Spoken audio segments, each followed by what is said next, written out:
Good evening. Hello and welcome to the June 5th, 2023 Cabarrus County Board of Education work session.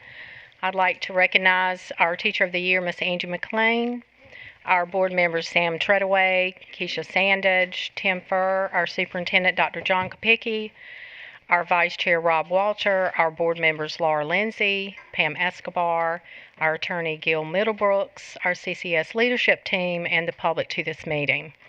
We'll move to 1.01 and I will call this meeting to order. We'll go to 2.01 and we will do the Pledge of Allegiance. If everyone will please stand.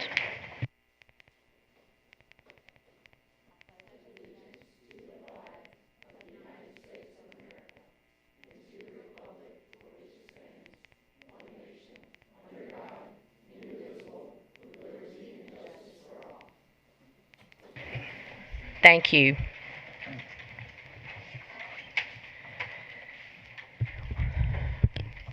Board members, we will move to 3.01 to adopt the agenda. I need a motion to approve the agenda as presented. So moved. Second. I have a motion by Ms. Lindsay, a second by Mr. Walter. Is there any discussion about the agenda, board members? Hearing none, all those in favor of approving the agenda for the June 5th work session as presented, say aye. Aye. Opposed? The agenda for the June 5th meeting is approved. We will move to 4.01 board chair comments. This last week for the Board of Education has been really exciting, and the upcoming week as well, as we prepare to attend high school graduations. We are so proud of all of our seniors and want to wish them well as they start their careers, start community college or university, continue their education, or follow another path of growth. We are indebted to our teachers, our teacher assistants, and our educators, our principals, assistant principals for their investment in each of the graduates and their educational journey to graduation. What an accomplishment and a testimony to the value the Cabarrus County School System provides to our community and to the future of the next generation. We will move to 4.02 with superintendent comments, and we'll have Dr. John Kopicki. Welcome, Dr. Kopicki. Thank you, Mrs. Adcock. I'd like to begin this evening with the presentation that we've put together for the Board of Education and our public regarding our discipline data for the 2022-2023 school year. Presenting this evening will be our assistant superintendents, Mr. Gordon Palmer, and our from the high school, and Mrs. Anna Blessington from the middle schools. Supporting them also this evening, you're going to see several principals speak.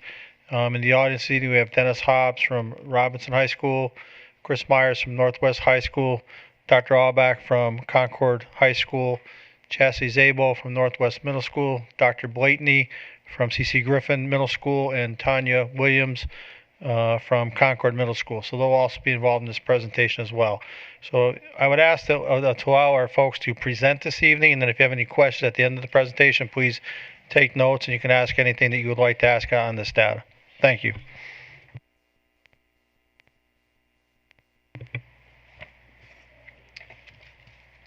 Good evening, Madam Chair, Dr. Kopicki, members of the board. Thank you for allowing us to present tonight on behalf of our secondary schools. So the first thing we want to discuss is Educator's Handbook. This is a great tool for us to review our discipline data. It has everything that we need in a one-stop shop to where we can review all of the statistics from all of the data at every single school in Cabarrus County. This has allowed us to problem solve and work with principals as we look at discipline across Cabarrus County. This includes minor incidents, which can be student warnings, teacher consequences, and it can also be major disciplines like office discipline referrals that result in in-school or out-of-school suspension.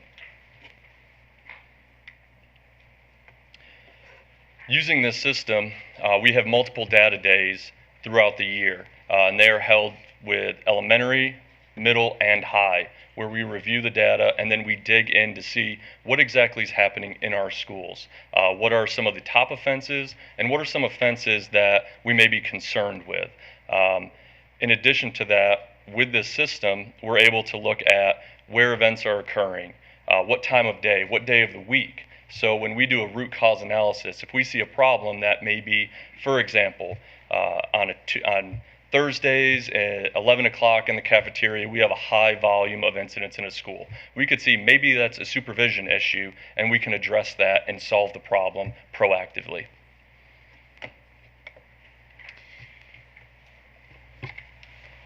Good evening. It is extremely important for us in Cabarrus County Schools to make sure that we are consistent across all of our levels. So elementary is consistent, middle is consistent, high school is consistent. Some of the ways that we do that is we make sure that all of our schools follow the Parent Information and Student Code of Conduct Handbook. So first and foremost. We also have our administrative services and personnel in that department that help support all of our administrators. So there's not any particular principal or even a situation where an assistant principal might be out on an island on their own. We're here to support in any way we can and keep those lines of communication open. Another way that we keep those lines of communication open are in our monthly principal meetings, where if there's a particular topic that's coming up, then we can have those conversations amongst each other, and that everybody can collaborate and also make sure that they're on the same page as well.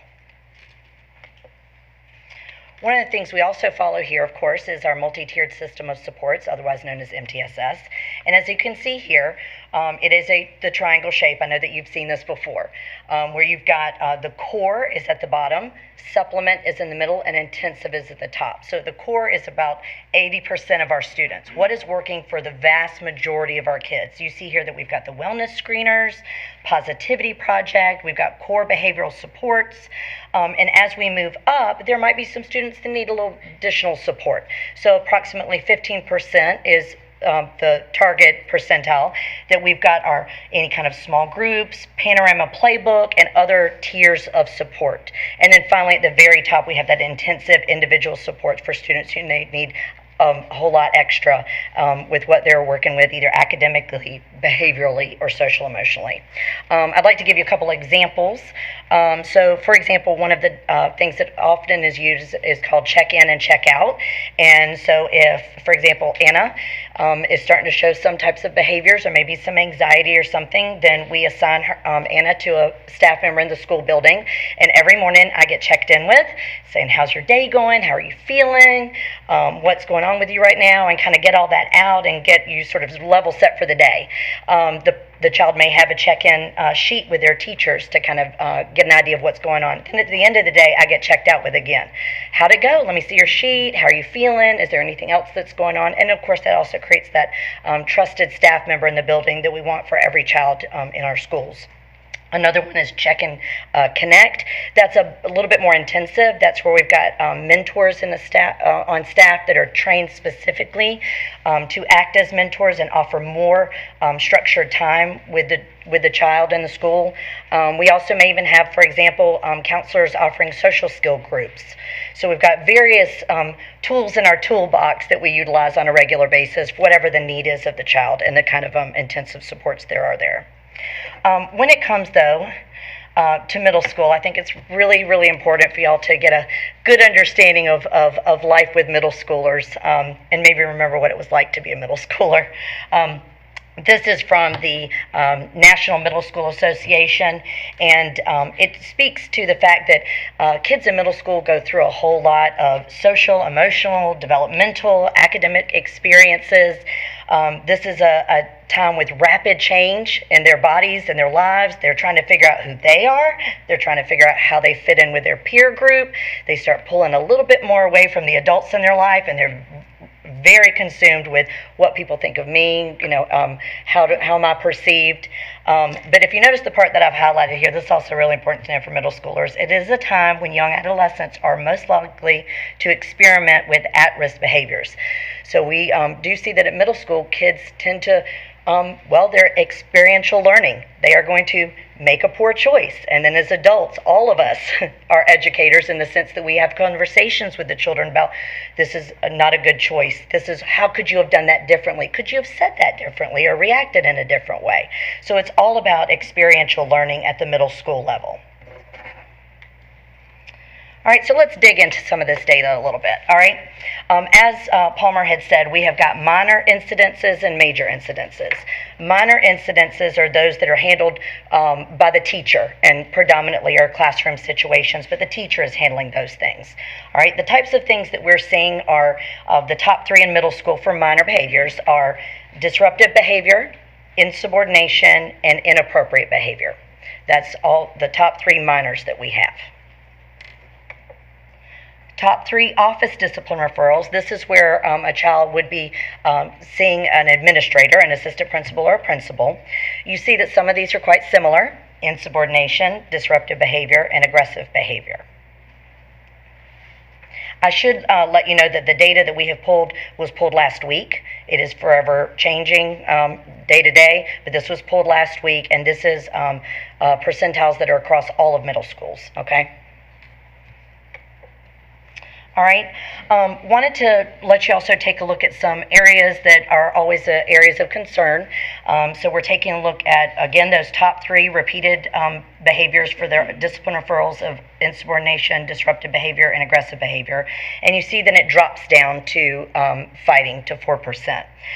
We do have a small percent of possessions of vape and use of vapes, and then you look at that 0% and think, why is that 0%? That's because Educator's Handbook does not show a percentage that is less than that is less than 1%. So, in other words, on this one, we've got under the influence, there were 20 incidences that comes out to 0.002263. And et cetera. So it won't be, it's not exactly 0, but it's not quite 1% either. So, but that gives you an idea of the greatest offenses that we have in the percentile, and then some of the other ones that might be pause for thought or areas of concern when it comes to student wellness and safety.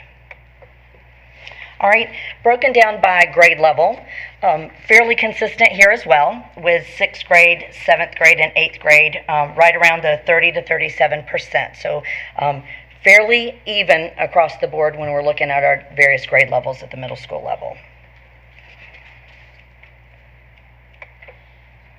And this is one that I wanted to make sure that you saw, and that is that we've got a whole lot of kids that are doing the right thing. As I had said, these ODRs end up having a conversation with an assistant principal or principal, but as you can see, on the other end of those 30%, we've got in the high 60s of kids who have not once had a situation that warranted a conversation with an assistant principal or a principal, and I think that is to be celebrated, because we know middle school students are going to make some mistakes, and then we talk about it, and we work through those. And then of those within the 6th, 7th, and 8th grade that did make a choice and then had a conversation, 41% of those only had one office referral, which means that they're learning from those things. We're talking to parents about what's happening. We're letting somebody know. We're communicating with the parents and guardians. And when those mistakes happen, we talk it out. We teach them what the right thing to do. And then we're seeing those numbers where they're not repeating those mistakes, certainly at that core level. All right, so what does this tell us? Well, it tells us one of the things that we're doing here in Cabarrus County Schools, and we're getting right, is that we use the middle school model of team teaching. What that means is that when students come into the middle school level, which can be a little bit scary, you've got different teachers, you may not be used to changing classes, you come into a group of individuals that are your core teachers. That's your science, social studies, ELA, and math. It could be a group of 4, a group of 3, group of 2, but those teachers have a section of students that they work with throughout the entire year. And what that means is they get to know those kids really, really well, and as teachers they get to collaborate with each other about those students. So if Anna's not shown up to school for 3 days, I can say, Mr. Palmer, have you seen Anna? Do you know anything? Let's communicate with the family. Let's find out what's going on, and let's share that with each other so we can make sure that child is staying up to speed with their academics, or if there's other supports that we need to put into place for that child and that family. We also have, as a part of that, we have team meetings. So on a regular basis, those core teachers, and sometimes depending on the time, you have the encores coming in, we're not leaving them out, they're coming together and having these conversations about academics, behavior, and social emotional wellness for our students. But what we want to do is when we do dig into the educator handbook data and we start looking at those numbers and what I just shared with you, that's reacting, because that means something has already happened and we are reacting to that. And what we want to make sure that we're doing is we want to make sure that we're being proactive, because it would be wonderful if every single number of those percentiles was 0, right, for somebody making a poor choice. So we want to make sure that we're proactive. One of the things that we're doing in all of our schools, and thank you for graciously approving that, is the Positivity Project, where we're taking a look at various character traits. So whether it's kindness, bravery, perseverance, humility, that we are teaching our kids how to be strong, and even leadership, how to be strong themselves, but also how to support each other and to be able to get along with each other. We also have, I mentioned previously, MTSS, as well as PBS and restorative practices, and we also work innovatively with our students. But rather than hear me continue to talk and tell you about those things, I'm excited to bring up to the podium our 3 middle school principals that Dr. Kopicki so kindly introduced earlier, and they'll be speaking a little bit further to those pieces. And that's Ms. Zabo, Northwest, Dr. Blakeney, and Ms. Williams.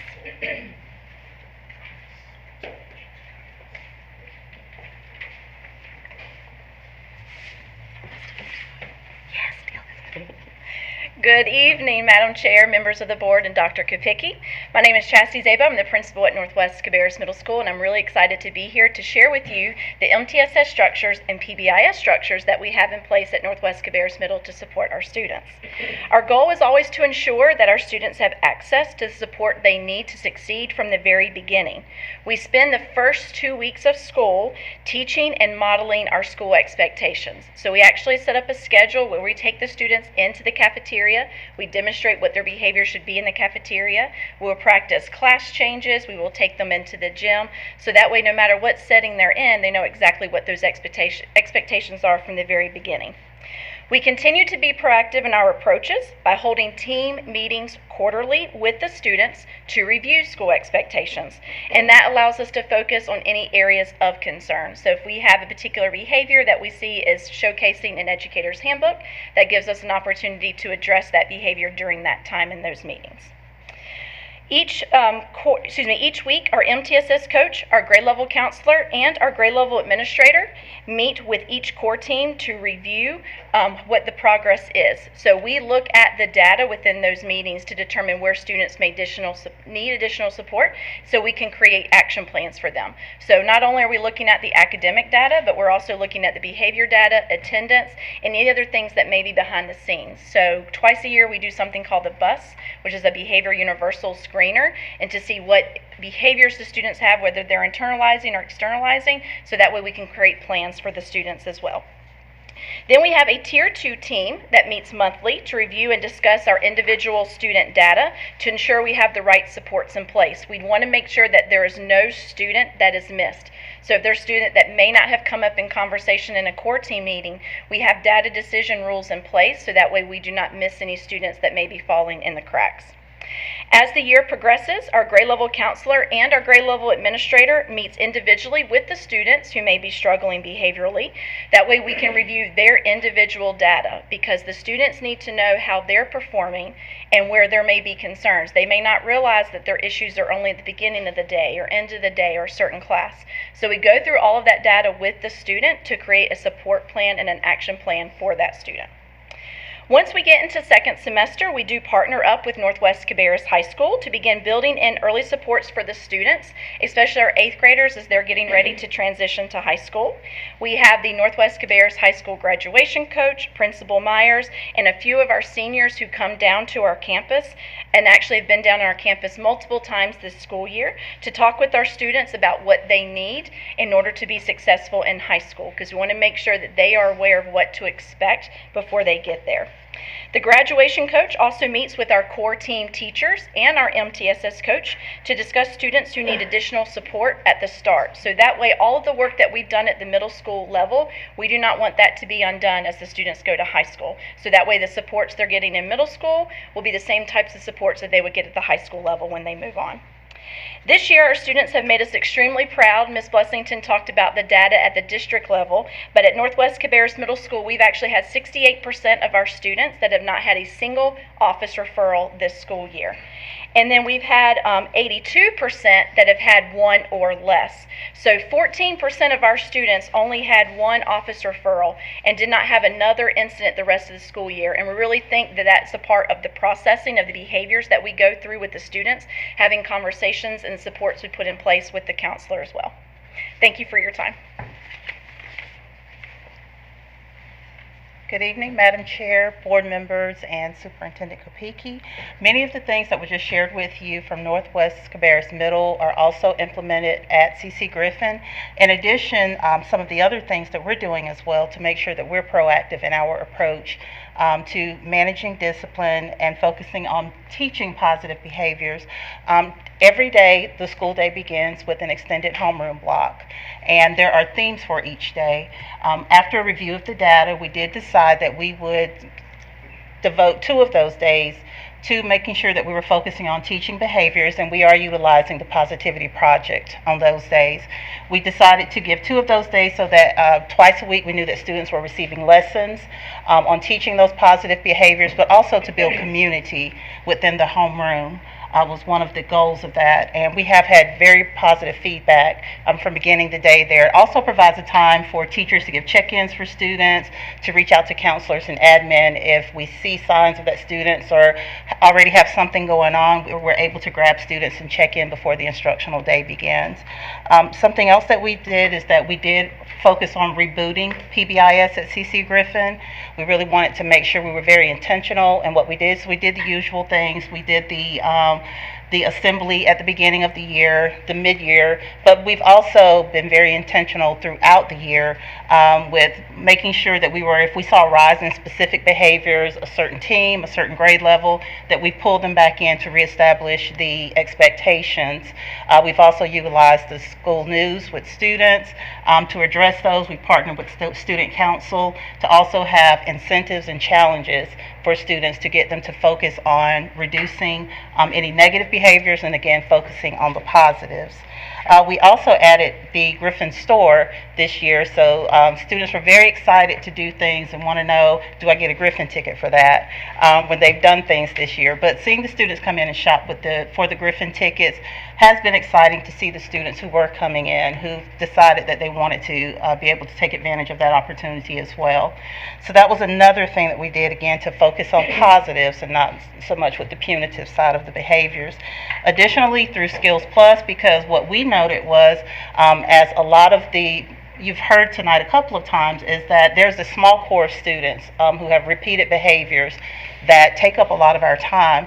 And so through our Skills Plus, in addition to the academic support for reading and for math, we did add a behavior support class as well. So one of our Skills Plus teacher is teaching that course. Students refer to it through the MTSS process. And one of the great things about it is students have the opportunity to work their way out of that. So that is focused on that small group of students who exhibit those behaviors that seem to, again, there's a pattern here, and it gives us a chance to really provide some intensive support for those students. We also had the book study for the staff on the Culturize book by Jimmy Casa. That was every staff meeting where once again we were able to level set. Each department took a chapter, presented those during the staff meeting, and that was another opportunity to focus on our approach to managing students and their needs in class and through homeroom. We also had the MTSS leadership team also participated in the Check and Connect training, which we will implement next year. But there has been the training that took place, and that again we wanted to make sure that we had another layer in place for our students before they reach a major referral. And then lastly, we did have an opportunity to participate in a year-long restorative practice training through a CHA grant. Ms. Blessington reached out to find out if we were interested in this opportunity. We did take advantage of that. We were very intentional in the staff that we sent to that. We did send Skills Plus teacher who's teaching the behavior support class, all of the counselors, our ISS coordinator, MTSS coach, psychologist. So all of the people who manage students and their needs, what we hope is prior to them reaching my office or one of the assistant principal's office, all of those folks were able to go in and participate in this year-long, multi-level professional development on different ways to support students that go beyond just, again, writing the referral. And we have utilized opportunities through our staff meetings, mini PDs that are offered throughout the year to then now allow those folks to pass those strategies on to the rest of the staff to perpetuate that.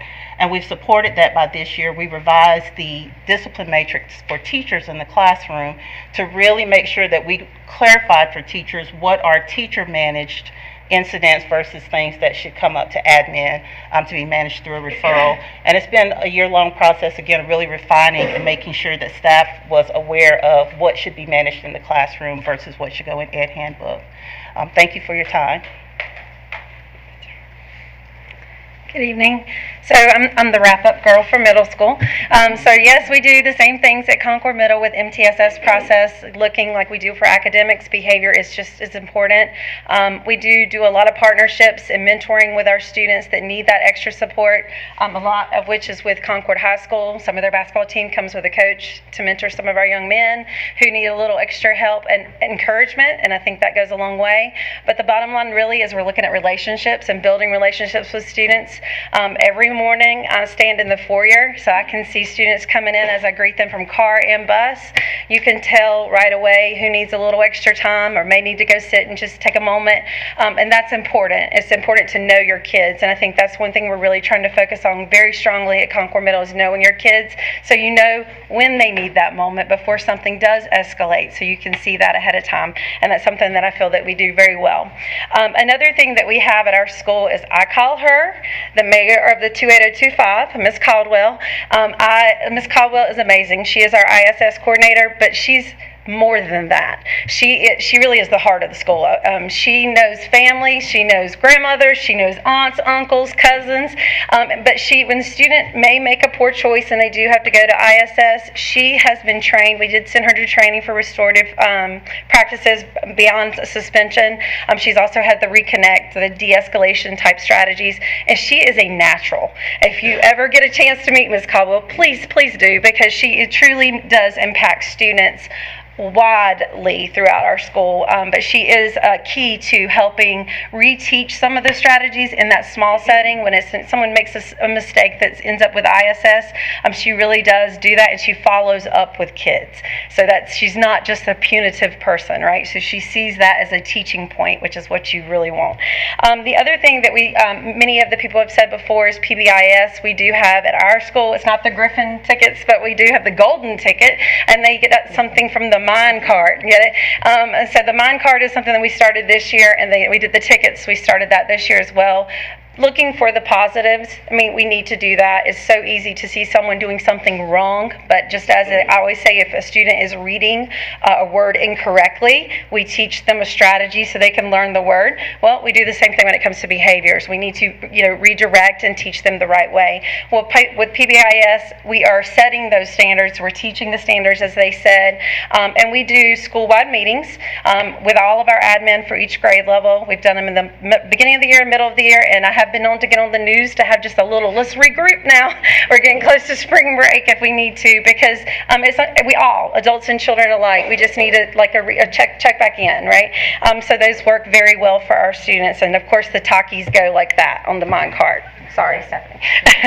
But the last thing I would say is something specific to our school, as we do have, using the MTSS strategy or the MTSS approach, we look at our students that are that top tier, that are repeat offenders, and they literally are some of the three that you just saw: disorder, disruptive, insubordinate, those type of behaviors that can be retaught in a small setting, but they need that intensive reteach. And we have a room that we dedicate with staffing that I use with Title I money, as I have a certified teacher in this room, and it's called our PEAK room. PEAK stands for Promoting Excellence and Achieving Within Students, or within kids. And that room, our teachers, it's 2 coaches and natural coaches, my football and my AD, they kind of tag team in there, but they work intensively with some students that just need that small group reteach. They still have all of their academics in that room. Their teachers are still responsible. They come in and check on all of the students, but they earn point systems daily. In that room, we do more than just P2 lesson once a day, or we have it 3 times a week for school-wide. They do it several times a day. So they're broken into 4 blocks during their time and peak, and that's where they have that intensive reteach time, which is the purpose. They also, the 2 coaches that are involved in that room, Coach Webb and Coach Berryman, they do lots of little things, just like life lessons, like building a little bit of a garden. Like we got some supplies to plant in our courtyard, working on that. That's life lessons that you can teach with students that they just need that little one-on-one. And that has been very successful to keeping our kids in school that need to be in school, but they just need a little extra redirect. And then that room is where that has happened, and students will place out as they earn out, and they do it gradually, so it's a gradual release. Sometimes they may need to come back just as a recheck and check back in, and that is okay. We make it is meant to be an okay thing if you need that. So that's just a little bit about Concord. Before I hand it over to Palmer, I just want to add that I'm so fortunate to be in the schools constantly, and I'm always in awe of the type of leadership, the teachers and staff, and the students themselves. It is a pleasure to get to go into all of our non-traditional and 2 non-traditional middle schools because we've got great people. Thank you, Ms. Blessington. So now I'll present our high school data. So to start, these are the top 5 minor offenses. And as you can see in parentheses, that is the instructional cost to students. So what that means is if it's a 1, then they've, on average for that type of discipline, they've lost 1 day on average for that offense. So our minor offenses have very little to no instructional cost to our students. They can be redirected, they can work with their teachers. Sometimes it's a conference. But these are in order from cell phones being the most consistent, prevalent minor discipline to number 5, disruptive behavior.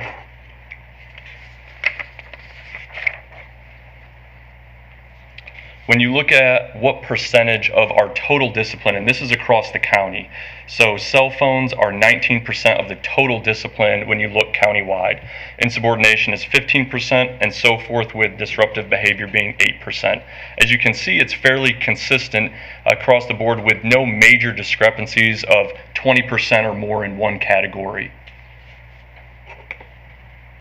When you look at the top 5 major offenses, number 1 is excessive tardies, all the way through number 5, inappropriate language or disrespect. These have slightly higher instructional cost, but still fairly low instructional cost to the students. When you look on what percentage of the total discipline does each offense make up, excessive tardies is 63% of high school discipline across the county, which that would be a discrepancy in that is our leading offense for high school students and something that we are working on.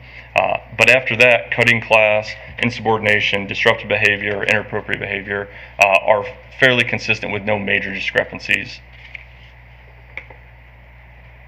When we look at other major offenses, these are offenses that as staff we consider to be areas that we want to improve, right? And things that we see in our schools. So again, this goes in order. So 13th on our list for major offenses would be possession of a vaping device. Number 15 on our list would be fighting. 18, use of a vaping device. 31 is bullying, and 32 is under the influence. And as you can see, they have much higher instructional cost, meaning that they're going to have a more severe consequence for a more severe offense, which means they may be in school suspension longer or out of school suspension longer.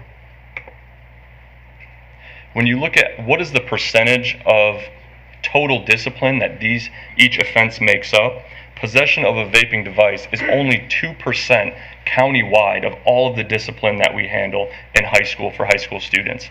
Fighting is only 2% district-wide. So when you think about this for a second, of all the different offenses that occur and you total all of them up, only 2% of those offenses are fighting. Use of a vape is 1%, and then bullying and under the influence are less than 1% of the total discipline countywide.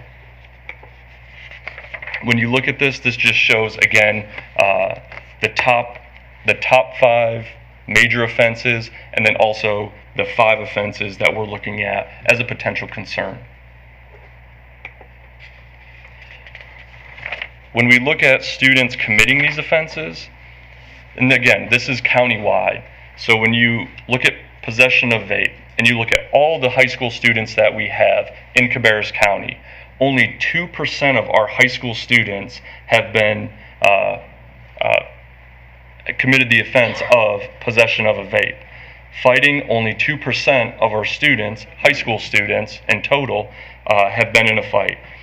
Use of vapes is 1% and under the influence is 1. So that means 98% of all the high school students in Cabarrus County have not possessed a vape, or they have not gotten into a physical altercation.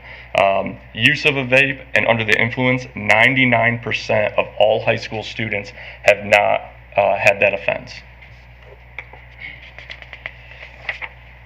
As a parent and as a district employee, I think to myself, if my student, my son or one of my daughters is at a school in Cabarrus County, I'm asking myself, what we were looking at was district-wide data, right? So that's roughly approximately 11,000 students. And so I think, well, maybe some schools have very low numbers and other schools may have very high numbers. And what if my student is going to a school where it's, fighting is it's a school with the most amount of fighting offenses. So what I looked at here is in these schools with the most incidents of fighting, that only made up 5% of their discipline.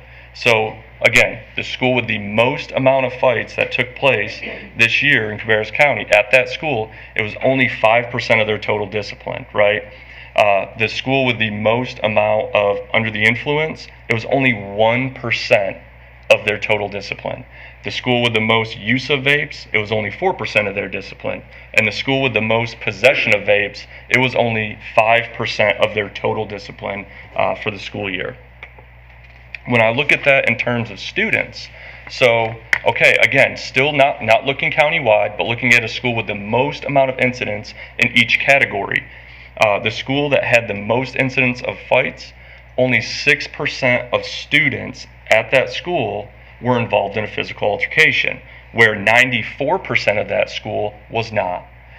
Same goes for the remainder of these categories with under the influence. At the school with the highest number of under the influence offenses, only 1% of their student population was committing that offense, and 99% of that school was not. So I think that this slide speaks volumes, and that basically, at any given school, 94% or more are not committing these offenses, right? So we want to make sure that we look at the students that are committing the offenses and help those students. It also makes me feel pretty good as a parent to know that my child, if I send them to a Cabarrus County high school, they're much more likely to be tardy than they are to get into one of these major offenses. Not that we condone students being tardy, but we also looked at it in the sense of when I dug into the information, and we look at this slide in particular, because I want to look at grade level, right? We've talked about middle school. We understand, myself as a former high school principal, freshmen tend to make up the most of our discipline. So I said, I know that from experience, but what do the numbers say? And the numbers say that of all the discipline, 9th graders make up 30% of that discipline. And then it goes down in a linear scale, basically, where seniors only make up 20% of that discipline. So what I did then was I dug a little bit deeper, and I said, all right, what types of offenses are occurring? So our seniors, they may be 20% of the overall discipline across the county by grade level, but they're committing more minor offenses, such as excessive tardiness. They're not committing as many physical altercation offenses.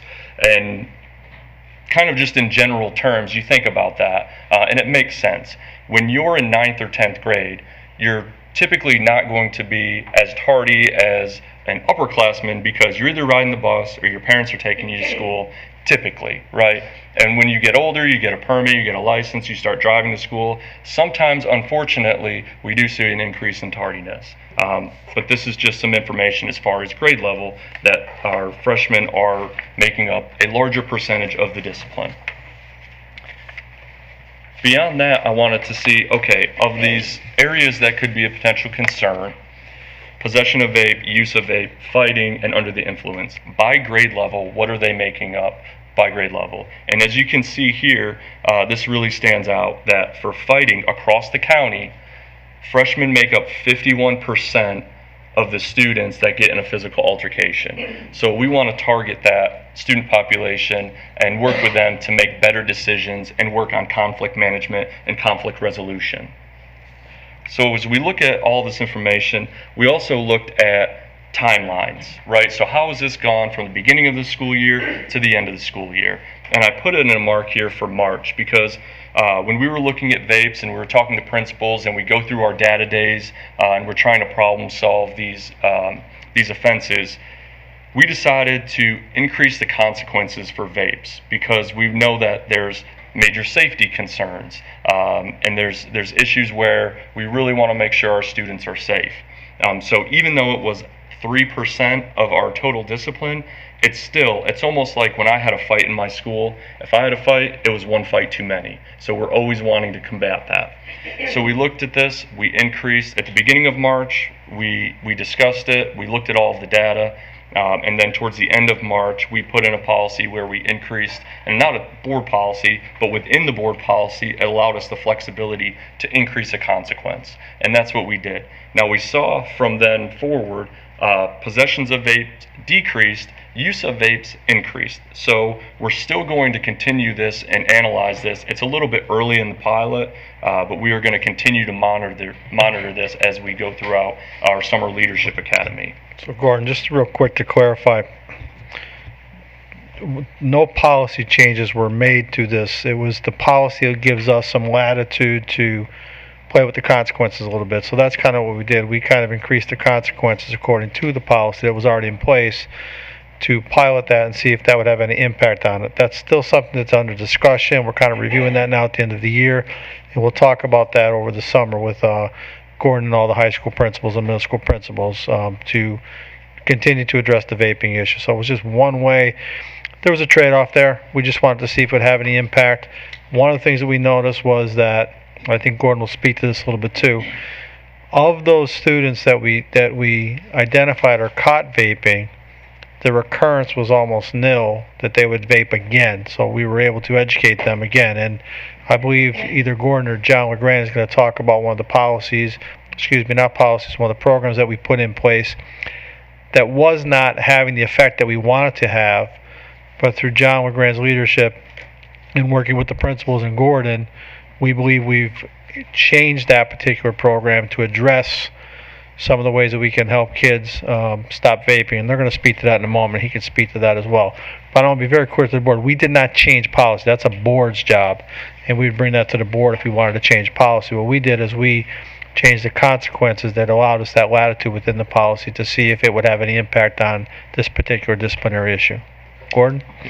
And as Dr. Kopicki had mentioned, when we look at repeat offenders, and this is kind of takeaways from the data, we looked at vaping occurrences, and 90% of the students that were caught did not commit another vaping offense the remainder of the year. Only 10% were repeat offenders. So as we go through our takeaways, the first one is freshman students account for a larger percent of our discipline, and they are also involved in more major discipline. So we want to enlist the help of strategies that will support our freshmen. And Chris Myers will come up and talk about all the different strategies that he uses at Northwest Cabarrus, which Northwest Cabarrus Middle School had kind of alluded to. We also see that fighting is not a large percentage of discipline, but it is an area that we always want to continue to be proactive through conflict management. And Dr. Auerbach is going to come up and talk about his success coaches. He's going to talk about his strong relationships and strong supervision, and also his MTSS process. And then also with vapes, we have seen increased consequences, but are yet to see substantial decline. But again, 90% of the students who commit an offense are not repeat offenders. So Dennis Hobbs from Robinson will come up and talk about one, the detection with vape detectors. J.M. Robinson High School and Mount Pleasant are two high schools that have vape detectors installed this year as a pilot program. They also, at J.M. Robinson, have the lowest number of all the high school students. 90% don't repeat, but at J.M. Robinson, he has the least amount of repeat offenders, so it's even lower than the 10%. So I will call up Chris Myers, Adam Auerbach, and Dennis Hobbs to speak on being proactive. Well, good evening, everybody. Kind of come full circle at the end of, or I should say at the beginning of the school year, had the opportunity to come and speak to the board and talk about all the great things that have taken place at Northwest last year. And so today, at the end of the school year, come and talk about some of the great things that have taken place at Northwest. But before we do that, I do want to mention early on in the presentation, administrative services was mentioned. And in all my years here, 7 now as a principal, we just have always had an exceptional group of people that are here to provide us with guidance. The communication is constant amongst all the high school principals. And certainly whenever there's a question, we reach out to admin services and the response is immediate. In addition to that, our school resource officers, I know Lieutenant Elwood is here this evening, Sergeant Zabo, and all of our resource officers do a great job. So here in Cabarrus County Schools, communication is paramount, and it's just an exceptional place to be. And ultimately, who it benefits the most are our students. So with that being said, relationships has been talked about. And that's really one thing that I know all of our principals, from elementary up, focus on for our students day in and day out. And at Northwest, some of the things that we want to do is make sure that we provide those tethers, those points of contact for those rising freshmen. The data that we've talked about has been at the district level. So to quantify it at Northwest, of all of our discipline referrals this year, 81% of them collectively were comprised of freshmen, 49%, and then the remaining 32% were sophomores. So we really want to focus as early on as possible with those freshmen so that we can make sure that that adjustment to high school is smooth. We've always had a great partnership with Northwest Cabarrus Middle School. It goes back 10 years. One of the things that's been in place long before I came on board at Northwest is our Trojan Connect program. That was started by our graduation coach, Kelly Mavropoulos. She is thankfully still there, and it is still flourishing. What that is at the end of every school year, Kelly goes down to the middle school. She meets with the 8th grade team. They identify students that maybe are academically and behaviorally challenged, and we immediately get a touch point with those students so that they have a contact when they come into school, that they have adults that they can go to, adults that will be there for them and mentor them. And this year we have 22 of them in the program, and of those 22, 18 have earned the necessary credits for promotion. And of those 22, only 2 received any sort of OSS. So I think, again, that's a great success. What that looks like is 3 times a month, those students meet with a mentor who is one of our faculty members. And then once a month, they also have a breakfast with the mentor and mentee up in the media center. During that time, they're just talking about level setting, academic goals, behavioral goals, study tips, and most importantly, life relationships, focusing on those relationships. To build on that, something we started this year, Ms. Zabo was in contact with us back in February and asked myself, Ms. Mavropoulos, to put together a team of student leaders. And we went down in there in February, and we met with the 7th graders en masse in the media center for about an hour and opened it up to all sorts of questions, high school expectations, how they're going to be successful, and it was a blast. It was an absolute joy to be down there with the students. And from there, we continue to build on that. We've been down there 6 times total throughout the spring. We've done it in large group settings, like with 7th graders. We met with 8th graders. And then we culminated the year a couple weeks ago by Kelly, myself, and again, student leaders, because the reality of it is they're going to listen to the student leaders more than they're going to listen to me. But we went from class to class, sort of a barnstorming, getting in there, talking up high school, answering any questions, and it was just an opportunity for me personally to be a teacher again, so it was wonderful. But just, again, focusing on those relationships, so when those students come into the building in August, they know that they have somebody there for them, a lot of folks there for them, to advocate for them. Something that we did last year that we were especially proud of at Northwest is we rebranded the control room, choices room, whatever you want to say or whatever you want to call it, and now it is our Independent Learning Center. It's our ILC. Traditionally, of the 3 high schools that I've been at throughout my career, you have a control room that's sort of isolated. Students get sent down there. What happens? You go in, you sit there, there's white walls, don't speak, don't do anything, sit there, and it's very institutionalized, for lack of a better word. That is no longer the case at Northwest. When they go down there, they're down there sometimes for behavioral reasons. More often than not, though, they're down there for academic tutoring, relationship building. When you go in, there's collaborative tables. It is a classroom. It is a moving, living environment. There is a good buzz in there. The students are productive. Back in the February meeting of principals, I was able to share some of the ILC success stories, and we had some of our students that are academically at risk, that are behaviorally at risk, and what they kept talking about was the relationship piece. They're down there with 4 coaches that talk to them about life and about academics and about social skills, and it's just been an incredibly positive experience for the last 2 years. So that's probably more than anything, I think, what maybe we are known for, but what our students thrive with. Our teachers are on board. It's just really collectively a team effort with our ILC, and much of that is to the credit of Jason Adams, who was our longtime athletic director. He moved into that role, and he has just done an unbelievable job. The last thing I want to mention is something that we started this year. It was our senior seminar meetings. As I was driving home, I tell the students, driving home last year on June 9th, a lot of students came across the stage, an incredibly proud moment, and I'm thinking to myself, darn, there were a lot of students that came across that stage that I haven't had conversations with. So I made it a point to get them down, those seniors this year, ask them 3 questions. 3 questions would be something to the effect of, what are your plans once you get out of high school?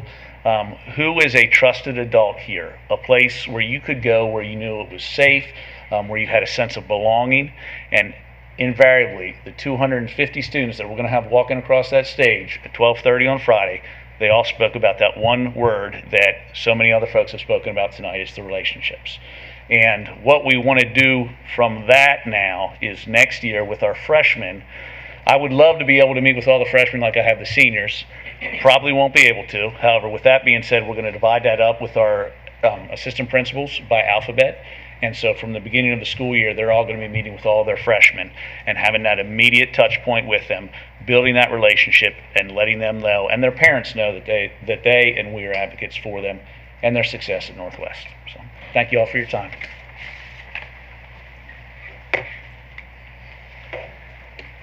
Don't let me follow him next time. I don't want to follow him anymore. It's been a great year at Concord, too. So tonight I want to talk about a few things that we've done at Concord. First, we created a position called Success Coaches a few years ago. So working with Finance and HR, we traded in a certified position to create some non-certified coaches to really work with our students, focused around academics, attendance, and behavior. So these are people that build great relationships with the students. Some of them have been in the Concord community for years. So Jason Stowe is one of our success coaches. He used to be a basketball coach, been there for a while. Edie Moss, a longtime police officer, and was overall SROs before. So we have some really great people in these positions. They each have a caseload of students that have been identified through the MTSS team as being at risk for academics, behavior, or attendance, to really work with them, meet with them, check in with them. They don't give them grades. They're not assigning disciplinary consequences, so they're a mentor in the halls, in the cafeteria, around the school. And having these positions has just been huge, to be part of the school and to know them. So not everybody wants to talk to the principal, right? But then you have Coach Stowe, or you have Coach Moss, or some of our other success coaches, really does a great job of building these relationships with our students. Along with that, our MTSS process and our MTSS team. So the success coaches are part of it. We have the JAG program through Communities and Schools, which the governor and the state superintendent have come out to see what we're doing. And all of these people really work together with our students. So around aggressive behaviors, we piloted something this year called the ABC, the Aggressive Behavior Correction Program. So when students get a 10-day OSS for fighting, if it can be shortened down to 5 days. We have some modules for them to do, and they come in and work with our counselors, with our success coaches, our MTSS people, and that suspensions gets shortened down so that way hopefully this doesn't happen again. It's for your first offense, so the first time you do that, so we can work through this. What we'll say is this year it's worked really, really well. We've only had one repeat offender that's actually gone through this, so it has worked well, got them back into school and making better decisions. Along with that, our MTSS team, we really try to celebrate the positives. A lot of our kids come to school with a lot of stuff, right, in the neighborhood and in their lives that they had to bring into school with us. So we really try to celebrate the positives and the successes that they have. So one of my favorites every year is in the middle of the year when we have students that get mid-year promoted. So some point along the way they got behind on credits, right? So in the middle of the year they earn some back and they might be able to get promoted. Do a big celebration. A lot of people, the county office come out for it. We have cupcakes because everybody loves a cupcake, right? So we do the cupcakes. Everyone comes out. We celebrate the mid-year promotions and do those things. We do the senior yard signs, which I know a lot of people started, back in 2020. We still do that, and we go out personally to everyone's houses and deliver their signs to them. If you drive around downtown, you'll see the spider signs out there too. So the MTSS team really works on these things, organizing field trips for our students to go to RCCC or work with the CT department for things like that, and building those relationships with those students. And I can't say enough about relationships. I know everybody else has already said it, so if there's one takeaway, I think that would be that. But like Ms. Williams said at Concord Middle, she greets the students every morning. We strategically place an administrator and a counselor at every entry point for all of our students in the morning. So there's 4 administrators, 4 counselors.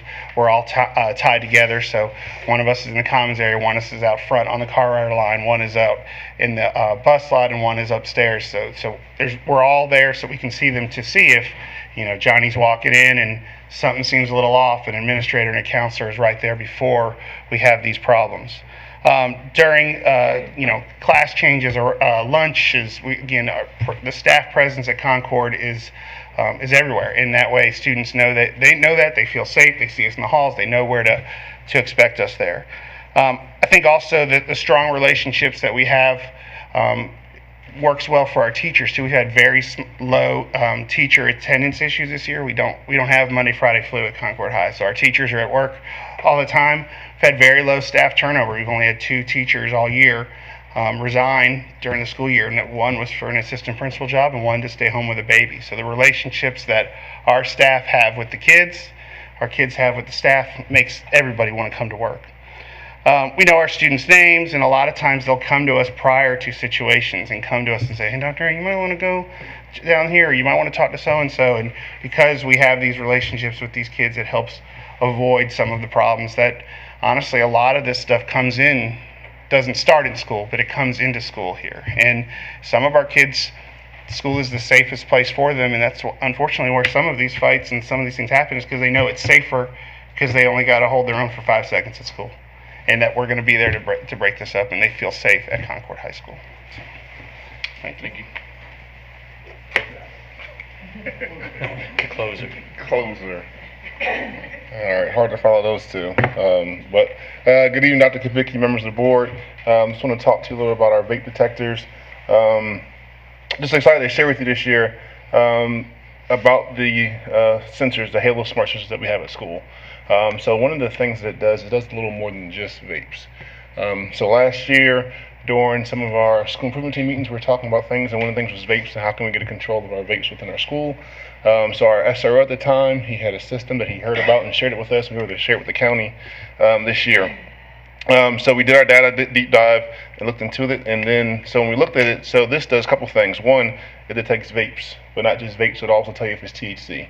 It also detects air quality, aggressive detection. So we have had 0 fights at all in our bathrooms this year, because it will tell you when there's a actual loud noise or a fight in the bathroom as well. It also has air quality, and also the prevent of different diseases with chemical and detection. But one of the things that we use it for a lot this year is just our vape detection system to know what's going on in our bathroom. So the process that when it happens, that when it goes off, all of our admin and our head custodian get an alert. We get a text message and an email letting us know what's going on in that bathroom. It will alert us if there is a issue with vapes being used. It also tells if there's masking. Masking means that a kid's covering up and spraying too much cologne, perfume to cover up a smell. So we get them throughout the day. And in the beginning, it was very overwhelming because you would get them repeatedly, and within that bathroom, at the time you get a lot of them. And so we were really on it from the very beginning when it first initially happened. At first, we were saying we're not going to tell the kids, we're going to do it. But then after a while, we're like, no, we're going to inform our kids, inform our parents of what's going on. So when it happens, what we do is whoever's there, if we get down there in time, there's times we have to use our cameras too, because also timestamped with when that happened and when we pull kids and talk to them. So when we pull the kids and talk to them, we explain to them our vape system went off while you're in there, and we also give an opportunity to share with us if there's anything that you have on you shouldn't have here at school. Majority of the times, kids are very honest. Sometimes they are not. And so at that point, then we will conduct a search. We always do it with 2 admin in there and talk to the kids. I think the biggest thing with this is that I think you've heard it repeatedly over and over and over again. It's relationship with kids, and so the kids are a little more open with us because we have a relationship with them. And it's not it's more of a learning tool, learning for them, and talk to them about the importance of not doing these kind of things.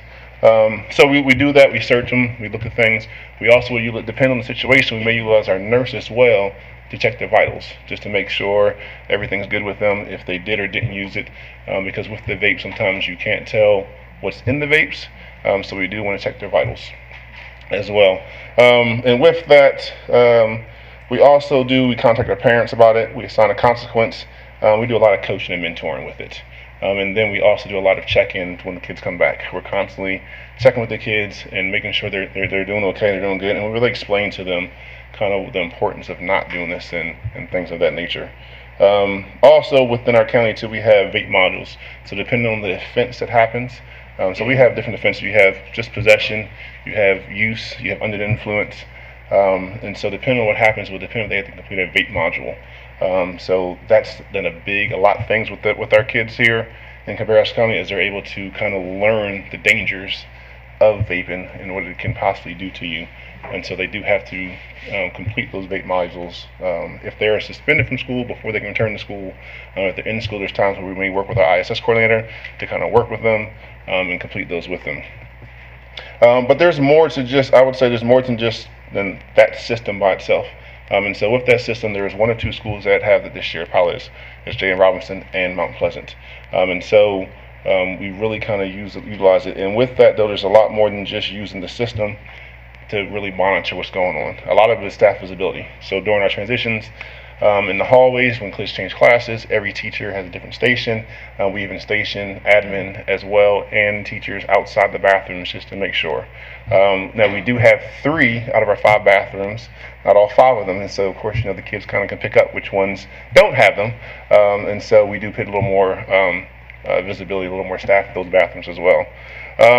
We also do a lot of one-on-one conversations with the kids and check-ins as well. So far this year, we have had a total of 45 incidents when it came to possession, use, or under the influence, which is less than 4% of our overall referrals at our school. And with those, we've had 3 repeaters over this year with that, because again, we kind of really talk about the importance of what it can possibly do to you, and the kids understand what's going on. And how we utilize them. And again, the biggest thing is those relationship pieces. They know that we care about them when we're checking in with them. It is not we not look down on them. A lot of times kids are embarrassed more than anything. A lot of times kids they feel pressure. A lot of kids feel like, so when we talk to them, we understand like what's going on, and we really explain to them like this is something that you shouldn't be doing, this is why. And there's times we just check in, and even when we talk to them, we ask, we get to know them a little bit too, and ask them about, who do you live with, who you stay with, like what do your parents do? Your parents know. And I will tell you probably 75% of the time the kids say no, my parents don't know. And so it also is good for the parents when we communicate to them to know, hey, this is what your child's been doing. We even ask them, like, how long have you been doing this for? Just to kind of get some information for those kids and those parents to help them get the support they need. A lot of times, and the ones that do repeat, what we work on is really work on different protocols and things from the work with a counselor, or get some other supports for them from the school, or from outside agencies as well, and provide those to parents to get those kids the support they need if it's something that they're really kind of addicted to and really can't help. They need extra support. So thank you for your time.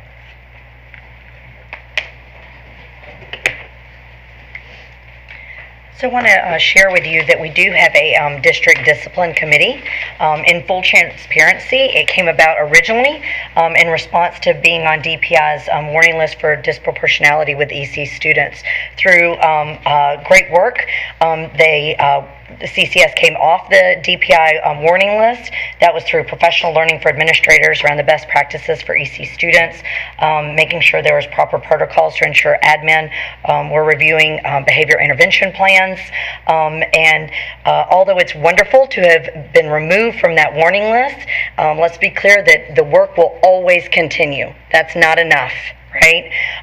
So the work of that committee has expanded to district implementation of Educators Handbook, where we're starting to be able to look at district-wide. It's not just individual schools looking at their individual data. We're looking for trends across the district and analyzing that. Some of the agenda items that have come out of this have been what you've just heard about with the vaping, especially with the high schools through Student Services, Vape-Free Schools Week in April with vape prevention lessons done at the secondary level, because we are still seeing those also in middle school too.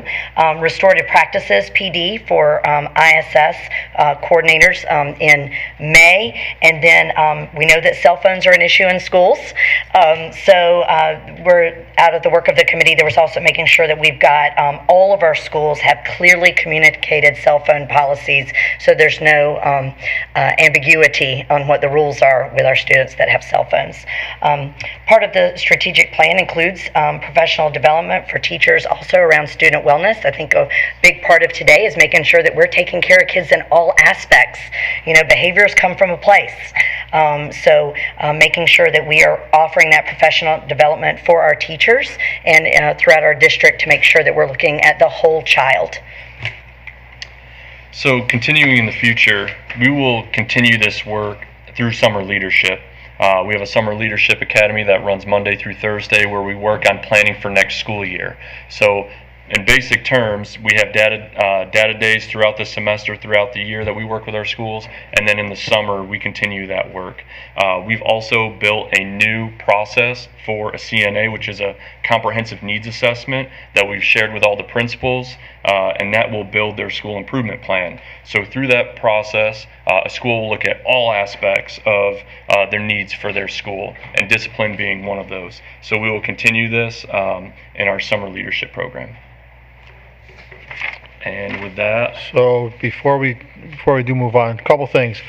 So the comprehensive needs assessment, school improvement plans, that has been a much improved process since we brought Dr. Bowers on board. One of the things I charged Dr. Bowers with when he came on board was to review all of the school improvement plans, go over it in great detail, and to build a plan so that we can talk about that in the future. We have Dr. Bowers, Sarah Reeves, Chandler Grand, several others, Gordon and Anna, have been a part of that committee that has looked at this school improvement process, and through Dr. Bauer's leadership, and you'll see this if you come to any of the Leadership Academy sessions, you'll see a focus on this year, because I believe it's the fourth day of the Leadership Academy that we're going to have the culmination of this work come to fruition, where Dr. Bowers is going to lead our principals and our leaders in the buildings through what the school improvement plan should include.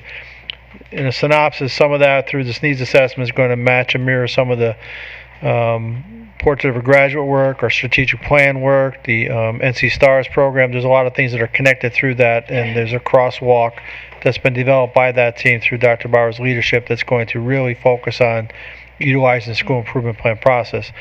And then lastly, before we engage in questions, and I know this is lengthy, but it has to be, because it's something you can't do in 5 minutes. So I just ask your patience. I would like John LeGrand to speak to the process that he's put into place, because this also was something that we looked at as a weakness. And I want to focus on continuous improvement. We are not saying tonight that we don't have problems. We do. We definitely have issues and things that we have to continue to address. But we want to reiterate and focus to the board and the public that we while we recognize we have some issues that we are dealing with, that we're focused on continuous improvement. And John's going to talk about one of the things we had, what we dealt with this year. It was frustrating, and I can tell you my 2 years has been very frustrating. It's the PASS program. And I kept talking to John about that, and he's going to talk to you about how I think he's put into place a very good program to improve that process, where we're going to be able to educate kids 100% and keep them in school, even while we're holding them accountable for the infraction that they have committed. So, John, if we'd speak to that, please. Yes. Good evening, board members. So, the established practice with PASS in this year and in previous years has been, if a student gets caught with a controlled substance or is under the influence, they are suspended from school and sent to what is called our PASS program. And the PASS program meets at night. It's 3 nights. It's a Thursday, Friday, and I misspoke there. They meet Thursday and Friday night and a Saturday afternoon or Saturday morning. And so the students that do attend that are eligible to return back to their home school because they receive substance abuse education, decision-making skills, those types of things. Students who don't attend are referred for alternative placement. And so that means that they are then subject to being assigned to the our opportunity school. So one thing that I quickly found out, and members of Anna and Gordon and others in my department found out, that there were some inequities in that, because there were some parents that worked at night and there were some parents that couldn't go on Saturday, and you had to attend all 3. So if I showed up Thursday, couldn't go Friday, and showed up Saturday, well, we didn't satisfy the requirement. And so while I know the process was set up with the best of intentions, we started to see that there were some issues with applications. So what we have devised, and I've worked with student services and others to make this happen in Opportunity School, is we're looking at a short-term suspension center that's going to take place next school year. It'll be housed at the Opportunity School, where we have some available space. And what will happen is, if we have a student that is suspended, unfortunately, for having a controlled substance at school, he or she will have the opportunity to go attend the short-term suspension center instead of being at home unsupervised with a controlled substance issue. And during that time, getting the same PASS education, such as substance abuse education, awareness, and decision-making, education on decision-making processes. So not only will they be there and learning those things, they will also be supervised, and they will also be there to complete their schoolwork while they're out. And the added effect of this will be for them also is that it will serve as an in-school suspension day. So I'm not racking up absence after absence after absence. It will be then coded as an in-school suspension day because they are in our care or in our custody at that point. So that would be what we're working on for next year. I am excited about the possibilities, and so I think it's something that we could use our PASS program in a different time, while the students are at school, as opposed to it being an afternoon and weekend thing. And I want to thank John Bassalise and his team also for being very flexible with that and planning with us to make that happen. Thank you. Okay, board members, I know there's going to be a lot of questions. I'm going to start with Mr. Treadaway. When we were looking at the data and we used the term freshman, are we talking about 9th graders? But are we talking like even second year 9th graders? Yes, sir. Okay, I thought so. I just want to make sure. Can I assume that the vast majority of the tardies are first period tardies? Yes, sir. Okay. And what are we doing, whoever at the school level that's doing the coding, what are we doing to fortify the consistency in the coding? Having bounced around some schools, I saw what one might call aggressive behavior, another might call a fight or whatever. So what are we doing to try to make that as consistent as possible? So I can speak to the high schools for that. Starting in August, before the school year started, our first principal meeting, we went over Educator's Handbook and we went over the different codes. And we, Anna and I, along with Karen Holler, we also put all the codes into Educator's Handbook. So when we did that, we understood that we had to have conversations with our principals about what constitutes a fight rather than aggressive behavior. So we only use Power School codes for Educator's Handbook, just so that when they transition from Educator's Handbook and get imported in, they're all the same. But we started out in August, before school started, having conversations about definitions for each one and what constitutes each offense. We went further to give certain examples at the principals meeting, and then they would respond back to make sure that we were all on the same page. And so that started in August, but it continued throughout the entire school year. Okay, good. One last question. Do we have any high schools doing freshman academy or whatever? I'm glad you asked that. We have one high school, West Cabarrus, that is working on that for next year. As a former principal, I had that at 2 high schools that I was principal at. And what that typically does, for those of you that may not know what a freshman academy is, typically you have your freshman core classes in the same location. And in that location, you'll also have resources.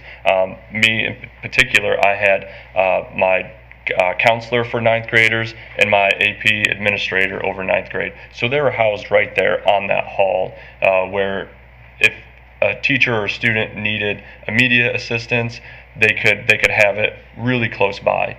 They also worked with teachers to have PLCs to work on certain students that were identified as needing additional help. So it kind of gives them an ease or transition into high school, and you also have several contact people that, if I'm a parent sending my student to high school, my parents always felt really, really supported because they knew who they could talk to and where they could go. So thanks for the presentation. This was a wealth of information. It helps to put perspective to maybe all of the concerns that you hear, and you can see where these concerns originate from and then be able to make decisions based off of having real true data. So I appreciate that. When you talk about a percentage, that percentage equates to a number. I want to hear the numbers, because when I look at, let's say for example, I've got a school of 1,000 kids, but there's 5 kids who are all over the place. That seems like 1,000 kids. And this is just me as a clinician. That seems like 1,000 kids, and that 1,000 kids interrupts the lesson planning for my child who's in that 98%, right? So I want to understand how those numbers look and how does that equate to what happens on the back end. So I'm going to give you another example. I'm a part of the child protection and fatality team. And one of the things, and I'm also a clinician, one of the things that I suggested or talked about was, okay, if we've got this 5% or 5 kids that are frequent flyers is what we call them in, mental health substance use world. And there are programs that are within our community that we can bring in to kind of wrap around services for that individual. How are we doing that, or are we doing that? And then what does that look like? Because if I see that 5 kids continuously, that is still a problem for the rest of those kids that are in the school and for the administrators and the teachers who are trying to do their job as well. I hope I hope you understood all of that. Yeah, and that's where that MTSS process comes into place, and that you're pulling data on all the kids and taking a close look at, do we have any particular students that we're starting to see a lot of attendance, behavior, academic concerns, social emotional concerns, and that's where that tiered process comes into place with your MTSS teams at the school level. If necessary, there are times where it's not they're going to go through that process, but it is possible that if we do have students, like I spoke earlier with, that might have EC services, do we need to take a look at their, do we need to create an FBA, BIP? Do we need to... What is that FBA? Functional Behavior Assessment. Okay, yeah. Thank you. Oh, Yeah, I'm sorry. speaking acronyms, trying to be specific. So we are, if we need to solicit potential EC services, There is, Mr. Meyer spoke to it earlier. The quality of communication is phenomenal in our district, and everybody is just a phone call away. And again, there's nobody out there who, if they're concerned about a child, that they can't get in touch with student services, EC folks, and be able to, whether it's counselors, school psychologists support, social workers support, what's going on in the community. We've got a wealth of knowledge and support within our district that we can reach out to, but it starts at the school level with that MTSS process, and then it can just go from there. Okay. And my questions are just based off of what I hear in the community, so excuse me if they sound weird, okay? So what would your response be to the person that says the principal at the school is the judge, the jury, and the executioner? So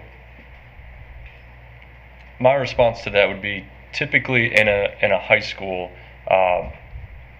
10-day suspensions or less are non-appealable. So a lot of people feel like those are, that the principal has the total power in issuing those offenses.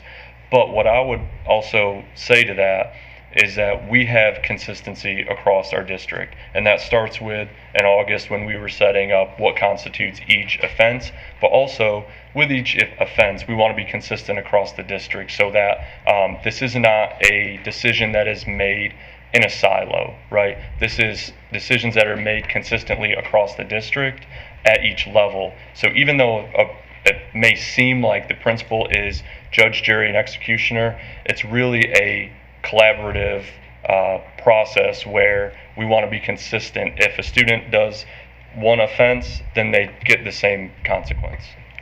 I can speak to the fact of collaboration is constant. It's constant amongst our middle school principals. They call each other, they check in with each other, they check in with their administrative personnel that I spoke to earlier about that consistency. They get together with their admin teams. I mean, I'm in the schools a lot. I see all the time somebody touching bases, somebody else are popping in when I'm speaking to a principal and saying, hey, I've got something here. I just want to make sure that we're on the right track here. There's a lot of communication that takes place, and I see it all the time. Okay. So you mentioned several handbooks, right? There's a administrator handbook, there's a parent-student handbook. How do these all differ, and how do they result in what happens disciplinary to a student?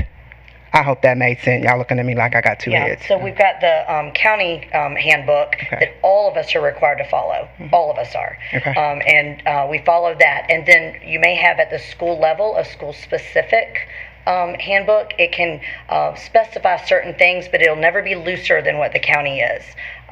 So you follow this main handbook. It may have more specific things to that particular school, where you'll see like daily schedule, maybe it'll explain their MRs and ODRs types of things. What's that? Oh, sorry, that's the minors that are the teacher. Office discipline referral. And then the majors where the administrator speaks to the child. So, and it all comes back to board policy, where board policy says that each principal will develop basically a student handbook, student code of conduct, and at the county level, for the county, we have our board policy, and then we have our student code of conduct for the county, and then each school makes theirs for their school that mirrors the county handbook. And all of those handbooks are accessible to any and everybody? Yes, sir. Okay. Okay. Yeah, Gordon, can you speak to the metric that the middle and high school use as well? There's a matrix that they use? So we have for consistency? Matrix that basically covers vast majority of offenses, and then it will which type of offense, and then it'll give what is the correct response for that in terms of discipline for the first offense, second offense, third offense, and so forth. And we follow that. We revised it. We really just looked at it to see if we were being consistent. We revised it, shared that with everyone at the August meeting, and then that's what we've been following all year. So how do we, thank you, how do we track like changes? So for example, 60 some odd % of children were not engaged in any behaviors. 98% of children were not engaged in any type of behavior. Do we make goals to set to we'll have 99% at this point, we'll have 80% at this point, and where is that determined? How do you guys develop that? That'll be part of each school going through their comprehensive needs assessment. So they'll have all of the data, discipline being one portion of that, but they also look at academics, social emotional needs. And so through the Summer Leadership Academy, they'll go through their comprehensive needs assessment as all of the data, and then they'll see, okay, where are we above the district, below the district, where are we at from previous years, are we going up or down in certain areas, and then they'll target areas that they want to then take and put in their school improvement plan. And then certainly we have the district committee who actually met today. We'll meet again in July once the school year's ended and we have the complete data to dig into that data a little bit more as to what's happening. Do we look at subgroup data and things like that? So we've got individual schools looking at that data, and then certainly our district discipline committee will be as well. So this information that was presented tonight is ongoing, and you'll be able to look at this similar information next year and be able to present that, is what I was trying to understand. Yes. Okay, good. That's good to know. So you talked somewhere about a small group of individuals, and I'm going to just say frequent flyers. There's a small group that they meet in every week. Can you explain what that small group looks like? Small group. Somebody talked about a small I think it was this was high school, I think. Wait a minute. I think Adam had mentioned that there was only one repeat offender, or Chris. I'm not sure which group. I think it was Chris. Sorry. I didn't quantify. So it was middle school. Yeah. If you could just clarify the question a little bit for them. Okay. Help them. So let's come back to the question, see if we can clarify. So I heard about a small group, and this reminds me of the frequent flyers I'm thinking about. So in this small group, from what I understood, this is a group of kids who have been continuously getting into trouble, likely, those frequent flyers. And I might have understood this completely So Tanya wrong. and Dr. Bladen, you want to speak to that? I'm trying to figure out what that looks like, and it seems like it's working, because my biggest concern has been those frequent flyers taking away from the rest Dr. of the Arbach, would you school. come present too? Dr. Arbach? Typically with, like Check and Connect would be an intensive intervention that we could speak on, where the student checks in every day with a mentor, and then that mentor also contacts parents once a week just to remind them how everything is going. But I'll let Yeah, so when I think of a behavior, that signals to me that something is wrong. Once we identify what that something is, things should get better. So it sounds like that's what's happening, because there's a small percentage of the kids who return to that small group, correct? Did I hear that correctly? Okay. I'm sorry. Clarify, please. Sure. So at CC Griffin with the behavior support class, there's a criteria set for the number of referrals and just the entire process. We're looking at the academics, the whole child. But if the pattern seems to be in the area in particular of behaviors, in particular major serious behaviors, then we do have a referral system to get the students into this course. And you know, to use your term, these are our high flyers that when you look at it, they do have a disproportionate number of the total referrals for the school. But what that allows us to do is this teacher's in the class, there's a block a day during an encore block with these students where the entire lesson and curriculum is devoted to teaching those good behaviors, focusing on triggers, finding out those causes. Those particular students, we do make sure that they have all of the supports in place. So a mentor, someone for a check-in, check-out, working with them. Also, these students have referrals with the psychiatrist, with the social worker. We're looking at, are there other supports that are needed, such as like counseling. So there have been opportunities of reaching out to the families to see if they're interested in support. Resources are provided for them. So it is where we get that real intensive of trying to figure out the family structure, what are the needs of the child and the family, supporting the family as well as the child, trying to bring the families in. to do that. And again, there is the possibility of working their way out of this by improving the behavior. And if they meet that criteria, they do work their way out of it. And this year, we didn't have a student who, once they were out of it, that went back in. We had one that with more time may have ended up in the program again if we had more time in the year that we, it continued. It did drop off while they were in the class, but it did escalate again. But there were some triggers from home, and because of the relationships that were built, we were aware of some other things that happened in the child's life through the family. But again, it does allow us that time to really dig deep into the needs of the family a lot of times, which is what, those are the things the child is bringing to school and are acting out, and it is impacting other students.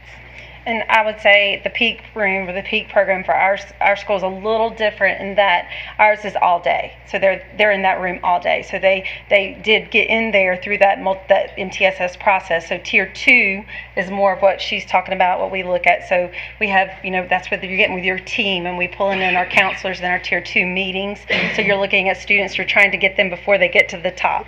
And then if you have a student that goes to does go to the excessive need, oh, I'm sorry, I hear myself. It will they get that intensive support in our peak room with the two certified staff members that are in there, as well as the counselors that will come in there and do some lessons. But like I said, this year with P2 from the county, there is a multitude of different lessons that you can do outside of the daily core piece. And so that's what our Mr. Webb uses and Coach Berryman uses in that room to give them set structure throughout the day. And those students can as well exit. And we have not, students that have exit this year have not come back.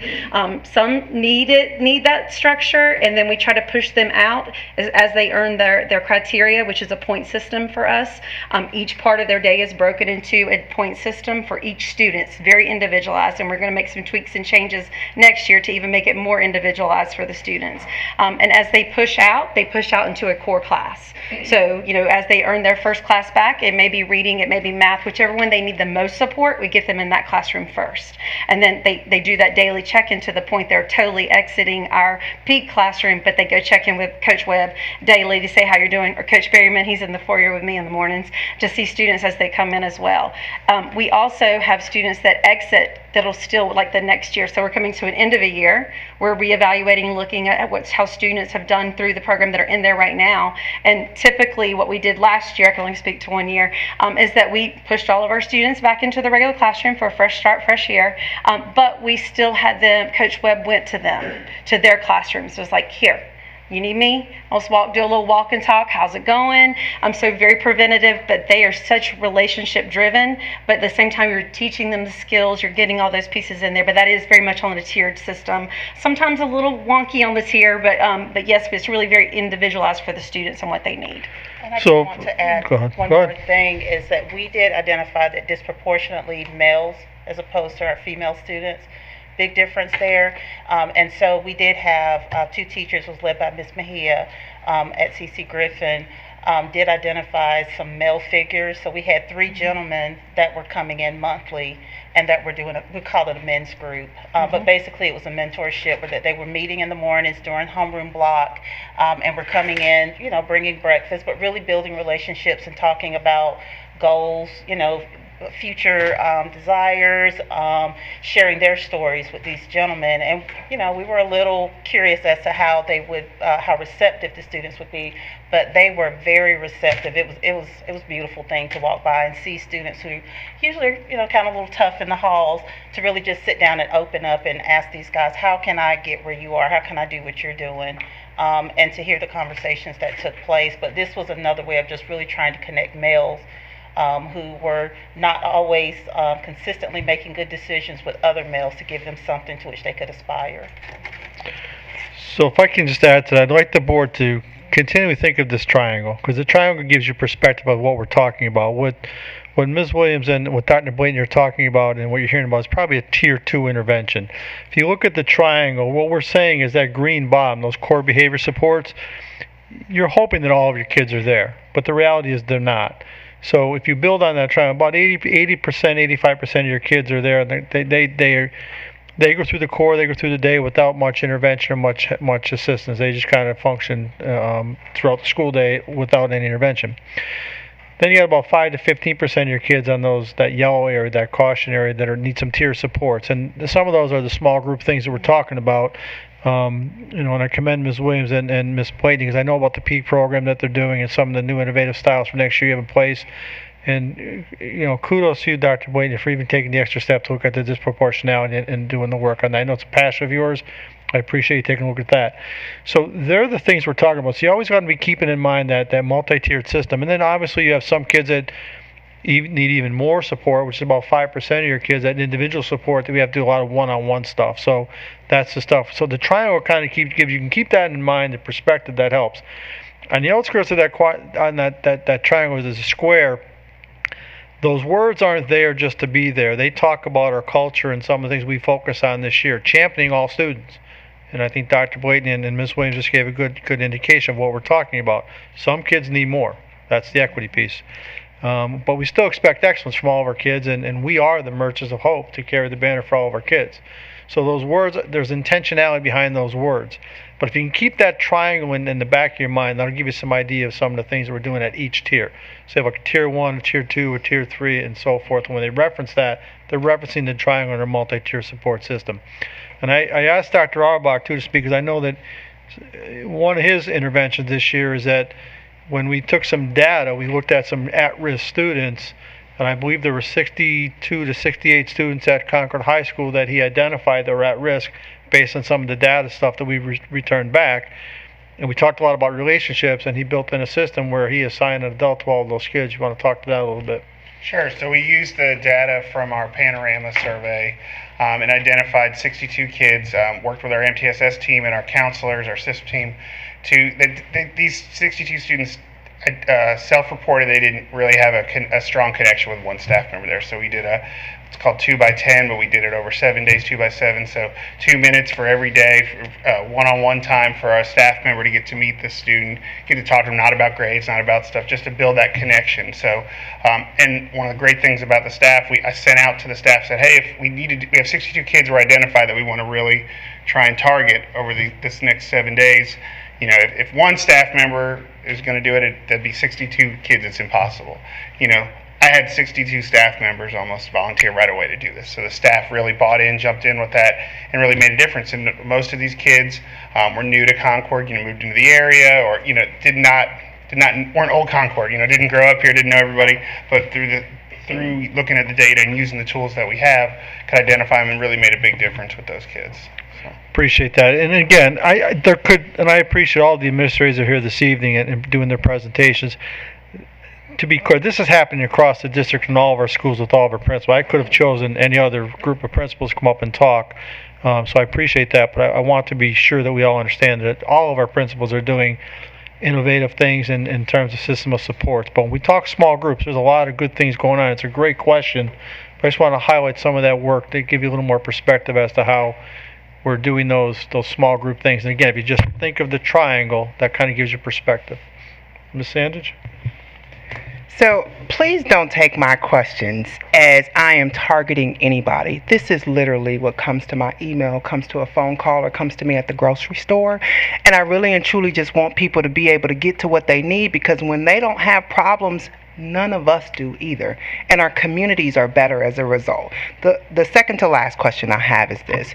So I'll get the call or whatever email from a parent, and it will be specific to a discrepancy with the principal. And while I send that to Dr. Kopicki and just say, hey, this is what I've got, help this parent or respond to this parent, what I want you to speak to as a principal, how do you maneuver through those types of discrepancies? Like, between a parent, what would you want that parent to do so that you guys can move past that issue and truly treat what's happening with that child in this discipline? I hope did that make sense? Yeah. So what I would say is sometimes parents hear of what they perceive as the same offense previously, that their child may have a certain offense and they feel like maybe their child was given more or less than another situation. Unfortunately, the best information that I can give to that I've had many of those conversations over the 10 years as a high school principal, is that unfortunately I cannot talk about other students to that parent, and I wouldn't talk about their child with anybody else. So unfortunately, even though it would be very easy for me to clear up that discrepancy, I can't talk about other children or specific incidents that occurred that may seem different to them, where to me it's they were very clearly either the same, or there's different pieces to the event that occurred. So unfortunately, almost like when we deal with personnel matters are confidential, and it would be a whole lot easier if we could give a fuller or clearer picture. And what I would try to do also on the back end is to talk about how we are going to help their child, right? Because at the end of the day, we are here for children and we want to help them. So whatever offense that was committed, how we get them back into school, how we support them while they're either in school suspension or out of school, or whatever discipline infraction they occurred, how we're going to support them throughout that time as well. Can I add something? What I would say too is just go right to the principal. Follow that chain of command. So like every now and then a parent will call and say, hey, I don't like what, So let's come in, let's talk about it. Let's make sure we're all on the same page about stuff. Because if we go through just email this, or I heard this, or my neighbor said this and that, get everybody around the table, sit down and talk about it. If it's about a teacher, bring the teacher and bring the assistant principal and get everybody around the table. And a lot of times those things take care of themselves because we're all sitting around the table and working those things out there. So I would encourage anyone that's reaching out to you, talk to your child's principal, talk to your child's assistant principal, whoever. I don't handle every discipline situation. So, Ms. Witherspoon or Mr. Tan or Mr. Hatchin at Concord, talk to them and let's get to the bottom of that, because 99% of the time, once we get all the truth on the table, everybody walks away understanding what's going on. Your answer was good too, but that's what I was looking for. I want people to hear, don't give up. Just because we have an issue here doesn't mean we can't talk through and we can't fix it. So thank you. My last question is about the vape pilot. Why is there only 2 schools? I know funding, but how long is it here? Is it going to be at all of our schools? Is there a possibility for that? There's probably a whole lot of questions at one time, but I truly appreciate that pilot, and I think it would be great for all of our schools. That's just me. When I came to Cabarrus County in May of last year, as a former principal, I had the Halo system for 2 years previously, and I saw the great impact that it had. And again, kind of as Dennis alluded to, it's almost a blessing and a curse. And when you first get it, because you get a lot of reports and you're constantly chasing that and working with your students to correct those behaviors. But I saw the great impact that it had on my former school. So when we had the opportunity here, I worked with the administration here to support that. And I think as far as funding goes, we'll work with our student services department. I'm sure Ms. Louder will also be part of those conversations to potentially expand that. Any other board members have questions? Mr. Furr? Yeah, I'm going to maybe not ask so many questions, but first of all, I just want to go ahead and apologize, because my questions comes from a grumpy old man who believes that if 25 years ago, 30 years ago, school boards and administrators wasn't having these discussions because y'all was wearing people's butt out, and that's what they needed. So I'll go ahead and apologize for that. But some of the questions I got is, and honestly, what was presented tonight with the data doesn't really match up with, I think, with the telephone calls and the emails. And I was at the Whataburger this week, and I got hit up by a bunch of bus drivers about discipline. What are y'all going to do about discipline on buses? So I was like, we're going to talk about that Monday. So anyway, and that's the first thing I wanted to talk about. We talked about safety for students, and anyway, I thought my mic was off. Anyway, and I think it's positive. I think any parent, based on what we heard tonight, should feel good about their kids going to school. But my concern is, what are we doing about teachers? The safety of teachers. I get calls, emails, texts, conversations. Teachers are scared to come to work. Teachers are leaving not because of money. They're leaving because of being disrespected. They get cussed out. Student gets sent to the office. They're right back in. And You know, where's the line of the disrespectfulness of teacher that we're allowing to be, the teachers to have to go through before we send a kid to the Glenn Center? So,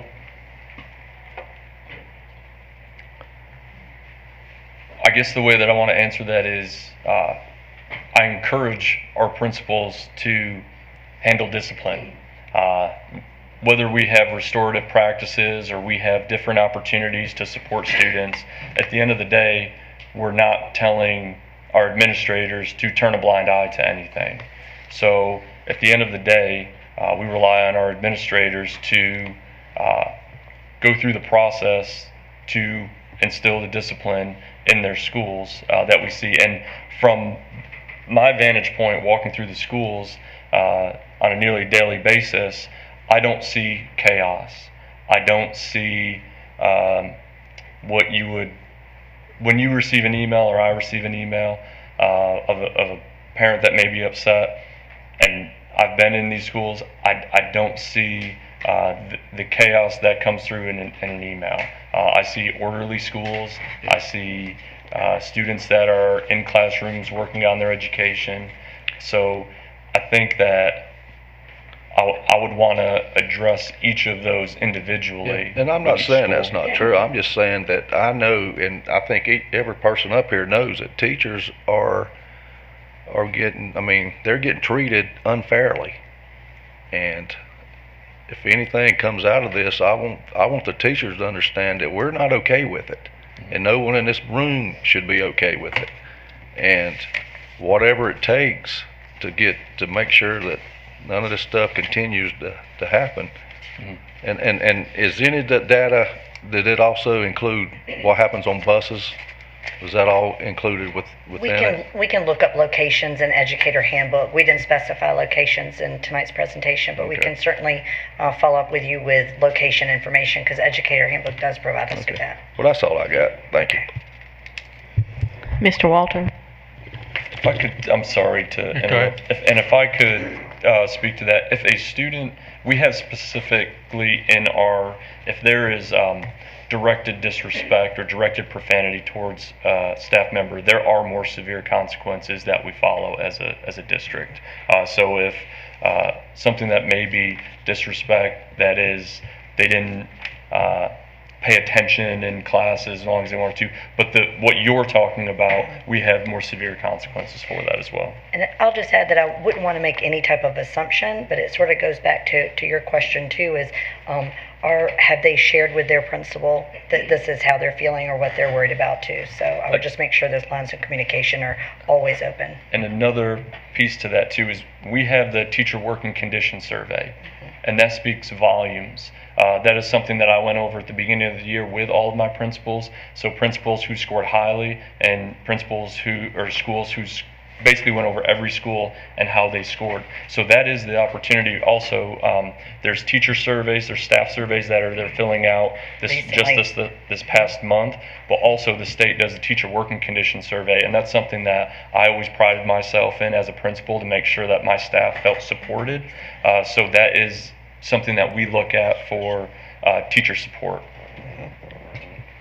I'm sorry, Rob, just 1 second. I just wanted to piggyback on what Tim was saying about the cursing.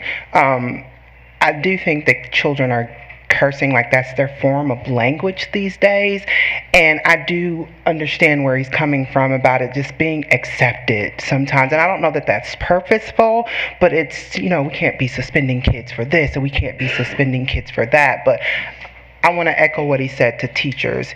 If you feel uncomfortable about a situation that is happening with a student and it is literally, students cursing, I think you should be okay with saying something about that, because I have heard the same thing. So I want to be clear. I'm not saying we won't sit here and say that these things aren't happening. Well, they are being addressed, and that's not acceptable. It's just flat out not acceptable. We don't accept disrespectful behavior. If you look, there are over 30,000 incidents across the district. You break that down, and roughly it's about 600 per day per building. Per district. It's about. Let me quote my data here, so I'm actually on the money. So you have about 670 incidents across 45 schools each day. If you break it down, it's about 3.8 incidences at each school. So I want to be real clear. That behavior is not acceptable. And the principals that are in this room can tell you this. I have said repeatedly, over and over again, if the students are showing the disrespectful behavior, the aggressive behavior, that they need to do what they need to do to run their buildings. And if that includes suspending kids or moving kids from the building, so be it. Now, again, we also understand that we can't send the kids out forever, but we do have an opportunity school that exists for a reason. I think we need to have further discussions over the break between now and the end of the new school year. Not an excuse, but the reality of it is there are a couple things that are playing more and more into what's going on in our school system. Number one, social media. And we're all kidding each other if we think that's not influencing what's going on in our schools every day, because it is. Your Instagrams, your chat rooms, your Twitter, your accounts, I mean, that has invaded our system, and it's not healthy. And we need help from parents and our community to make sure that we're addressing that. We can't solve every issue that comes through the doors. We get every issue that comes through the doors, and we have to handle what comes to us, and we will continue to do that and educate kids. But we are not, and I can tell you as a superintendent, I have told our principals, you do what you need to do to run your buildings. You're in charge of those buildings, and they can vouch for it. You can ask them here, you can ask them outside of here, me present or not, they'll tell you that. As recently as the last 2 weeks, we talked about this. I had every principal come over, we talked about discipline. We went through the student code of conduct. We went through the matrix. We had a good discussion on this. It's something we need to continue to talk about, but I think our administrators and our teachers do an incredible job at doing what they do on a daily basis, one. Two, I think there are variables that are influencing our kids like they never have before. It's not an excuse, it's just fact, and we will continue to address it. And then third, and I don't like to reference back to this because I think we're moving forward, but the pandemic has definitely caused us post-pandemic issues that we're dealing with that we're still trying to handle as we move forward in terms of discipline. And I think only this year, and the principals can speak to this, but I think the behaviors start to get, not the behaviors, I think our students start to get a little more comfortable in the normalcy of the school day this year because of the inconsistency over the last 3 or 4 years of, am I in school, am I online, am I going, am I not going, do I wear a mask, do I not wear a mask? All these different variables have played into some of the behaviors that we've seen. But our goal is to address every issue, help every kid, and to Mr. Furr's point, I applaud our teachers for the work they've done. They've been incredible, and we have to make sure we are supporting them. We definitely are hearing you, and we are trying to do our best as we can. I think we are. But I think we're fooling each other if we think that it's just one thing that's impacting the behavior of our kids. And I'll go on record right here and now and say it again. Social media is a giant problem. We really, truly need to address that. And I'll say this. I know our board, I don't want to put words in your mouth, but I do think that coming up is going to be a cell phone policy we need to talk about and address. If we take the phones out of the I don't want to say out of the schools, but if we find places or a good policy that we can implement to control cell phone use during the school day, our kids are in school to go to school and to get instruction from our teachers, not to be in school and be on their phones and be doing all the sideways things that they may be doing. And I'm not blaming our kids because they're only operating under the constraints and the rules that are in place. But if we come up with a better policy and a better way to control some of that factor, I think we can get back to what we want to do, which is teach kids. But I think our communities understand we have to do a better job at controlling our environment, and I think that starts with our cell phones in schools and coming up with a stronger policy to manage when and how they pull those phones out during the course of the day, because 2023 is not 2010. This wasn't as pervasive a problem as it is now. And the way our kids are being educated and being influenced by those social media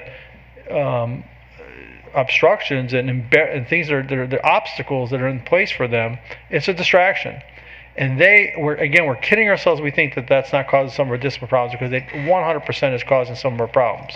And I think that'll solve many issues if we can kind of come up with that. And again, I know our board is definitely, that's something we're going to talk about in the future, but I'm just saying out loud, I think that if we can come up with a stricter policy just on cell phones alone, we can solve some of, not all.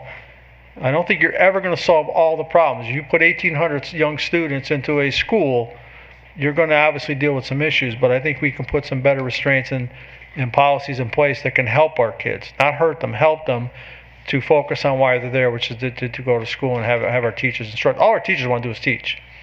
So we want to make sure that we can give them all the supports that we can to do that. So again, I don't want to go on any further, but I just want to point that out. We hear you, and we at times are as frustrated as everybody else. And I know our principals are, and I certainly know our teachers are. But I think we are only as good as some of our policies and rules are in place. And sometimes these things that occur and happen have to occur, so we recognize the issue and have a conversation about it and be able to come up with a better policy, a better plan to put in place to help our kids. So I'll leave it at that. Mr. Walter? Yeah, there's a lot of information that's been presented today, and I had some questions. I'm going to limit them to just a handful. If you can talk more about how our SROs are involved in our discipline. Are they part of the MTS group or committee? How does it have to be criminal before we get an SRO involved? We understand that SROs in our buildings are more than just law enforcement. A lot of times they end up building strong relationships with students. They end up having supervision throughout the school day. They end up sometimes almost acting as a counselor with the SROs that I've worked with over the year to help our students. They have very specific roles in terms of what they're able to do, whether it's questioning during an investigation or starting an investigation. So we work with law enforcement on those specific requirements of when they can step in and when they cannot. I would just say that's the exact same thing at the middle school level, that they are trusted adults in the building. They are relationship builders, absolutely. But yes, they have the very set role that they are to Right, follow. but some of our discipline kind of blurs lines if it has to do with. Well, and I would say, especially when it deals with school safety, that's when they can immediately step in, and then we kind of follow their lead, whether there's a threat or whether there is information that's provided to us that may lead to a threatening or safety situation. Okay, thank you for that one. I think the big one I get a lot is the bullying, and you have a perpetrator and you have multiple perpetrators sometimes, and as Dr. Kupicki was saying, a lot of this stuff is all over the cell phones and outside of school. You can take somebody out, but they come right back to that same. What do we do for the victims in some of these cases? I know we can't specifically say, but is that part of the evaluation and the discipline on who's been affected by that? So the first thing that you work with if you receive a bullying report is you investigate and find out more information. And a lot of times, as an administrator, you're kind of determining, does this fit the criteria for bullying, or does this fit the criteria for more of like harassment? So that's kind of the first step that you take in that process. And typically we'll follow like the IIR model, which is bullying follows, is it intentional, is there an imbalance of power, and is it repetitive? So if it kind of meets those three checkpoints, then it does fall in the category of bullying. And if not, then it may just be, if it was a one-time offense where one student didn't like the other student, and majority of times they were good friends prior to, but you look at the specifics of what does it fit, what criteria does it fit first, before you then go into determining what it was and how you move forward as far as consequences or support for the victim or dealing with consequences. And we have a set criteria for that in Cabarrus County Schools. We have an online bullying form, and anytime bullying report is reported to any staff member, we ask the child either to fill it out or the family to fill it out, or it gets filled out already on its own by a family member or a child or a friend, and it comes through the system. And so if that is reported, we do ask if it's reported to a counselor or a teacher. We guide them, and if they need help filling it out, we'll help them fill it out so that we've got that documentation so the investigation can begin. Is that on our website? Yes, sir. On all the schools, too. Okay, and then my last question was for Mr. LeGrand on the PASS program.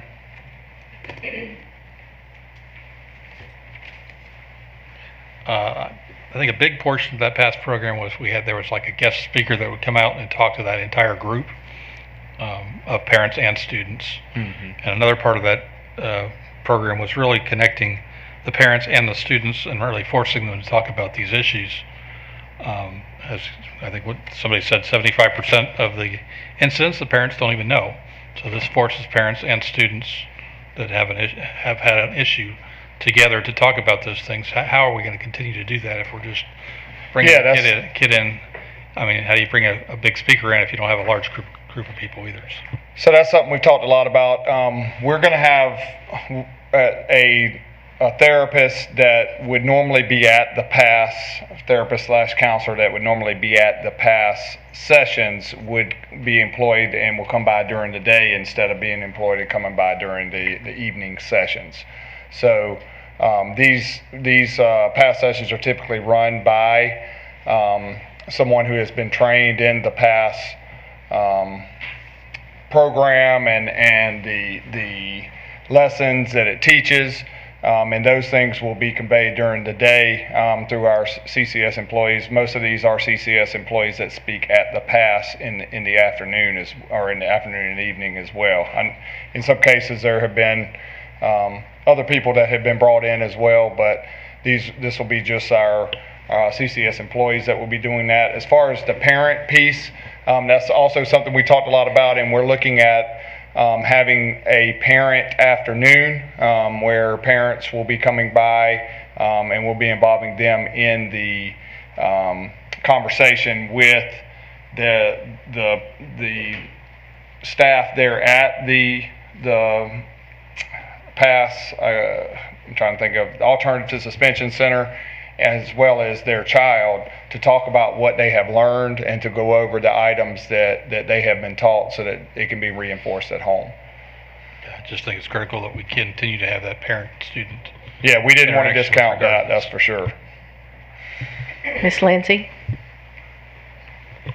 So I have a lot of stuff too, and I'm going to try to limit it. I do appreciate all of my colleagues here. They brought up a lot of the same stuff that I wrote down. So back to the halo sensors. How much are they a piece? And because, I mean, even you said at J.M. Robinson, you only have them in 3 out of the 5 bathrooms, right? So are they super expensive? Like, what do we need, a grant or something for these, or? So I can speak to when I was installing them at my previous school, and kind of the expense comes with the installation. So the actual device itself, I believe then was $30 or $40, which is very inexpensive, right? But then you have to run all the wires and install them, and that would be upwards of potentially $2,500 per device. So that is where the major expense comes in, as far as if we were to go out and try to do this countywide or with all the high schools, the major expense would be the installation. But I would want to get back to you after talking with FMD to see how much specifically it was for Mount Pleasant and for J.M. Robinson High School. But my past experience was the installation was the lion's share of funds. Well, because the data on them obviously sounds pretty promising. I mean, the fact that you've had 0 fights in the bathroom since you've been able to install those, I think that would be huge. Just even considering that some schools felt like they had to take the bathroom doors off of bathroom stalls in order to try and fix that problem. So that's one thing. The other thing is the cell phone policy. Thank you, Dr. Kopicki, for bringing that up. I do think that we need a very clear, communicated, not just school-specific, but district-specific cell phone policy. I think that some of the issue, not all, and I hear to your point that the handbooks for the schools can't be any less of a punishment than what it is district-wide, but I do and have heard from a lot of parents the inconsistencies from each school to another, and I do feel like that puts a little bit of pressure on some of the teachers, some of the parents, just with the discrepancies and those. I think that we need to make that more standardized. Even if you put the cover page as your school's mascot, but everything inside of it was the same, I think that's going to be important moving forward, to just keep that consistency within the district. I wanted to know when we're going to be getting the data from those surveys that you mentioned from the teachers. When will that be coming out and be made like public and to the board? Just with their happiness within the school, like how things are going. So, Dr. Probst was in charge of the. So I don't know if you'd want to speak to that. And they just concluded last week. So it's not the K-12 Insight. That'll come back this month. I think you're talking about the teacher working condition survey. Yes. Teacher working condition. If you're talking about the North Carolina teaching working, that's every other year. We didn't run that, but we did copy questions from it and put it in the recent K-12 survey. It closed the 31st. We're getting raw data right now, but they predict in the next 2 weeks we can have good presentation for you. Oh, good. Thank you. To the other point with the bus drivers, and so we're still 60 bus drivers short. I don't know if y'all know that, but that's still the truth. And the fact of the matter is the reason we're having a hard time hiring bus drivers is because people are scared to be bus drivers. They don't feel like they're getting the support that they need. They do feel like that it's a discipline issue on the buses. I really, really think that that's something that we need to really look into and take a deeper dive on. Because I don't know what we're going to do next year if we're still 60 bus drivers short. I can't even imagine what a nightmare that's going to be for transportation. Let's see. I love the fact that we are making these kids with the vaping. I love the fact that we are making them have to watch things that are boring and tell them why vaping is terrible and they don't need to do it. I don't think a suspension and having them just go home and watch TV for the day is going to really impact them. So I'm so glad that we're doing that, because that is something that I know that I've mentioned a couple of times, that we really need to make sure that we are making the punishment a punishment and also educating them on the dangers of vaping. So I love that we're doing that. Hold on, just want to make sure that I have everything. So when you had mentioned increases in consequences for vapes, what are those increased consequences that we're talking about? What would be punishment for that? Initially, at the beginning of the year, it was a 1-day out of school suspension, and we had increased it to 5 days out of school suspension, where they also had to take the vape modules. So that was the change in vape consequence. Do we find that it's working? So right now we've seen a decrease in the possession, but we have seen a slight increase in use of vape on school grounds. So we're still going to analyze that to see how we close out this school year and look into next school year. And I think one of the biggest impacts that we have is when we catch the students and we have conversations with parents. A lot of time, like Mr. Hobbs had alluded to, the parents didn't know that their child was vaping. And this happens with students who sometimes have very low or no discipline, because it is common among teenagers these days.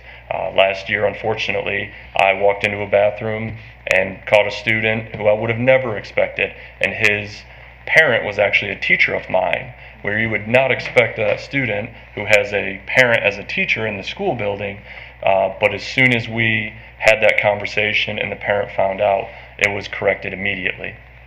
I think one of the things with vaping too, to be clear, we don't want to mislead anyone.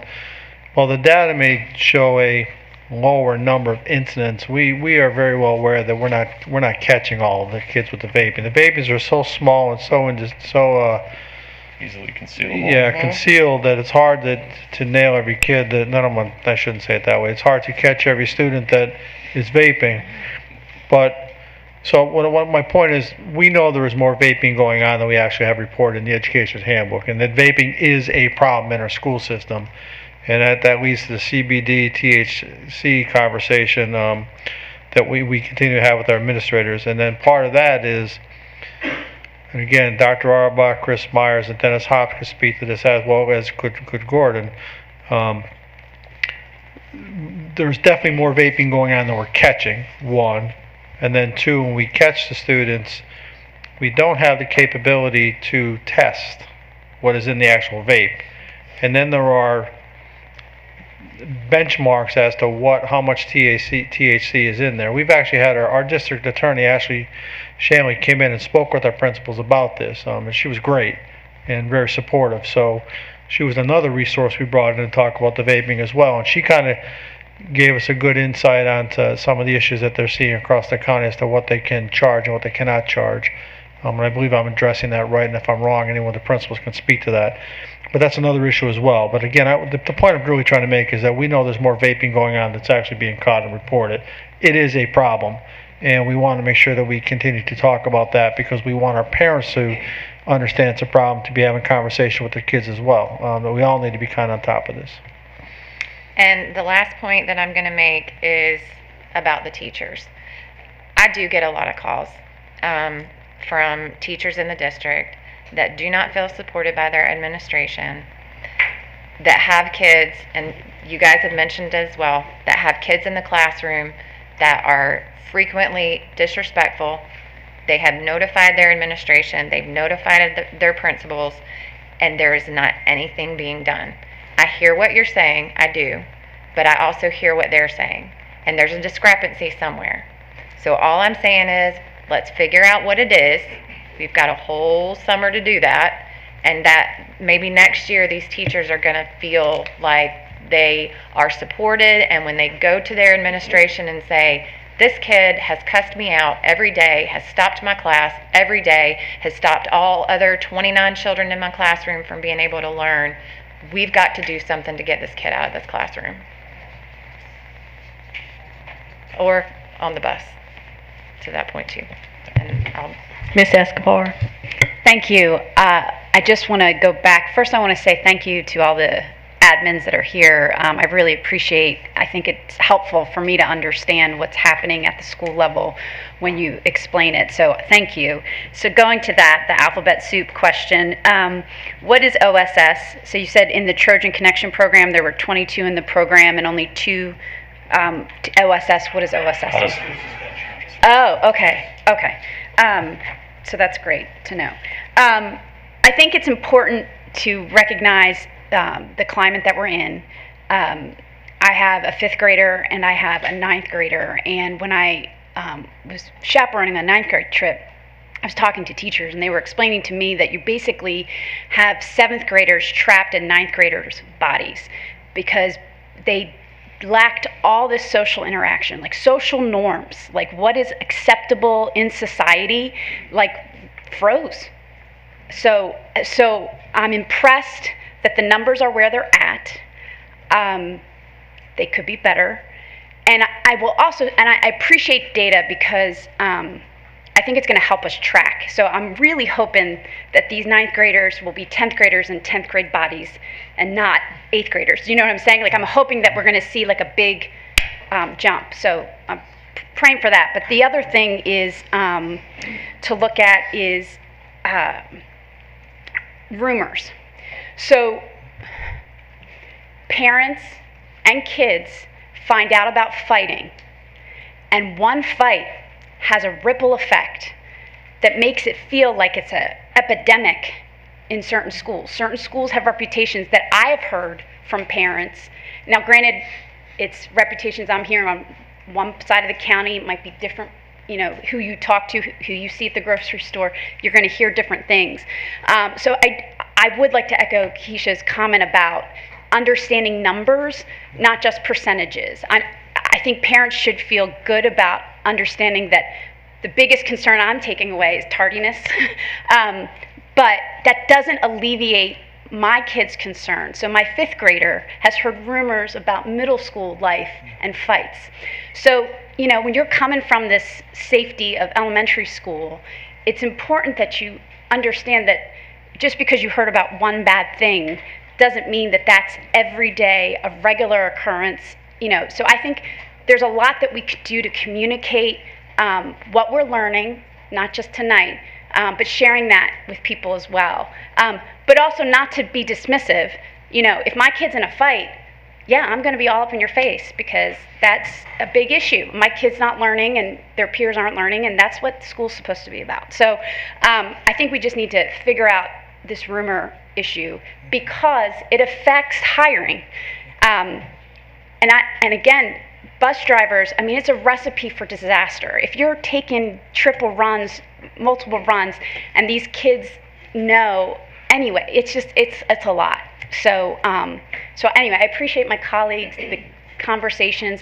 I would just ask, are you guys going to be giving us specific recommendations? So our policy is okay with consequences. You were able to finagle that. But is there something in the policy that you were hoping that we could look at or change so that we can maybe address consequences, give you better thing besides the cell phone policy? Is there something else that the board should be looking at based on these numbers? I would just like some feedback on what how we can support you in supporting them, if that makes sense. Yeah, so I think that's a great question. So what we're going to do, I think this is the starting of the conversation, right? I think we present this evening, have a conversation, hear the board's concerns. Obviously, we'll take that input back and talk to our administrative teams. And over the next month or so, we'll come back and talk again a little bit about what some of the changes will be that we can do wholesale. Now, I don't think that we can make, 15, 20 changes. I think that's unrealistic expectation, but I think that we can, this evening there were probably for me 3 to 5 big takeaways just from the board's insight and questions that we can take back and talk with our administrators about, and hopefully come back to the board and say, here are three to 5 things that we would like to implement moving forward, and if we need your support to change policy, we will. And I definitely think that we need to talk about cell phones and changing our policy and making that a very strict, a stricter policy. I want to be clear, I'm not saying remove them, but I'm saying let's have a conversation about when and how they're used in schools and when they can be brought out, because they're a giant problem. But I'd want to talk to administrators about that and bring some of those recommendations back to the board. Okay, thank you.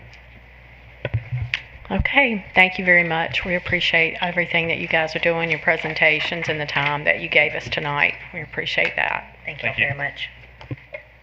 Okay, board members, we're going to move to 4.03 in our return of comments, and Mr. Gill Middlebrooks. Thank you, Madam Chair. I want to bring to your attention 3 things tonight. First, back in July 2022, the Department of Education announced proposed regulations for the new Title IX regs and indicated that after getting 240,000 public comments, they would have the new regulations finalized in May of 2023. They missed that deadline.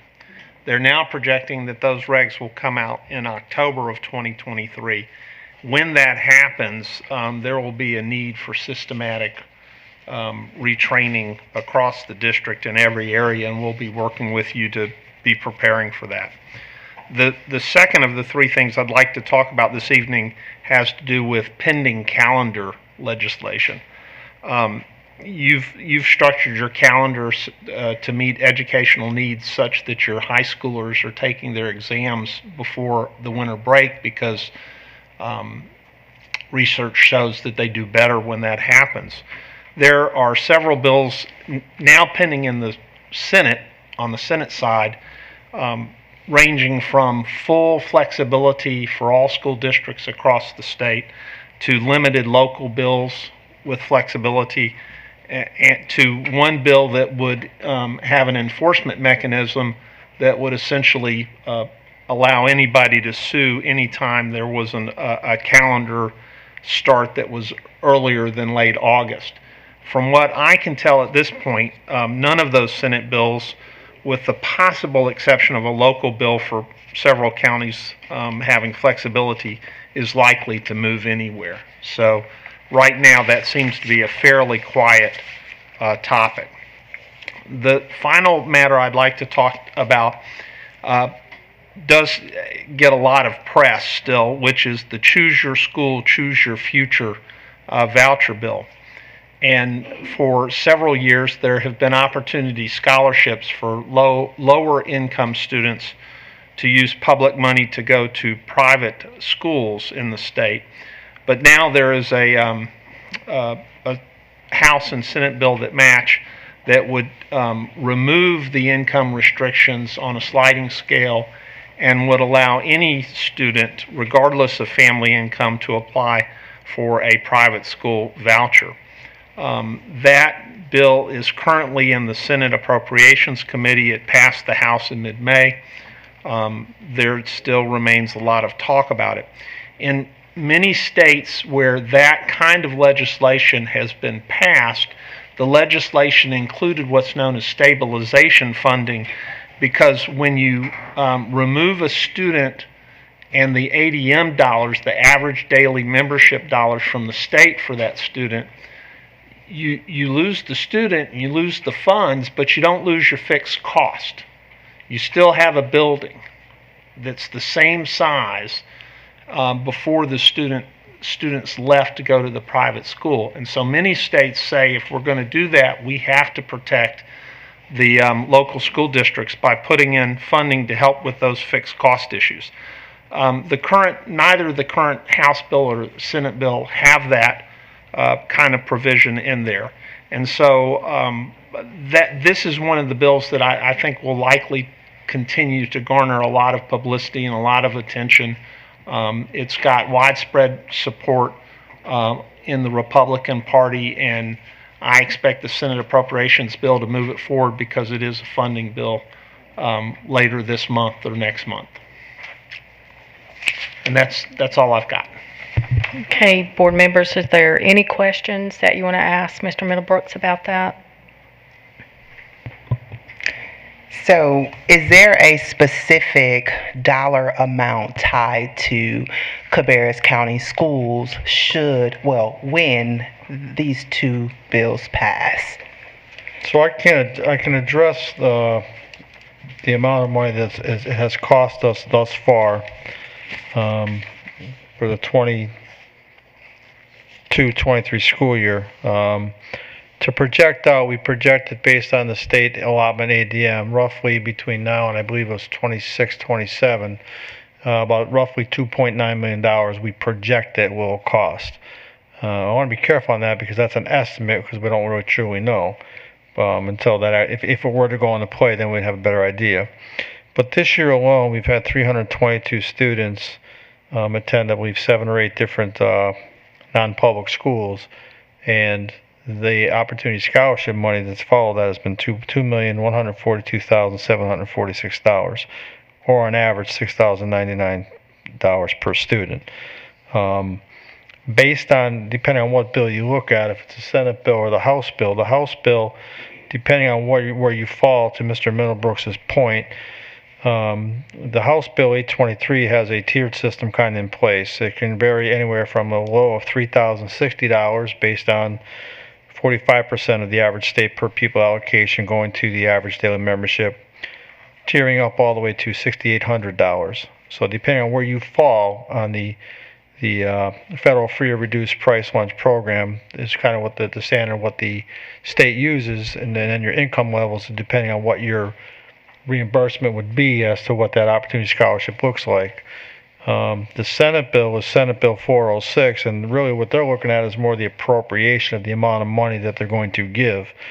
And to give you some insight into that, this year I believe the proposal for 23-24 would be $176,540,000 for this year.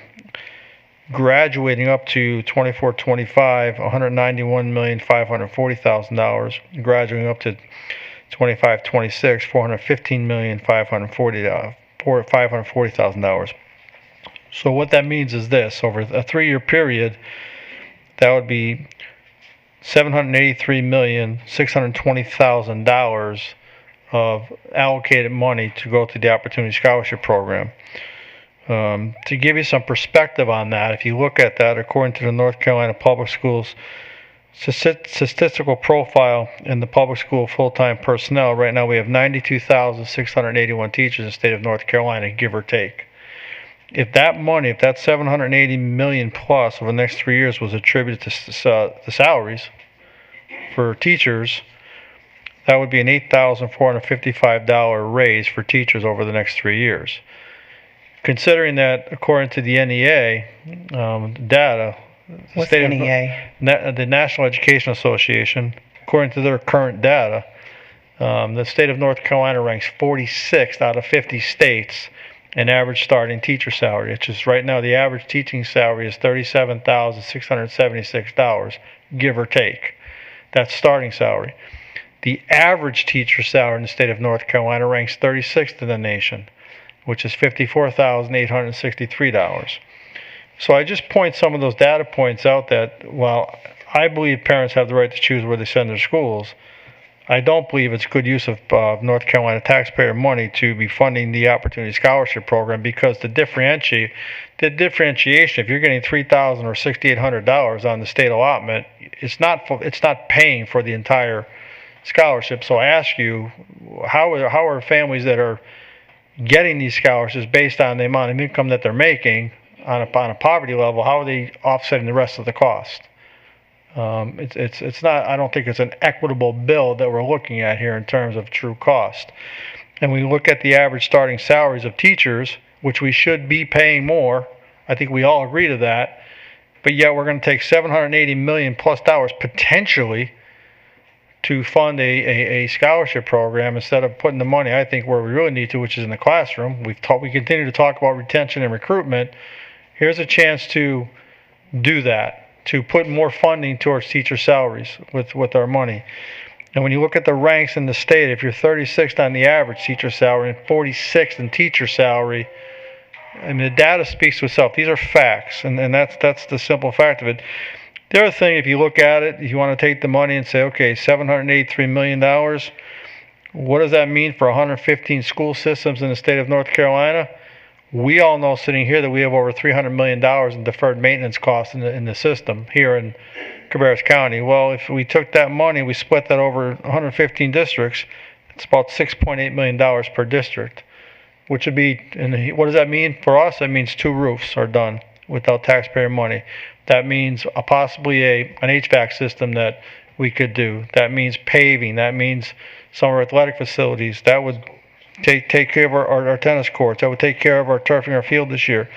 So I think that again, not arguing where you send your child, that's up to parents. I support that. And I'm not anti any school, but I am definitely advocating for public schools and the kids that are here in our system.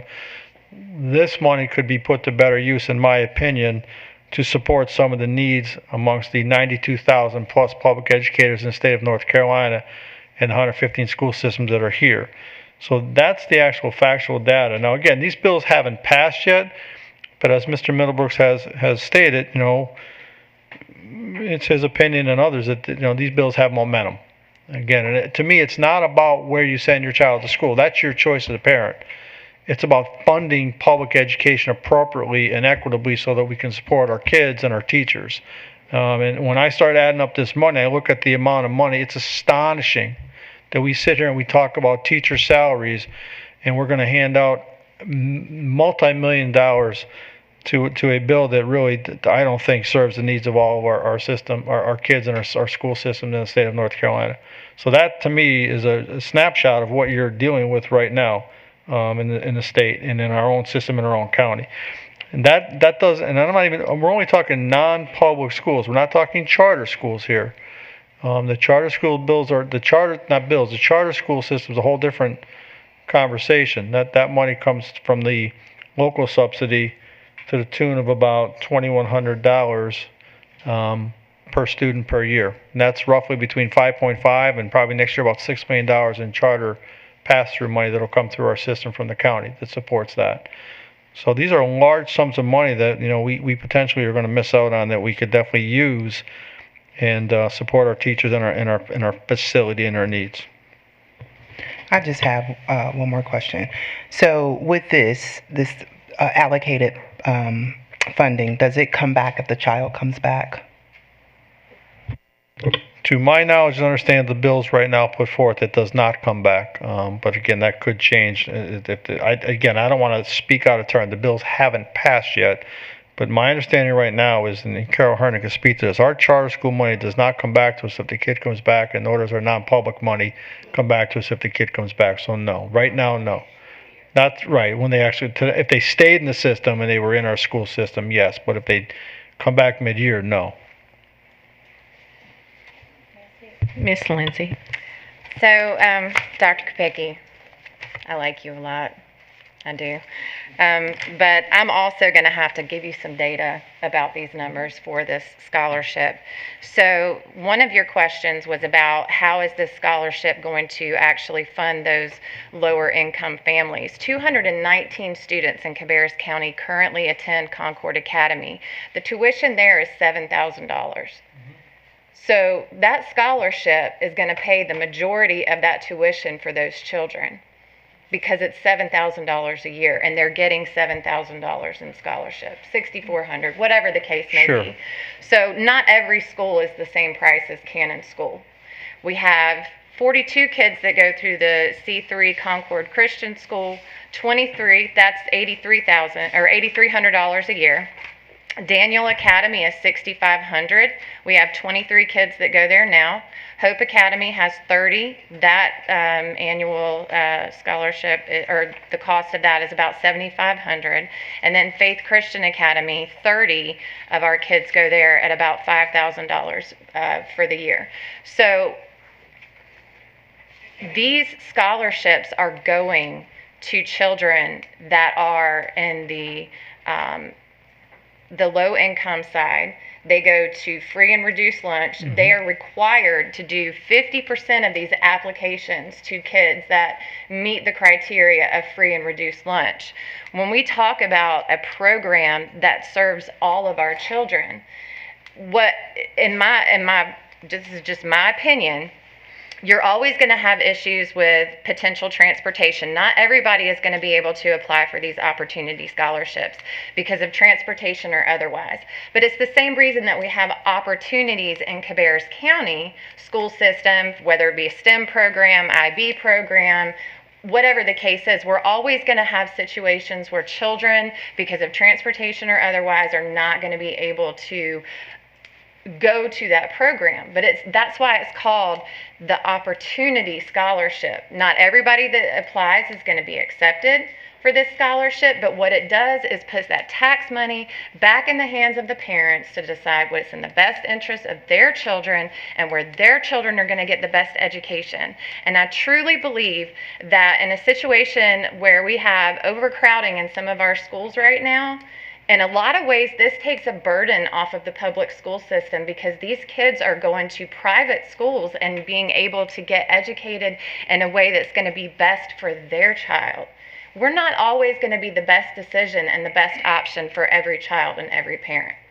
That's why it's called an opportunity. And I believe that we should give the opportunities back to the parent, and that the money should follow the student, not the system. That's just my opinion. And to be clear, I want to be very clear on this as well, and I appreciate the comments. The admiration is mutual. I respect where you're coming from, and I value as a board member. We may disagree on this, but I want to be very clear that I respect your opinion, and I appreciate your comments this evening. So I do thank you for that, and I respect that. I just want to point out that it's not necessarily an opportunity for a lot of our special needs parents. And I would just add, and I appreciate you sharing that information, because I was unaware of schools that were where this money would actually do something. But that's my concern, that money isn't going to go to families that could use it or need it or really give them an opportunity. What it's really going to be doing is going into the pockets of families who've already made the choice and have already decided not to be part of public schools. And at the end of the day, when you have a Leandro case, when you have money that already is not coming to schools that the courts have said that for years that should be coming here, imagine what we could do if we were funded properly. Imagine the choice parents would feel if we were funded properly. So I feel like this is not helping us, it's hurting us. And I understand that public school is not for everybody. I get that. But when you're basically divesting us to pay for this, I just think that that's contradictory. And it's not about a system. I agree with you. We're trying to educate all kids. We have to. That's the law. We have to. We don't get to turn anybody away. We just went through 2 hours of behavioral stuff because you can't turn them away. So I respect parents. I'm a parent. But this is not helping all kids. It's not truly an opportunity for the majority of kids in this state. And if we are hurt in the process, I don't understand how you can sit here and endorse that. That's as us in this role, what we have to do, the work that we're confronted with, this hurts us.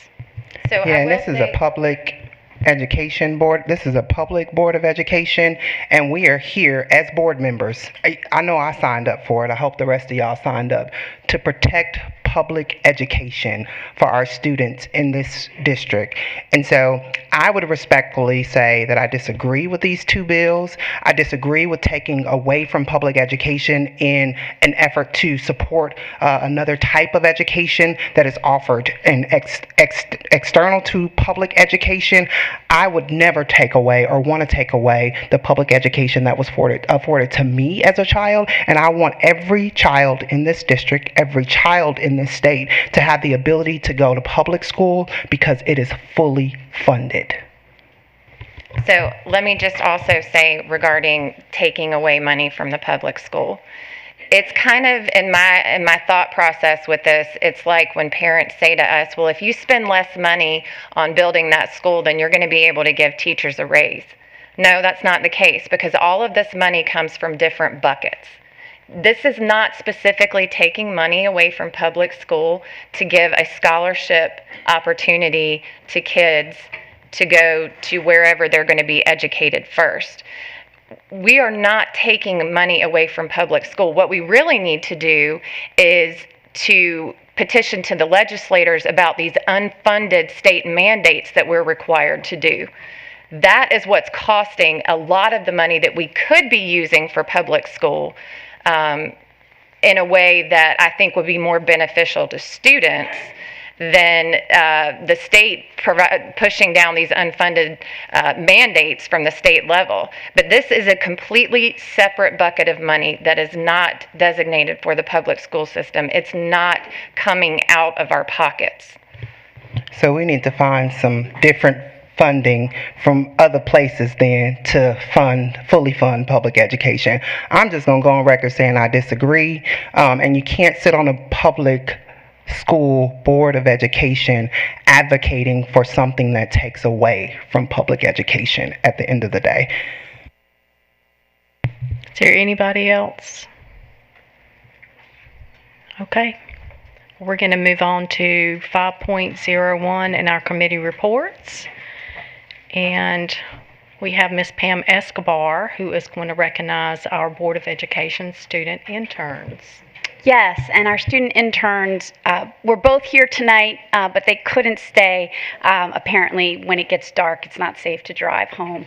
So I just want to recognize I had two excellent interns who were also ambassadors for the program. I will also say there are several kids that applied this semester and were aware of the internship program. I would say a lot to do with both Allie Bogart and Vandana Petapalli, or Ipsy is what she is her nickname. So Allie and Ipsy were wonderful students. I want to also thank the staff for the internship program this semester. The chair gave me the opportunity to be a part of it, and I'm just so thankful for all that I was able to learn about Cabarrus County Schools and the board through this program. I'm excited about the new interns that are going to be coming next year, and for those who have applied, I'm going through your applications and we'll hopefully have answers to you by the end of the week. But yes, Allie and Ipsy were just wonderful students, true leaders themselves. Super impressed with what they have in their futures. They're both going to four-year universities next year, and so I just think they speak to the quality of interns that we've had this year, and I'm looking forward to the next group. And we will see them at graduation this week, so on Friday and Saturday. Are there any other committee reports? Ms. Sandage? So, as I stated earlier, I sit on the Child Protection and Fatality team. We met last month. We meet every month. And we are creating an updated community resource list, which we hope to have available before school starts again. Just pretty much acknowledging all of the resources that we have in our community. And we are working on some community initiatives regarding gun safety and are investigating a grant for pediatricians to be able to provide gun locks to parents. Thank you. Anyone else? Okay. We will move to 5.02, the academic calendar 2024-25. Thank you, Mrs. Adcock. I would ask the board to please table this for this evening. There have some revisions and some situations that have come to my attention over the last 2 days prior to this being put on. We want to consider before we bring this to the board and report out on it. So I would ask that we table this. Okay, board members, if there's no objection, we are going to table this till another time. Any objections? Okay, thank you. We'll move to 5.03, our community eligibility provision, schools for 23-24, and Dr. Jonathan Bowers and Ms. Stephanie Allman. Welcome. Thank you, Madam Chair. Appreciate that. Good evening to you. Good evening, members of the board, and Dr. Kopicki. Tonight, Ms. Allman and I will be sharing with you the schools that have been selected for participation in the Community Eligibility Provision Meal Service option for the 23-24 school year. Our Director of School Nutrition is going to be sharing some background information on Community Eligibility Provision schools and give you the list of schools that have been identified for inclusion in next year's participation. So I'm going to turn it over to Ms. Allman. Thank you.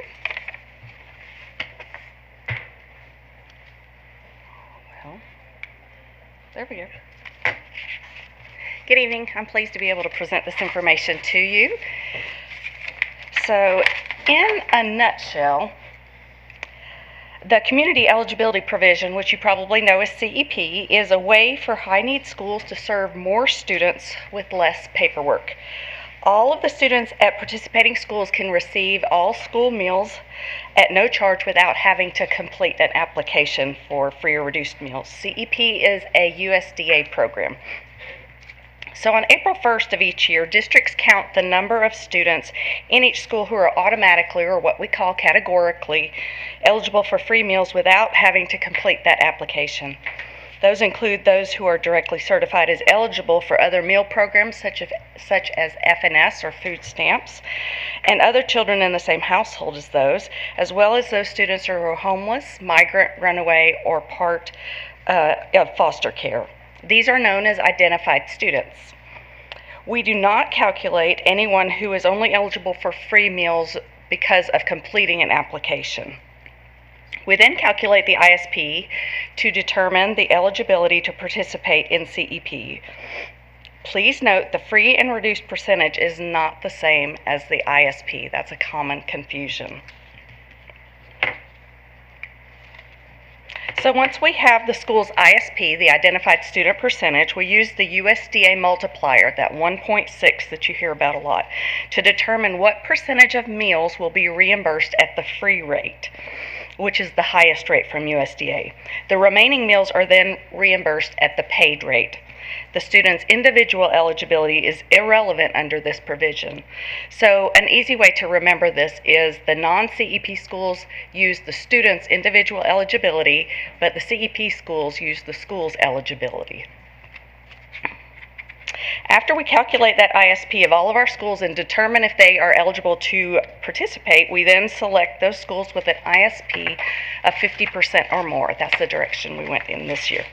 So as you can see, we are able to add 6 schools for a new total of 11 CEP schools, which is good news for our students. At these schools, at least 80% of the meals will be reimbursed under the free rate, but many are higher. Once a school's ISP reaches 62.5%, all meals are then reimbursed at that higher free rate. And as you know, SMP is self-funded, and we've budgeted for any of those remaining costs. We do project that our revenues will be sufficient to cover all of those expenses and don't anticipate any student meal price increases for the coming school year, which is good news. So what questions, let me leave it on there. What questions can I answer for you? Any questions? Ms. Escobar. Thank you for this. That's good news for families and for kids who need it. So I appreciate hearing that. I just think nutrition is so important for kids to learn. I mean, you can't think if you're hungry. This is not related to this, but more, I just wanted to ask about lunch debt. What is the status of our schools as far as lunch debt? And if there's a kid who's ending school on Thursday and they owe money, what happens to them? What does that mean? And is there a way for the public to help support them? Go ahead. So if the public is certainly willing to help, what we encourage them to do is to reach out to our school nutrition team. Certainly if there's any willing participants out there. Also, they can reach out to schools that certainly they would be interested in supporting as well.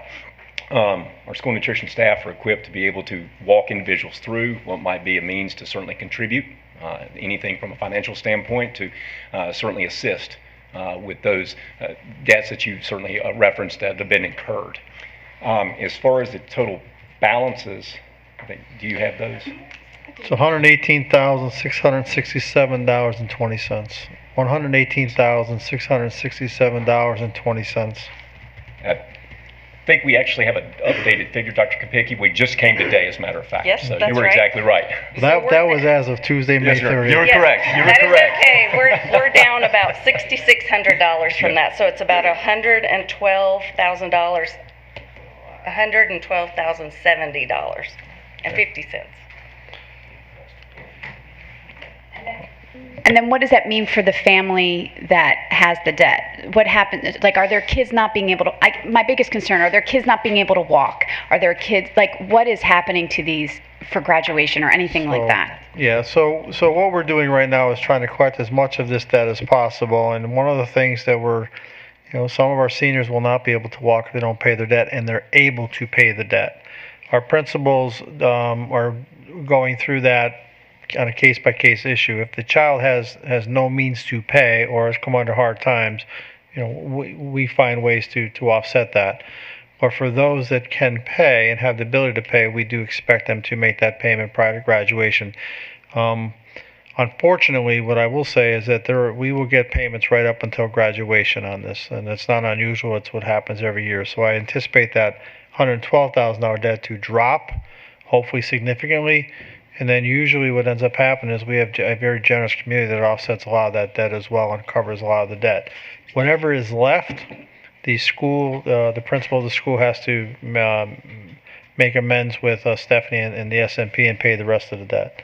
So our highest offending school has about $12,000 worth of debt, and there is one other that's at about $11,000. The rest of them are all under between 3 and 9. So hopefully that significantly decreases between now and graduation, which I do anticipate that it will, and we can report back on that if the board would like. Can I ask a question? Sure. You done? Okay. Is there something on the website where they can go and donate? Because I actually had somebody ask me about something that they saw. Yes, there is. Were you pointing back behind Yeah, her? Marion was nodding her head. Somebody was nodding her head. Said, yeah, it's like a flyer. Well, that is true. Johnny Rogers Barbecue is one that I know of. They brought us a That's check where it today. was. They were Yep. doing some fundraising like they did the last couple of years ago, because last year, so they actually brought us a check today, and then we applied that. We don't have anything on the website. Right. We could certainly put a blurb on there. Now they can't donate automatically through the website, so they would need to bring the check to us in the office or to whatever school if they have a preference. But we'll walk them through it. Absolutely. Okay, awesome. And so glad that they didn't have, or you're not going to have to increase the prices. I'm glad to. That's awesome. Thank you. Ms. Sandage. I just have one question. So, and this probably giving me a little bit more of my information than I need to, but my daughter had like a $50-some-odd bill, and I didn't know that it could get that high. So does that mean that there are no limits? Is that what's happened? That is correct. Last year when we adjusted the board policy, we removed the limit because we were really concerned about removing that alternate meal. We did not want to have that as a stigma for the students going through the line. So yes, ma'am, that's correct. Anything else, board members? Okay. Thank you so much for your presentation. Great, thank you. Board members, before we move into items for consent or action, would the board like to take a 5-minute break? Or do you want to keep going? I got my Coke now. Okay. Oh, ain't you special? Yeah, we'll take I think Okay, we're going to take a 5-minute break, just so the board members can get up and stretch, and anybody else. So we'll be back. Thank you.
Welcome back. We are going to start at 6.01 with our school fees review with Mr. John LeGrand.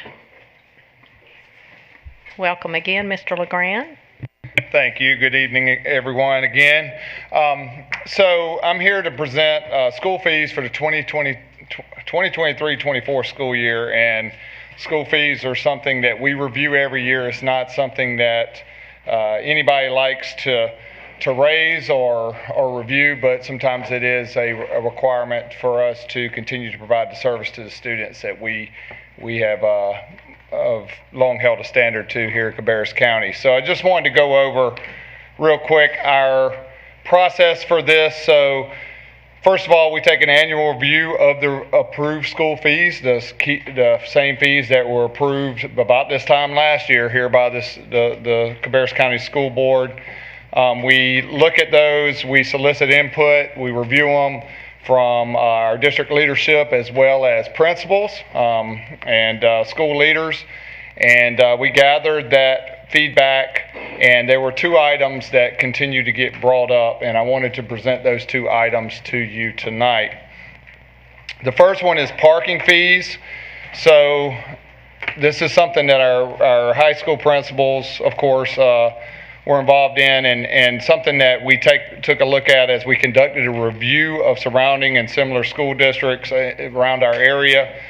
What we found in doing this review is the majority of the school districts have parking fees ranging from anywhere between $35 and $50 for the school year. There were some as high as $75, there was an $80, and there was even a $200 charge for the school year. So just to give you some perspective on that, CCS's fee is currently $25 for the school year, and that is for a student to get a parking sticker and to be able to park on CCS property.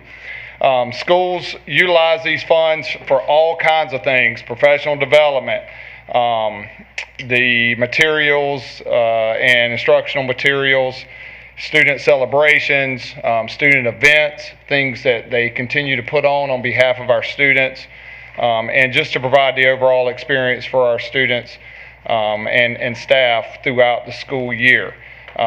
It's no secret that these items have continued to increase over the past several years, and as a result, the $25 that is collected goes less and less distance throughout the school year each year that we move along. So for this coming up school year, we are proposing increasing the current fee from $25 to $30 so that our staffs can use that money to not only increase student achievement with these professional developments and instructional materials, but also the student experience there at the school with the funds that are a result of those parking fees. The other item that keeps coming up also is the instrument usage fee. So here's what happens. Students that sign up to take band either have their own instrument or they borrow one from the school. And so that instrument usage fee covers repairs, especially cleaning. Obviously, it's a sanitary issue as it transfers from one student to the next the following year. They must be cleaned. And also the maintenance for school-owned instruments. This fee has been $25 since the 2014-15 school year, so it's been 9 years since this fee has been increased. And what we found, and this is what has been reported to us by our principals and schools, is that the cost to clean these band instruments can range anywhere from $75 to $250, as these instruments need to be fully disassembled, cleaned, sanitized, to make sure that they are safe for use in the upcoming year. So with that with even at the lowest rate, our schools are absorbing $50 for each one of those instruments, if with the current $25 fee. So the proposal is to increase the standard fee for instrument usage from $25 to $50 for the 2023-24 school year, so that it would be a less of a financial burden on our school funds to continue to sanitize, clean, and maintenance these instruments from year to year. Now, with the caveat being, if there's a student, like was said a little bit earlier, that is unable to pay the fee, these are individual circumstances that do occur. Our schools would then incur the costs, as they have in the past, even with the $25 fee, to continue to keep the student enrolled and have an instrument. We certainly don't want to eliminate any student from that opportunity due to a fee. So, with all that being said, I will now turn it over to you for questions. Is there any discussion, Ms. Treadway? I know you've talked with the principals. I assume our band directors had some input directly or indirectly on the Yes, usage fee. Anyone else, Ms. Escobar? If we were going to double this for the band specifically, is there a way that maybe we could break it up in installments or something? The only reason why is like, okay, you're a parent at the beginning of the school year. Now let's just, these two things alone, you're going to have to pay parking, you're going to pay more than you paid before, and then your instrument too. It's a lot of upfront. At the beginning of the school year, the things that drive me nuts are like, I have 100 papers that I got to read and sign and fill out, and I don't necessarily get them all and all that kind of stuff. But then also this kind of stuff too. You got to pay this, you got to do that, you want it, here's this, here's that. So it's just like your to-do list is big, but then this now, that's doubling a fee. I understand why we need to, but is there any way that we could break it up or somehow not required at the beginning of the year, or just so that people aren't overwhelmed in August? That's something we can definitely discuss, and will be the decision of the board if we wanted to make a partial increase on that. We're just trying to. This is just the proposal as it stands now. Ms. Lindsay. So this has to do with the band instruments. I've just had a couple people reach out to me regarding the actual instruments themselves, and that they're like old. And how often do we actually replace these instruments, or is that different per school? I know that some of these have been around the block a few times as well. That's right, and they are getting on up in age, and of course with $25 for the repair, anything that's above that is having to be absorbed by the school, which is another reason, if this was increased, that we could look at getting repairs / more updated instruments as opposed to the ones we have now. And I'm just thinking outside the box here, but is it possible, again, this goes along with maybe policy change, because I've mentioned potential sponsorships before for folks maybe who would like to sponsor one of the school bands to help pay, if there's instruments that need to be replaced, maybe they could get their name on something as some kind of, advertisement to be able to sponsor that band. Same with the football fields, whatever the case may be. I'm just wondering if this is something that we can really kind of put into place, because I know I've been talking about this for a couple of years and we haven't really done anything to make this an option for some of our local companies in the area if they wanted to sponsor one of our school bands. Is that something we could talk about? The answer is yes. Off the top of my head, I know there's policy. I believe there's policy. I can't recall the number off the top of my head that restricts that.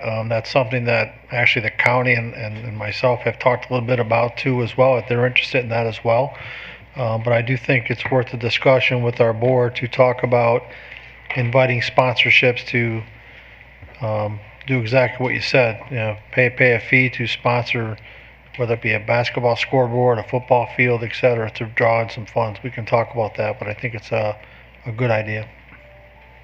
Thank you. Mr. Walter. Yeah, in the past we've always had the list of all the fees. We've had a crosswalk on that shows the differences. There's not that this year. I'd like to see that before we vote on it. And then it just seems inconsistent that we're asking, we're just moving one up $5 and we're asking the other one to double the cost. I think we need to be encouraging kids to be in the arts, not double the fee to dissuade people from participating. I don't think we should be using that fee for instrument replacement. That's what our budget's for. We should have a replacement cycle in our budget to replace some of these outgoing instruments that are used. And a lot of those instruments have mouthpieces for sanitary reasons as well that stay with the students. So I'm not sure exactly why doubling a fee is necessary. I think if we're going to increase the other one by $5, we ought to increase the music fee by $5 as well. Thanks. Respect those comments. I think the ask was because of the cost, because of the I don't want to say inflation, but the expense that is costing us to fix and replace them. So that's the reason why you see the higher fee on the band instruments, the instruments instead of the parking fee increase, which is why it's more significant. Mr. LeGrand, it is possible for us to get a list of the fees to the board tomorrow? Yes. Would you please see to it that an email goes to the board? The reason why we didn't bring the entire list to you to the board tonight is because we had no change in any of the fees, but point taken, we will bring those fees to the board so you're up to date as to what the fees are across the district. So I appreciate that input, Mr. Walter. So we'll get that list to the board tomorrow, and that is the reason for the ask. And it does seem like it is a significant increase, and I hear you, but we were just that it's that cost of all the other things that are taking place that we're asking for that fee increase. Thank you, though, for the comments. So are we going to agree to put this on the consent agenda with the provision that these will be looked at for action, please? Okay, action. Is everybody in agreement? We'll put it on the action agenda.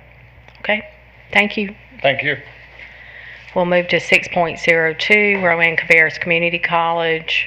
Mr. Gordon Palmer. Welcome again, Mr. Palmer. Thank you again, Madam Chair, Dr. Kopicki, members of the board.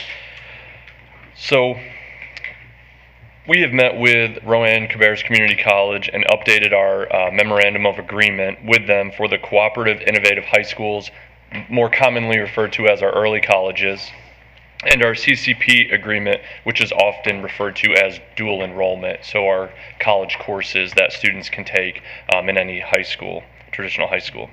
This agreement is something we review and update annually. This year, the state made it a requirement for each LEA to have a partnership agreement.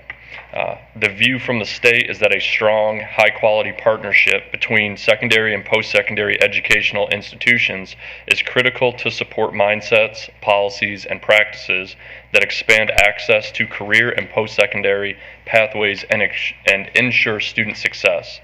The state has set a due date of December 2023 for these agreements to be in place. And I would like to thank, in large part, Ben Allred for his forethought and hard work on these initial agreements going back several years that we look at and update annually. So this is something that is not new to Cabarrus County. We are well ahead of the rest of the state in crafting these agreements, as that we have already had them. We've made annual reviews of them. So going into this, it was a very seamless process for Cabarrus County Schools.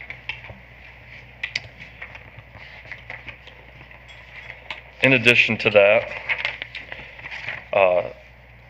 the main change this year was basically just adding a communication section.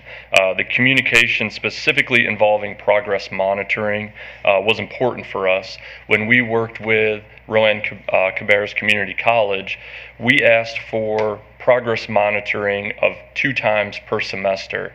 And the feedback we got and what we agreed to and what Rowan Cabarrus Community College came back was 3 times per semester, which was above and beyond our ask. So we were very happy to have a strong partnership with our community college. This MOA has been reviewed several times by our previous legal counsel in its previous years, and I'm happy to share this version with our legal counsel, our new legal counsel. Although there are no major substantive changes within the CCP agreement. Any questions, board members? Everybody in agreement to put this on the consent agenda? for the business meeting? There are multiple colors of changes from this agreement. Is that multiple different people adding their things, or who is? Yep, and I can go through that if you'd like. Just briefly, but yes. Yeah, sure. So there was, when the state came up with a new policy that every school has to have one, there were 7 criteria listed. There was establishment of partnership protocols, including regular communication. That's the biggest portion that we added. Just the communication we already had, we just put it in writing. Integration of LEA and college program offerings. There, all we did was we took our articulation agreement, which we've already had, and put it in the appendix.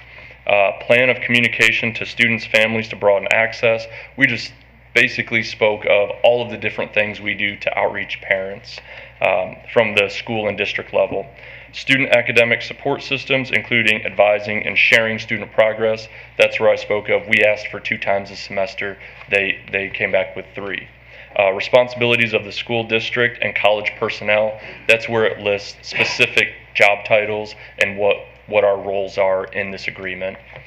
Responsibilities of program expenses, which those did not change. Those were already in there, so there was really no addition or subtraction there. Responsibilities of site operations, including use of facilities and transportation. Those also stayed the same. The only difference this year is that our Cabarrus Kannapolis Early College, in last year's agreement, they were still in the building until October, so we just changed that to the exact same CabTech agreement that we have, since they're both in modular units. Okay. And we have new attorneys representing the board now. Have they had an opportunity to review this document? I'm making it available to them after this. The MOU will be sent to them tomorrow morning for review. If there are any red flags, we'll make the board aware of it. We're not anticipating any because some of the changes were pretty academic, but we'll have our board attorneys will review those. So do we need to put it on action waiting that review? That's at the board's discretion. Does everybody agree we'll put it on action? Yes, ma'am. Okay, we'll put that on the action agenda. Thank you. Thank you very much. We'll move to 6.03 and budget amendment number 8, summary of change in fund with Ms. Carol Herndon. Hello, Ms. Herndon. Hello, good evening, board. I am happy to bring to you board amendment number 8. We are almost finished for school year 2022-2023. I will bring the final budget amendment to you at the special meeting at the end of June. We are busy working on closing out year end and finalizing the year, and we'll talk more about that in the last week of June. If we can pull up resolution, the first attachment, there we go. As you'll see in Budget Amendment 008, we are currently at $484.2 million, our total budget for school year 2022-2023. That reflects a increase of $3.6 million since Budget Amendment number 7 that we talked about last month, and I'll talk about the highlights if you can go to the next attachment just so we can see it in tabular format. So that's the total budget, and then the change is $3.6 million as summarized here. And if we can pull up the Word document, I will highlight the changes from 7 to 8. First off, in our state fund, we had a couple of additional new allotments, the largest of which we received relates to our Read to Achieve funding, which we get in the May timeframe every year. That came to us as scheduled for our summer school programming, and also we received additional allotments related to transportation to support our early colleges. Those were the major new funding sources for our state fund. Looking at capital outlay, we also received the allotment as expected from the state for our school bus replacement leases. Those normally come to us in May, and so these were right on time with what we have seen in prior years. From a school nutrition perspective, we updated our revenue projections to reflect the way the year is going to play out. From a school nutrition perspective, Great kudos to Stephanie and her team. If you all remember, about a year ago, we were having some very challenging conversations about school nutrition funding and not sure how that was going to go with, coming off of free school for all students and also high inflation. But our revenue projections have exceeded our initial planning by about $1.9 million. So we adjusted the budget to reflect that additional revenue stream. Kids Plus, we got another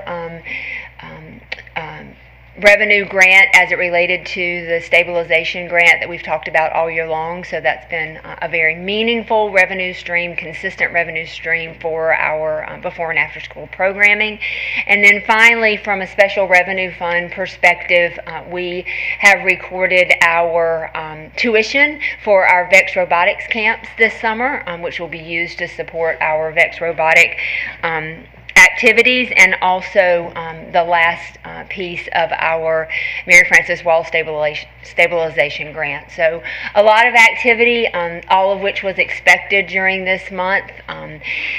We are seeing a few other allotments coming in. Most of them will be in budget buckets that we can carry over to the next school year. It's almost impossible at this point for us to appropriately spend any funding that comes to us from the state specifically, because we have purchasing deadlines so that we can close out the year end. But it's been an active couple of months, and I'm proud and pleased to present this $484.2 million budget to you for approval.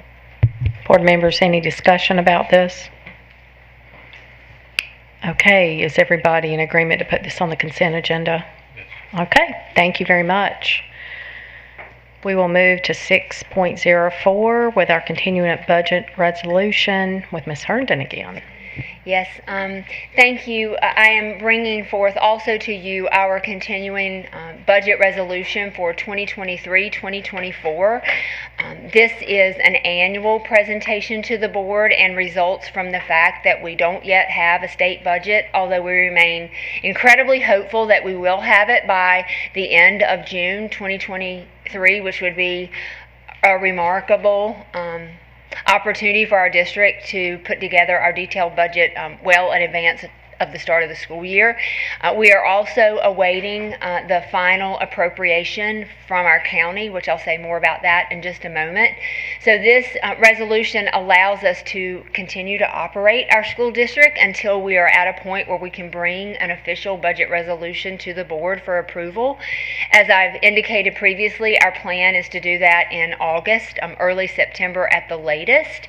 And what that does is give us time between the final state budget and the local appropriation and August, September to put together our detailed budget by department, by school, and bring that to you for approval. And this continuing resolution just allows us to fund salaries and our normal expenditures to the level that we spent this year from a budget perspective until that resolution is passed later this year. Any questions, board members? Okay, everybody. And I thought I just might, if it's okay, give the board a quick update on our local budget ask and where that stands. The county made a recommendation to the county commissioners on May 15th at their business meeting, and I wanted to share the different components of that recommendation and how they impact our district at this point. You'll recall that we requested $8.3 million in funding from our county from an operating expense perspective. So this ask covered salaries, professional development, utility costs, those types of operating expenditures that are necessary for supporting our school district. So we asked for 8.3. The recommendation actually has us receiving $5 million, which is 60% of our ask. So I wanted it all, but I'm pretty pleased at 60%, and so we'll see if that changes as the commissioners continue their related conversations. Likewise, if you look at our construction capital projects along with our high-ticket capital projects from a deferred maintenance perspective. We had asked for about $48 million. The current recommendation includes an appropriation of $43 million and includes a couple of HVAC units, 3 roofs, the work around leveraging the old R. Brown McAllister location for our Opportunity School, and also building a new facility for our Mary Frances Wall operation. That is a different list of projects than what we asked for, and we're in continued conversation with the county about an opportunity to present an alternative scenario again to them to better reflect what the board had approved with regard to our priority needs. And tonight was a public hearing for the recommendation to the county commissioners. On Thursday, they have another budget work session, and so we're hopeful that we might have an opportunity to go in there and talk about the composition. We're grateful to get $43 million, but we would like for that list of projects to better reflect what we took and as what was approved by the board. From our less than $499,999 projects, we asked for $7.2 million. The recommendation funds us at $5.8 million, so that is 81%, not so bad. I was very anxious about this, as I shared with the board, as they redirect back to operating expenses the money from capital. I wasn't sure what that would mean from a capital appropriation perspective, so to have received 81%, I feel pretty good about. And then finally, from our non-facility and maintenance department capital request, we asked for $1,020,000, and we received that through the recommendation. So that has not been approved by the commissioners yet. As I mentioned, tonight was the public hearing. Thursday night is the budget work session, and I believe the commissioners intend to consider the recommendation for approval at their meeting. I guess that would be on the 19th. So just want to provide that update. Any questions, Ms. Sandage? So I just want to make sure I heard you correctly. So the only concern that I heard or hear raised was the capital funding and being able to use that for what we truly need it for, because there was direction on what we should use it for from the county. That's the only concern? Their list was different than our list. Now, they were all projects that were important to us and that were on our long list of deferred maintenance needs, but not the projects we had prioritized separately. Do we know why that happened? I think no ma'am, not for sure, but what I think is that they have passion, just like we do, around deferred maintenance, and their list includes 2 HVAC units, which are very expensive, $9 million a piece, which pretty much disabled the opportunity to fund our desire to add a high school at our School of the Arts, so that our 8th graders there have a place to go and continue their instruction via arts. And so that type of thing, their list is very focused on deferred maintenance, which we value as well. We were trying to look at a balanced approach. So we focused on deferred maintenance a lot. The board discussed a lot of and that may be where that's coming from. Yes. But I still would like to see Royal Oaks have a high school too. So, but I hear you. Thank you. So the good news is they seem very open to continued conversations in that regard. The good news is I feel confident we're going to get almost $44 million. Yeah, that's why I asked you if that was the only concern that you had based off of what we've received. Based on what I've heard so far. Thank you. I appreciate that. And thanks to the county commissioners and their staff. Absolutely. Okay. Any other, Mr. Walter? How's our fund balance going to look? Don't know yet. I'm reluctant to say this, but my gut feeling is that we will not have an appropriation to the level that we budgeted. We budgeted about $5 million. I think we're going to come in less than that. How much less, I don't know yet. We'll know a lot more in the next couple of weeks as we finalize our close. Thank you. Still concerning that. Okay. So everybody okay for us to put this on the consent agenda as far as the resolution? Okay, thank you. Thank you very much. We'll move to 6.05, our Title I Overview and Budget Plan for 23-24 school year. Dr. Mary Beth Roth, welcome.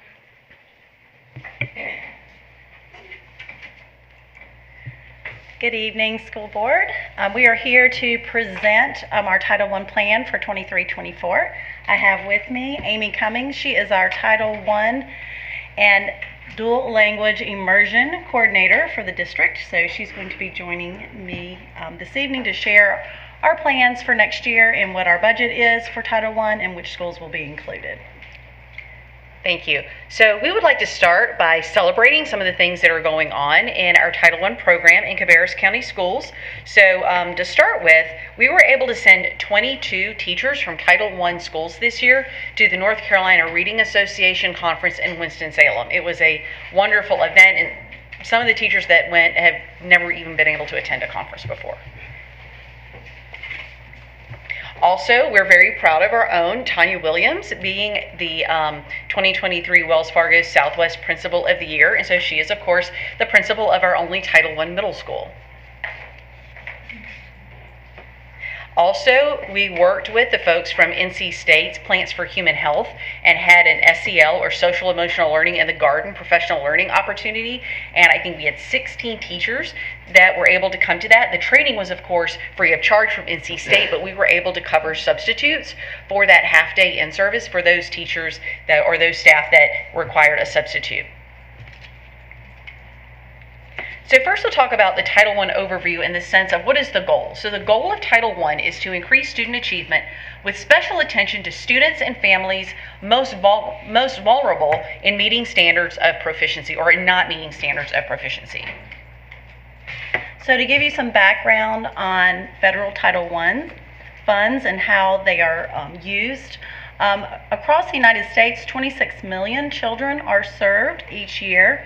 Of these, approximately 79% are in grades K-8, so it's primarily focused on the elementary and middle school grades. Districts may serve schools with 40% or more economically disadvantaged students, and that's determined by the free and reduced lunch applications or identified through direct certification for our CEP schools, which we had a presentation on earlier. If we have any schools that are 75% or above, we are required by federal legislation to serve them or provide equivalent support. I just want to note that Title I schools support all the children in the school. It's not just for the students who might be identified, because we can't identify who is disadvantaged. We don't have access to that information. So all students in a Title I school receive whatever services that or plan that the school has deemed appropriate.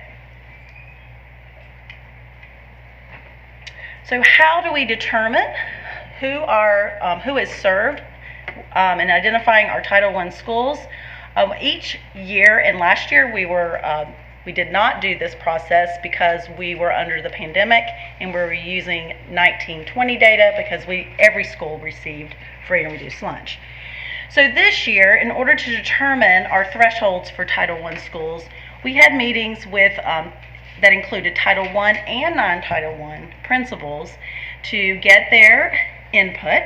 We also got input from finance, our cabinet members, just to find out what their thoughts were in saying who should get Title I funding and what our parameters are. So we decided based on our data that we would serve elementary schools above 50% free and reduced lunch. And I will add that we are serving the same 11 schools that we served last year. However, we moved from 45% to 50%, and then when we looked at our numbers, we're serving this year 1,000 more students than we had been serving before. So we decided that we were going to stay or move to 50% and keep the same number of schools supported. And then we serve middle schools who are above 65% free and reduced lunch. So these are the 11 schools that are served. I will note that we had 4 last year who were CEP schools, and as Dr. Bowers and Ms. Allman presented, we have added 4 more. So those 4 schools with the multiplier that she was talking about will receive more funding. However, when they receive more funding, other schools get reduced funding in comparison to what they had last year. Okay, so in terms of Title I requirements, Title I funds can supplement but not supplant the local and state funds. We have to support the identified schools. We are obligated to do that. All teachers and paraprofessionals must meet state certification and licensure requirements. So we must serve schools at or above the 75% poverty or show comparable services. So for example, even if we say in Cabarrus County we serve elementary and middle schools, if we had a high school at 75% free and reduced lunch, we would have to serve that school even though it's outside of our normal parameter. And then we serve and fund schools in rank order of poverty. So in looking at our Title I budget process for this year, so we ran a lot of scenarios this year looking at planning based on 85 to 90% of the current allotment, because we only recently found out how much money we're getting for next year was actually just adjusted. And so we ran scenarios of what would it look like if we had 85 or 90% of the funding next year that we have this current school year. We have certain required district set-asides. So those district set-asides support school level programs and district requirements. So we do have regulations on us about how we have to spend money before or allocate money before it's sent out to the schools. And then we send the school allocations according to rank order in the poverty formula. So looking at this year's funding, our most recent total that is true as of today is that we're getting $4,729,227. Now 81% of that is being allocated directly to the schools to spend in order to support their school improvement plans. And this year, I know we've talked a bit about the new comprehensive needs assessment process. The Title I comprehensive needs assessment process is dovetailing with that so that we're not asking separate things from the schools. So the Title I school improvement process and comprehensive needs assessment dovetails with that. Of the 19% that's not being directly allocated to schools, we have district set-asides. And so on the next slide, one thing I do want to say, so you're probably thinking, how does that compare to last year? The allotment, it's $177,000 more than what we got last year. So we did not get a significant increase in Title I. And as she talks about these set-asides, some of that is going to have to be moved to set-asides for the reasons she's going to share.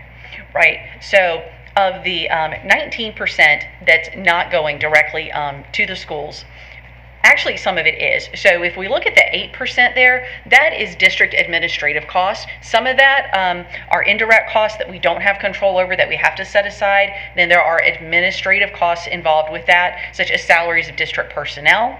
Then the 11% go into the following items: parent and family engagement. So part of that 11% is the 1% of the entire allocation we receive that goes directly back to the schools for parent and family engagement. It has to be spent directly on parent and family engagement. We do a district set-aside for professional development, for foster care, homeless youth, neglected and delinquent youth, instructional support, and private school participation. Currently, we do not have any private schools that asked for an allocation from our Title I funds. I did work very closely with 3 schools, and they ultimately decided not to do that. As far as the homeless youth, we actually had to increase our district set-aside to $90,000 for next year from, I think it was like $57,000 this year, in order to match a grant, another federal grant that department received. One thing that we are going to include in our district set-aside is some funding for pre-K expansion, and that will be in the district set-aside for administration. We really want to expand, according to our strategic plan, early childhood, and we want to prioritize our Title I schools in making sure that they have pre-K programs. Well, in order to do that, there has to be licensing, and we have to follow all the guidelines from the state. So we need someone who can manage all of that, because that's quite comprehensive. So we are going to put some additional set aside in the administrative piece for pre-K expansion. So we're very excited about that. Okay, so Amy mentioned the school level Title I planning process. Each school, and actually every school in the district, is going to do this year. They are going to complete a comprehensive needs assessment at Summer Leadership Academy. And the Title I schools, of course, will be turning those in to Amy, and then she will be taking all of those goals and creating a district plan based on the schools and what they are going to be doing as far as their initiatives.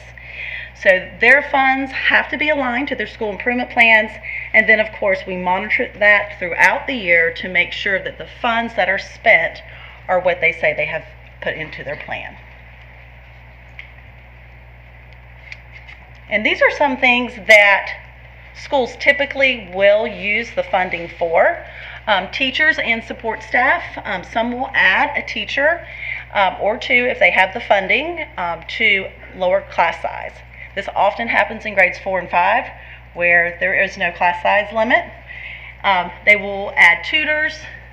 They will include teacher assistants, any personnel that will help them get to their goals in terms of student achievement, because the goal for Title I is to close the gaps for reading and math and science. Also, parent and family engagement. So that 1% that schools have to set aside, that we actually give back to them from our district set aside for parent and family engagement, helps them reach out to families and incentivize families to come into the schools. So that way that they are able to make sure that parents are fully engaged with what their children should be receiving from their education. Some schools will choose to use the funding for instructional materials that are in addition to what the district provides, or it could be additional technology. Could be iPads, things like that, that they feel like that we don't give them. This is to supplement their instructional program.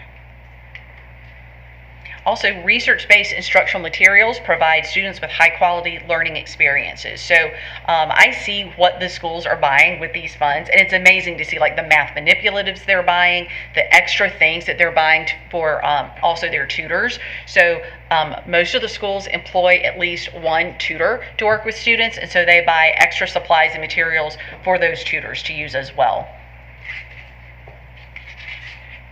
All right, and the last thing that we will share with you is, of course, the intervention and enrichment opportunities for students.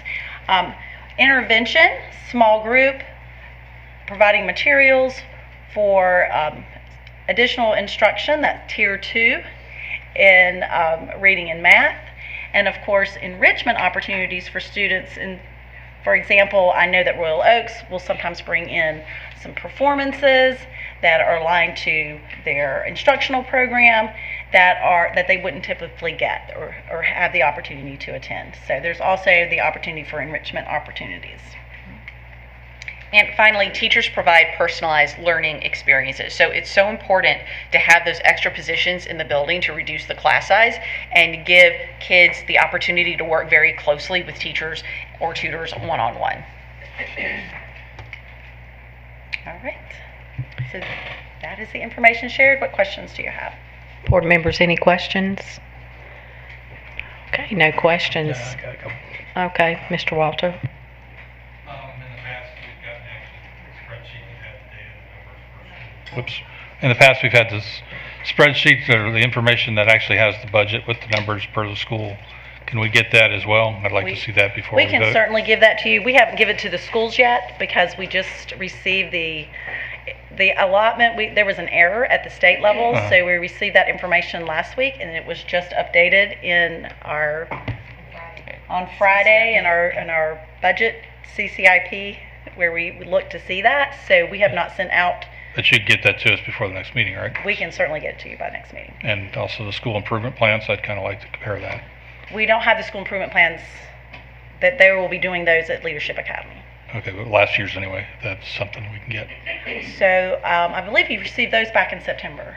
I'm sure we did. It's be easier if we just send it, if you could send it to us for those specific schools, or I can go take the time to look for them. But it would be helpful to review those for me in my decision making. So.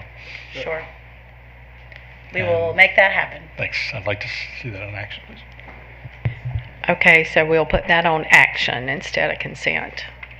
Okay, thank you. All right, thank you. So we'll move to 6.06, City and County SRO contracts. It's still you, Dr. Roth. I'm going to ask Amy Louder to come to the podium, and she is going to present the SRO contracts. Welcome, Ms. Louder. It's good to see everyone. So I am wanting to, first of all, just say a sincere thank you to all of our local law enforcement agencies, our county commissioners, our school board, all the people at the state level who make sure that we've got SROs in all of our schools. I say truly, sincerely thank you. Tonight we're going to bring to you some changes that we have made according to our grant. We submit a grant every school year for SRO and school safety. And part of that grant pays for SRO funding for their salaries. And the grant this year had a couple changes the way we had to apply for it. So we have then been able to modify our contracts with both the City of Concord Police Department and also the Cabarrus County Sheriff's Office. And that's what we're bringing to you tonight. I've asked Ms. Herndon to come also to talk about what those specific changes are. Hello again, Board. Amy and I have worked super close this year to make sure that we were totally aligned around not only what the grant would provide for us with regard to SRO funding, but making sure that it was completely connected to our MOUs and that we had alignment with both the county and the city. And so I'm very proud of that work. I think it's been a journey. Timing was not our friend. We brought to you the MOU for the city SROs in the summer. I think it was August of 2022. And we had not seen the rules of the grant application process yet at that time. We assumed it would be the same as the previous year. It was not when we received the grant application in August. And so we brought to you an MOU for the city provided SROs that we thought would be in line with the grant, but it was not. So the first MOU that we are bringing to you is an amended MOU for 2022-2023, and it reflects the provisions of the grant once we knew about them and the impact that it had on the MOU with the city. And the main difference was in this year's grant cycle, we were only able to apply for SRO support through the grant at the high school and middle school, the elementary school and the middle school level, not high schools. In the past, we were able to include high school coverage, and so what we brought to you in the summer had funding from the grant applied to our high school SROs. We could not do that, so we had to unwind that and restate the MOU to indicate the grant would fund elementary and middle school SROs. So we are bringing that to you for this school year. That's one of the three MOUs. The second of the three is the updated MOU for 2023-2024 with the city, with our best thinking of what will happen in the grant. We haven't heard that it will change, but who knows? Time will tell. But we want to have the confidence, and we want the city to have the confidence that those are locked-in agreements that we will support as a district from a compensation perspective. And then finally, we did not bring to you last summer our MOU with the county because it had not expired yet. It was a 5-year MOU versus the 2-year that we're accustomed to with the city. I'm not sure why, but it was. But in the process of updating our needs and our terms with both the city and the county, we transitioned it to a 2-year agreement, tweaked it to reflect the provisions of the grant, as I mentioned earlier, and we are bringing that as number 3 MOU to you for approval for 2023-2024. July 1, 2022 through June 30, 2024. So both of our MOUs with the county and the city will be on similar terms, which will make it a whole lot easier to manage. So 3 MOUs, all tweaked a bit to align from a terms perspective, but also to reflect the provisions of the grant that we applied for 2022-2023, and we believe will be the same for 2023-2024. Any discussion? Maybe it's just late and I missed something. That's okay, no worries. But you said it doesn't include the high schools? The grant, we can't, we fund the high schools, but we can't use the grant to fund the high schools. So you might recall in our MOU, we were using grant money to fund elementary and high school SROs previously, and then our middle school SROs were actually donated to us in kind by the city and the county. We had to flip the in-kind donation from high school SROs to middle school. That was the tweak. Thank you. Any other questions? So is there a cost impact to the new agreement? No. No, just transferring funding to elementary and middle. Okay, thank you. Thank y'all for being proactive. We're proud of the work. We have a big spreadsheet that keeps track of it all. Okay, board, everyone in agreement to put this on consent? Yeah. Okay. I guess I need to disclose that I am an employee of the city of Concord, so if you'd like me to recuse myself from any voting, I'll be happy to do so. Okay. I don't think it's required. Well, thank you for letting us know that. Okay, all done. Thank you. Thank you. Okay, we'll move to 6.07 policies for approval on first read with Dr. Sandy Ward. Good evening. Good evening, board members, Dr. Kopicki, Mrs. McLean.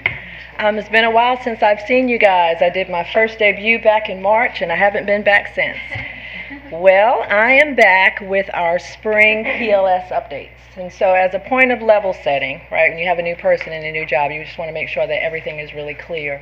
The North Carolina School Board Association, a lot of our school systems, in fact, 72% of our school systems use the North Carolina School Board Association in order to keep us updated on our policies, right? So there's a subscription there.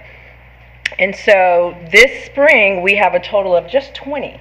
Normally, when I talk with Sue, it's between 30, 40, sometimes 35, 40 policies to be updated. So we have just 20. 7 of those are just technical edits. So our group this spring, we're going to have some really good meetings, some good discussions, but it shouldn't take all year long to finish our policy updates. So I bring forth to you this evening 3 policies. Now, we did have 6 on our docket, but because Mr. Middlebrook and his associates just came on board in May when we had our first meeting, there were 3 that we wanted to send back to our attorneys to get some clarification and some guidance.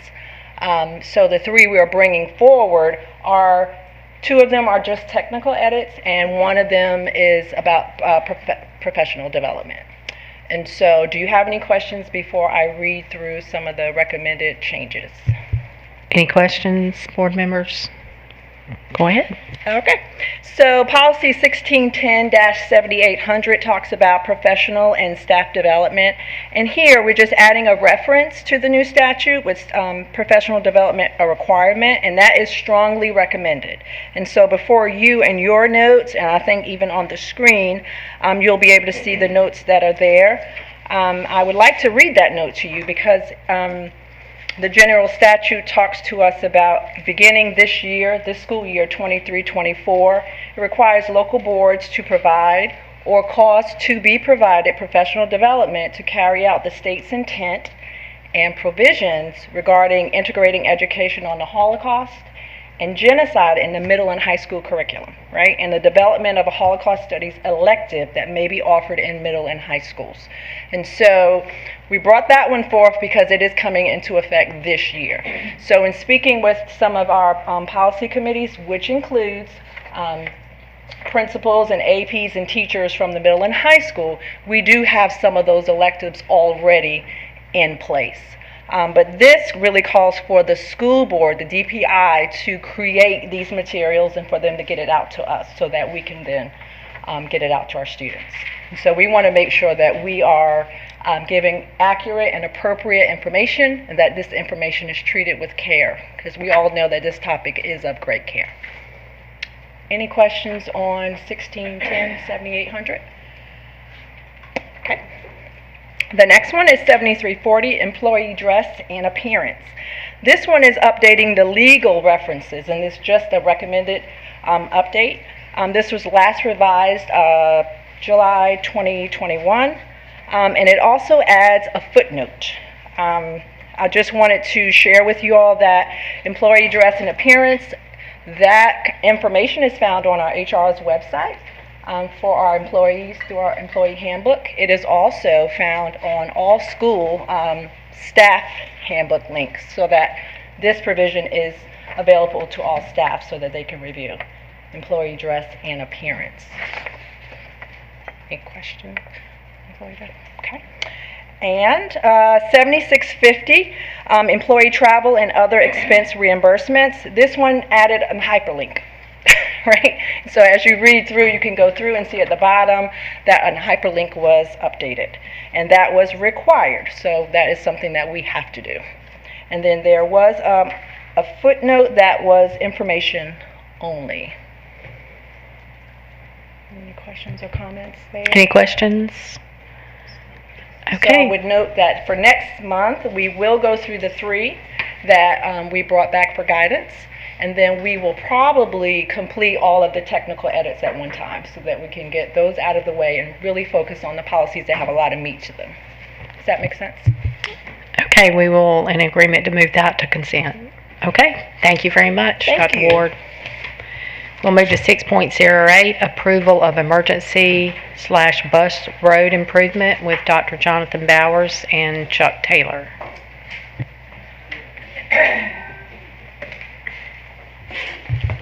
Welcome. All right, good evening once again, Madam Chair and members of the board and Dr. Kopicki. Our facilities and maintenance team has several items to present to you this evening that require your approval. The first of which is going to be an emergency road access paving project between Patriot Elementary School and C.C. Griffin Middle School. The second item to be presented includes roofing projects at Concord High School, Harris Road Middle School, and W.M. Irvin Elementary School. So with me here tonight is Mr. Chuck Taylor, Director of our facilities, and he's going to provide you with the details of these projects. Good evening, board members. Dr. Kopicki. It makes me very happy to come to seek your approval for the lowest responsible bidder for the Patriots Elementary School C.C. Griffin Emergency Access Road, something that facilities maintenance has requested for the 10 years I've been here. So that road was never meant to be utilized the way it is. It's an old construction road between the two schools, and the service road is in desperate need of repair. So we're very happy to have this. In Budget Committee 22-23, the Board of Education approved the project. The county funded it. We finally bid it out. Obviously, we've talked about it in the past. We've had issues over the last couple of years getting enough bidders to actually move forward with any of this stuff. So lowest responsible bid came in at $498,351.70. It's Carolina Site Works. Is there any questions I can answer? This is pretty straightforward. It has to be done. Mr. Walter. So you have an engineer estimate that's 50,000 less. How do you make up the difference? Is it? I would make it through greed. Okay, but can we have it? But county has funded that increase as well. Is that part of the budget? Yes, sir. Okay. We had a budget approved, projected. The engineer's budget is different. That's just what he thinks the cost will be. If you'll notice, and I would appreciate it if you would notice, everyone on the board, the differences in the prices of all the contractors. One of them is all the way up to $880-some thousand. These are the kind of things we're dealing with right now.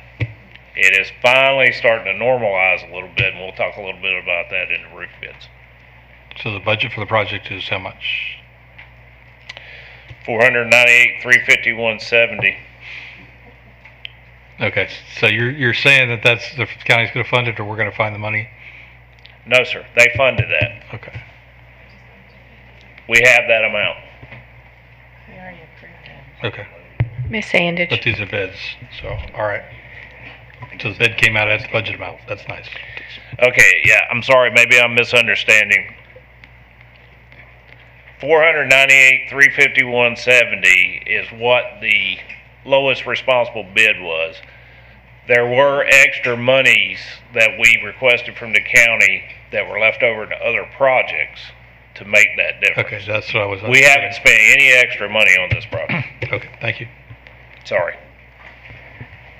So mine was just a clarity question. So that gravel road will now be paved.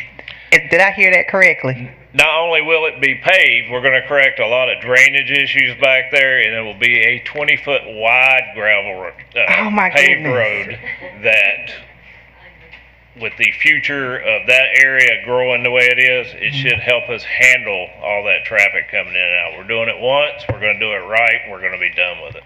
I rode a bus on that, so I totally am thrilled about this, okay? Yes, ma'am. Okay, no other questions. We'll put that on the consent agenda. Thank you. Thank you. Okay, 6.09, and this is approval of the roof replacement. Okay, so the same thing. The only difference is two of the roofs were actually budgeted in 21-22. One of them was in 22-23.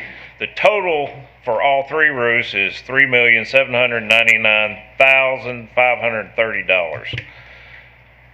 We're recommending the three lowest responsible bids for Concord High School was Cityscape Roofing, Baker Roofing for Harris Road Middle School, Triad Roofing for W.M. Irvin Elementary. Any questions, board members? I got a question that doesn't pertain to these. When's Central going to be? When you going to start on that one? I knew you were going to ask that. I'm tired of carrying buckets out there and having to catch water. Central's one of the ones that are on the budget for this year. That's what. Yes, correct. Gotcha. Well, let me answer that question. I really want to answer that question. We have bid that twice now. This last time, it still came in at $2.8 million, which is far higher than what we projected it. So when we went into this COVID period with all the economic factors that are happening right now, the first time we bid any of these roofs, Weddington Hills came in at what we projected. Everything else was between $2 and $4 million. Normally, you expected a roof to be somewhere between $900 to maybe $1.2 million. Like I said, I attribute most of these prices to greed. Okay, they have more work than they need. There's not enough people to do the work. They can basically ask what they want and get it. Okay, I don't want to hear about the delivery. I want to see the baby. When are they going to start on that roof?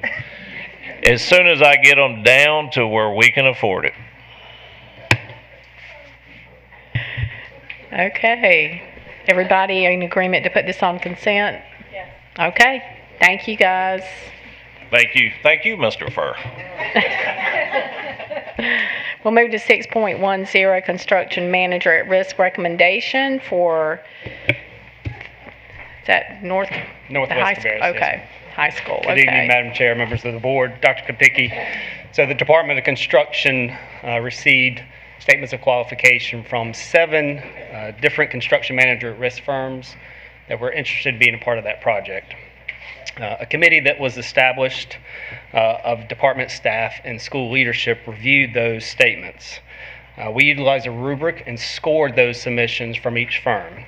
Out of that scoring matrix, we identified the top 4 firms and brought them in on May 10th for face-to-face interviews. The interview committee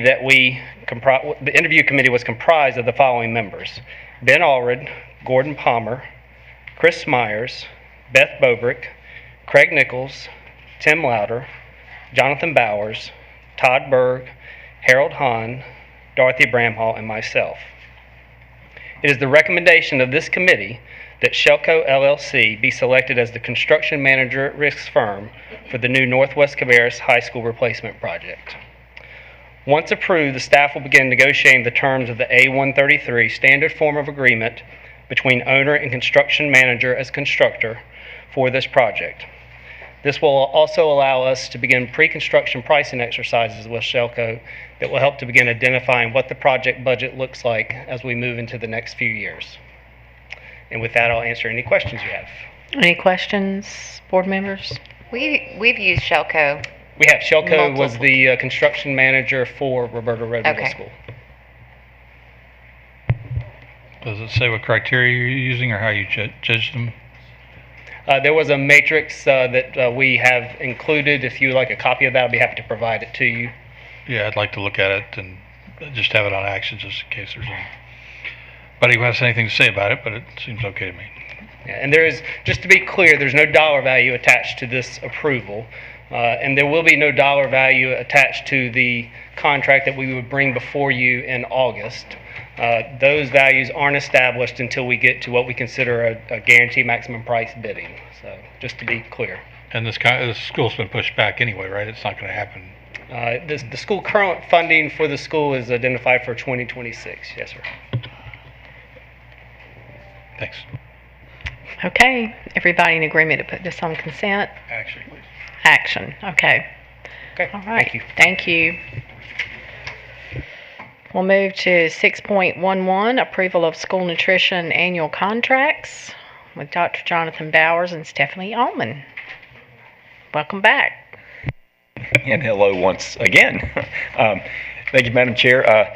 Members of the board, Dr. Kopicki. Each year, our school nutrition team is required to review the district's food service contracts with third-party vendors. The goal of review is to ensure that both the quality and the cost of the goods and services provided by these vendors meets our expectations. Joining me once again is Ms. Stephanie Allman. She's going to provide you with some details and some background as we seek your approval to continue our relationship with the vendors to whom we've been partnering with this past year. So, good evening again. As you know, we contract with vendors on an annual basis for goods and services that are purchased throughout the year. This year we have 5 bids for which we're asking you to approve renewal. Thank you. So why do we renew our contracts? If our contract relationship has been satisfactory, we want to continue with that vendor for the obvious benefits of keeping good service as well as the products that are well suited to meet our students' needs.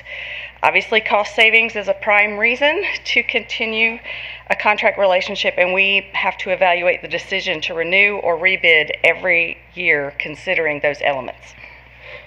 So what's actually being renewed is the relationship or the agreement to purchase from the same vendor, but only if the vendor can agree to the original terms and conditions from the original bid. If they cannot, we have to issue a new bid. And while the terms and conditions do remain the same, there are some material changes allowed, which is what this next slide will show you. The changes are dependent on the contract type and the structure of the initial bid. We have several types of contracts, as you can see on the far left. A cost plus fixed fee structure means that the vendor charges us the same amount that they paid their supplier for the product, but they charge us a per case fixed fee to cover handling and delivery of that product. The fixed fee cannot change under renewal, but the vendor will charge us a new price reflecting their own purchase cost. In a unit cost contract type, the price we pay includes the product or service, the handling, and the delivery. There are no extra charges allowed, and the unit price must remain the same as in the original bid. The unit is whatever measurement we purchase the item in, so a case of yeast rolls, a bunch of celery, whatever it is. And finally, a service cost on the last line has a fixed price for the specified service that remains the same in any renewals. Often, this is the monthly price that we pay that includes a collection of goods and services. And anything outside of that specified combination of goods and services would incur a separate cost. So with that explained, here are the contracts that we will be requesting renewal for. We have reached an agreement with each of these vendors to renew our respective contracts. As mentioned in the previous slide, the only changes are those allowed under the original bid's terms and conditions. So the first two lines, groceries and supplies and produce, are both cost plus fixed fee structures. Therefore, individual prices have changed, but the fixed fee has not. Estimating our usage based on 23-24 menus, we project the bottom line totals as listed above. Line 3, frozen yogurt novelties, is a simple unit cost contract, and the bottom line is based on our estimated purchase quantities. Chemicals, which are basically cleaning chemicals, is a monthly service contract that includes cleaning chemicals used in the kitchen and monthly maintenance of the dispensing equipment, such as what is used for dish machine detergent. It also includes a specific quantity of products under that contract. And finally, milk is also a unit cost contract, and the bottom line total reflects what we expect to purchase in the coming year. Switch. So given that so few things can change, the question often arises of why the bottom line then changes from year to year. And many things can influence that, what is actually purchased, which includes market conditions such as supply chain challenges, availability of the products we prefer, changes in menu resulting in quantity differences, adjustments in manufacturer pack sizes, and lastly, opening new schools obviously increases the quantities procured. So 4 annual renewals are allowed under USDA guidelines and the S&P Board Approved Procurement Plan. Renewal is not mandatory, but is permitted under the agreement that both the district and the vendor will hold to the original bid terms. After the 4th renewal, a new bid must be issued regardless. Finally, you probably want to know how much this will cost, and you will be happy to know that we have budgeted for this expense, so we're not coming to you asking for any funding. We do project that our revenues will be sufficient to cover those expenses, and again, don't anticipate any student meal price increases for the coming year. So what questions can I answer? Any questions? Hallelujah. I think that's wonderful for our parents and families to hear that. I agree. We're not coming to them asking for more. Can you provide us at least a list of what it was last year and compare? Is it more expensive, sure less expensive? Probably more expensive, right? So, I'll be glad to. I'll send that to you in the morning. Okay. Thank you. Everybody in agreement to put this on the consent? Yes. Okay. Thank you very much. Thank you. Okay, 6.12, infrastructure resources, Ms. Sarah Reeves. Good evening. Good evening, Madam Chair, members of the board, and Dr. Kopicki. Thank you so much for the opportunity to present today. If we could hit the PowerPoint first.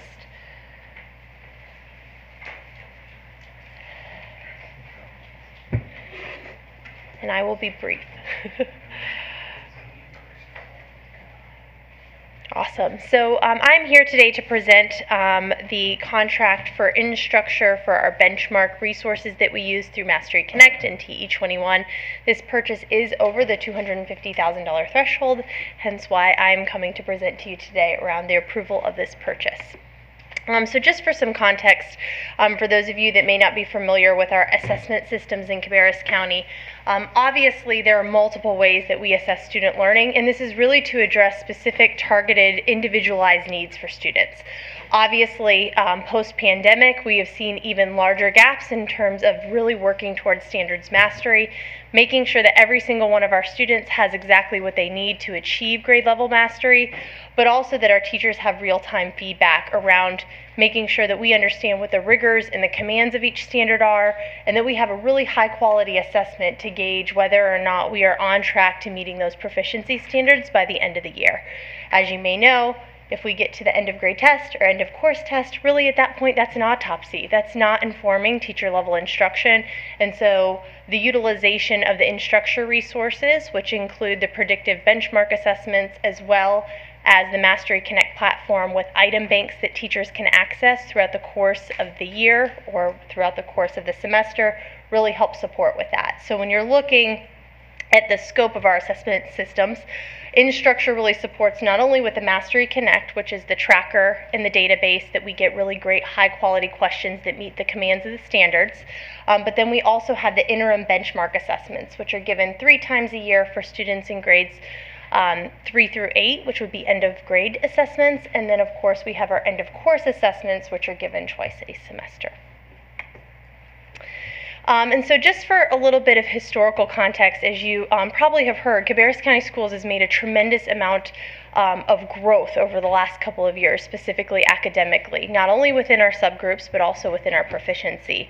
And so while there is no silver bullet to this, I certainly believe that giving teachers high quality resources and data to help drive and inform their instruction is a key element to this. And so we actually, prior to 2017, we're using the Discovery Education Benchmark Assessments. They actually dissolved that specific arm of their corporation because that just was not their bread and butter. And so at that point in time, we actually moved to the case assessments. As you may know, in 2020, we tried to do some fiscal savings by moving to the NC check-ins, and that simply, we received a lot of feedback that did not work for teachers. It was not aligned to our pacing. It did not provide predictive outcomes for students, and so we heard from administrators, we heard from teachers, please, can we go back to TE21? So we felt very strongly that was the year to do it because we didn't necessarily have the data to, that could have potentially had us go backwards. However, we did try the fiscally more responsible resource, and we got a lot of feedback that it just wasn't enough, and you really get what you pay for. And so what is included in the contract? It will be included, our predictive benchmark assessments will be included for all end of grade and end of course. Teachers will have access to the case item banks, which again are those high quality standards-based resources that have different levels of DOK. And then last but not least is the Mastery Connect teacher tracking tool. And so last but not least, I will say the one thing about InStructure that is really nice is that they have several arms that we work with specifically. So both Canvas, Case Benchmarks, and Mastery Connect are all bundled into one. And so this year I will say that you will notice that the attached quote, which it might be helpful to pull up, is an increase from last year. So last year we spent $349,043.86. This year, the quote that is attached that we have budgeted for is $364,880.64. This includes all of the resources. It's the same. It's no different from last year. However, it is a 4.53% increase. A lot of that is due to our ADM enrollment increasing, as well as, very honestly, a lot of the companies that we're working for, just the same way that we see inflation across the board, we are also seeing it with many of the vendors that we are working with. So with that being said, are there any questions? Any questions, board members? No questions. Okay, so we'll put this on the consent agenda. We'll go to 6.13 with CTE local application for funding for fiscal year 24 with Dr. Rusty Parker. Good evening. Good evening, board members, Dr. Kopicki. Thank you for the time on the agenda this late this evening. I thought somebody must not like me. They put me at the end. Let's have it PowerPoint. There was a PDF, I believe, that goes with it. Yeah, the first one. Thank you. Oh, second one. Yep. That's it. Perfect. Every June, I get the opportunity to stand before you and present the CTE local application for funding. The funny thing about this year's application is that we are in the middle of a 2-year application, so really it's already been approved. It was approved last June. But the reason that I wanted to be on the agenda this evening is some of the dollar amounts have changed, and also we have new board members that didn't get to see this last year. So I wanted to share some things with you about our application. Here we go. The vision and mission for career and technical education all deals with finding a career direction.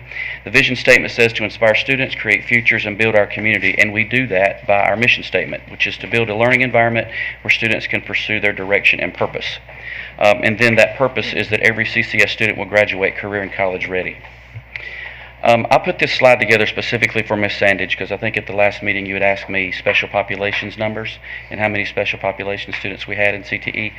So that data, the first bar on the bar graph here, is 9,500 students in CTE are classified somewhere in a special populations category. The middle bar, the duplicated count, is there are 20,000 seats in CTE. So if you look at all the CTE courses we have available, this is the duplicated number. But the bottom one is the real telling one because we have 13,000 students that are enrolled in CTE courses, and that is at the high school and the middle school level. The way the local application is set up, for the newer members that are here may not have seen this, the local application is 3 parts. The first part is performance indicators. We look at specific key performance indicators at the federal level and then how we line up with those. The second part is the comprehensive needs assessment. I know we've heard that term a lot this evening already. The CTE one is done every 2 years, so I will start that process in the fall, and I may be coming to a lot of you asking for some feedback on what that would look like, and just get some feedback from you to share in that application. Part 3 is the career pathways, and this year there's not really any updates to the pathways. We're developing or trying to enhance the ones that we already have, so there won't be a new pathway this coming year.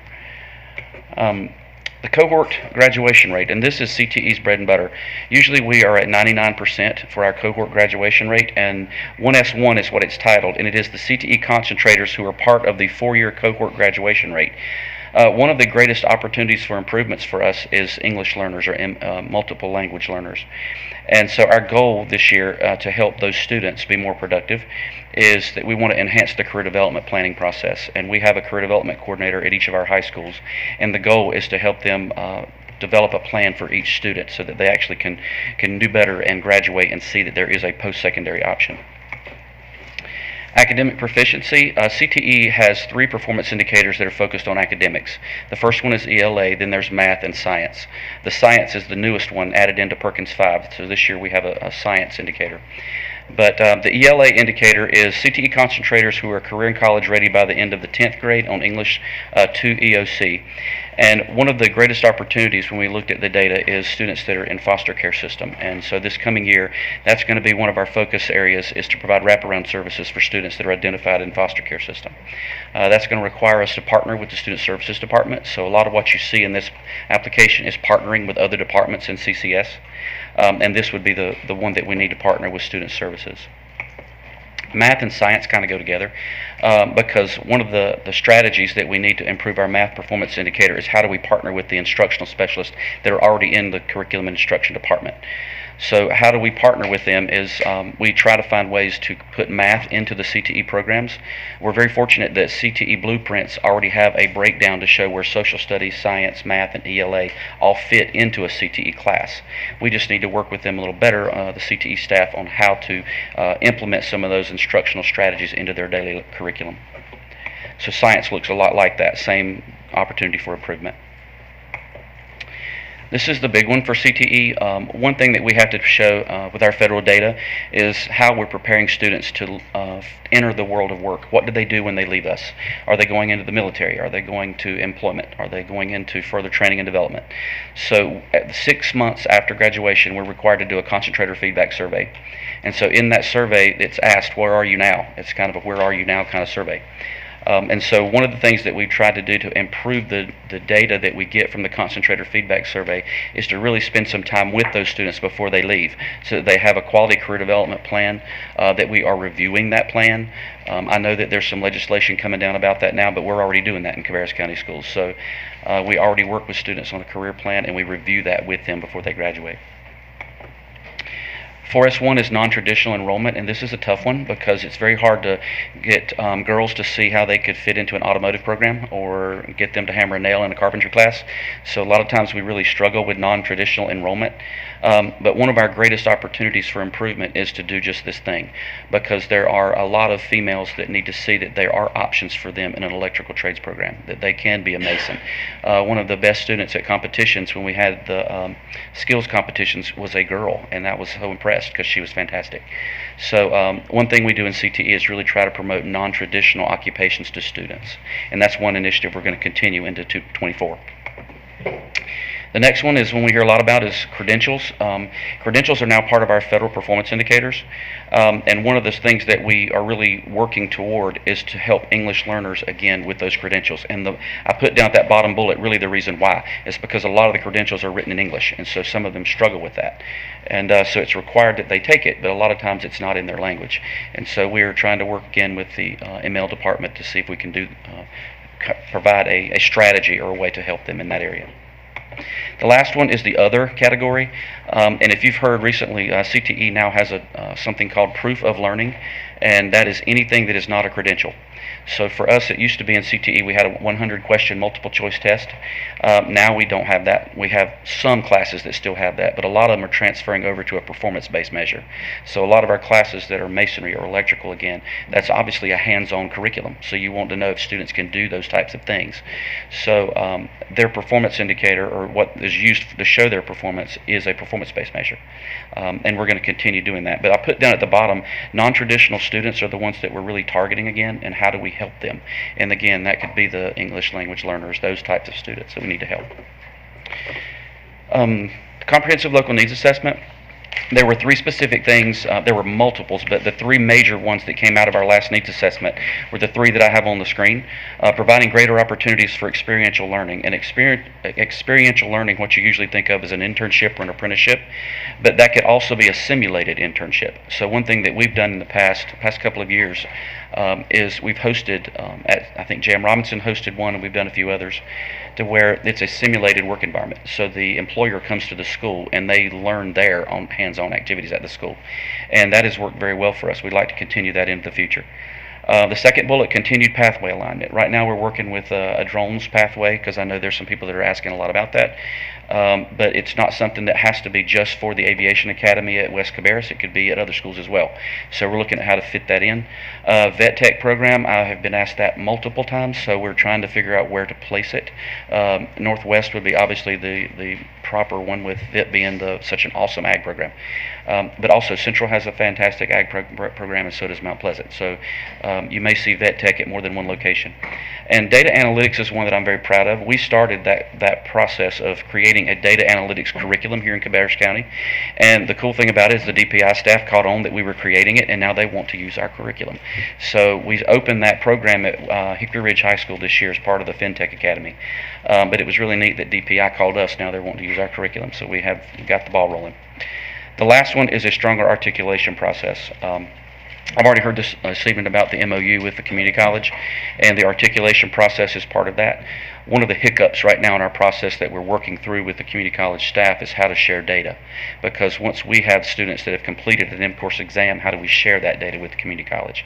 So that's the hoop that we're trying to work through right now with them to make sure that we have a strong articulation process. Big success story. For those that got to come, we had the Cabarrus County Career Connections Day, Tuesday, March the 14th, this past year. It was a great turnout, and we had a fantastic event. The picture that I have in there is the Be Pro, Be Proud truck. And if you want some pictures of Dr. Kopicki in that truck, I've got a few. But that really is designed for students that don't know their post-secondary plan. The whole Career Connections Day and also the Be Pro, Be Proud bus is all about teaching students what they can do once they leave us. And a lot of kids at that 11th and 12th grade age, believe it or not, they still struggle with that. So that's why that was such the focus for the day. And that was a big hit because it's full of simulators, and kids got to practice driving forklifts and had a really good time. So Career Connections Day was a huge success.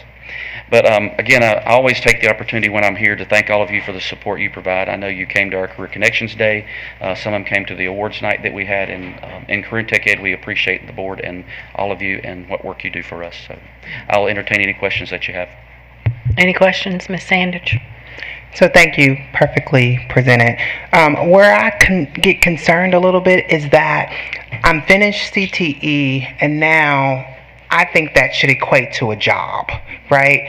And then the other caveat to that is the amount of businesses that are employing our kids. I don't know if we have data on that, but that's where I always stop at that. I said the same thing or similar to it last year. I want to see that this equates to a future career path, because why even go into the program is my thought. So how do businesses get involved? Is it easy for them to say, hey, I want to intern, I want some of your kids to intern at my site? And then, do we have data that supports that our kids are really going through that pathway that they started on? Yeah, that was a couple questions. I'll see if I can make sure I get them all.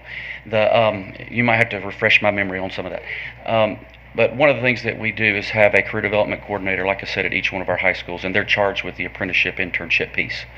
So some schools have better partners than others, and we are working on that to make sure that each school has a quality business partnership. One of the big successes, I think, is J.M. Robinson and some of their automotive programs there. They have, we've partnered recently with Technique Chassis, which is out near the airport, and they are doing apprenticeship programs now with J.M. Robinson students, which is fabulous. I would just like to duplicate that at other places. As far as the data piece, it's funny that you bring that up. I was in a meeting a few weeks ago with Barbie Jones at the Chamber, and I'm on a committee with her, and we were talking about there is no data after they graduate. The closest that I have is the concentrator feedback survey that I was talking about. That's the closest thing that we have. But as far as the general populations of students walking out of Cabarrus County schools, I cannot point to a data point and say this is where they are right now. My fear is that they're sitting at home on a couch somewhere when that's not what we want. If they don't have a quality career direction and some credentials and work-based learning when they walk out of here, then we've basically added to the unemployment roll, and that's not what we want. So there is not right now a data point that I could point to, but there is some discussion on my advisory boards about what can we do to solve that problem. The other question was about the businesses being able to get involved. I only have one example where, somebody at church was saying, hey, I'm trying to get involved and get kids. I went through this program. I want kids to come to work at my site. So is that process easy, and how do they do that? That's a good question, too. You can call me, first of all, and then I can filter it out to my staff at the school level. What's worked best for us is to give it to a career development coordinator at the school level and let them reach out to the company. We did that recently with CellGuard over near International Boulevard over there. We worked with them, and they've already met with my staff and already got the ball rolling, and I was just there 2 weeks ago.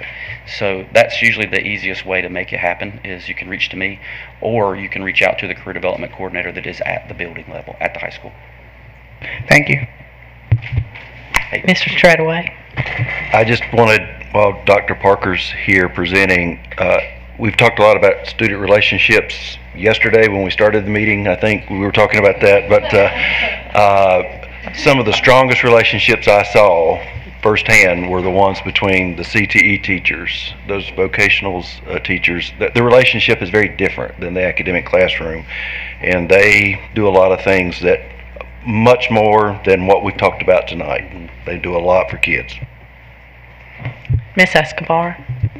Thank you for the information. I appreciate the extra for us newbies.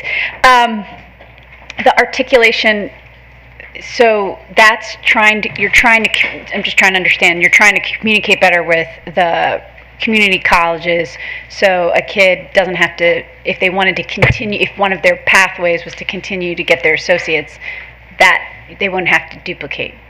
That's correct.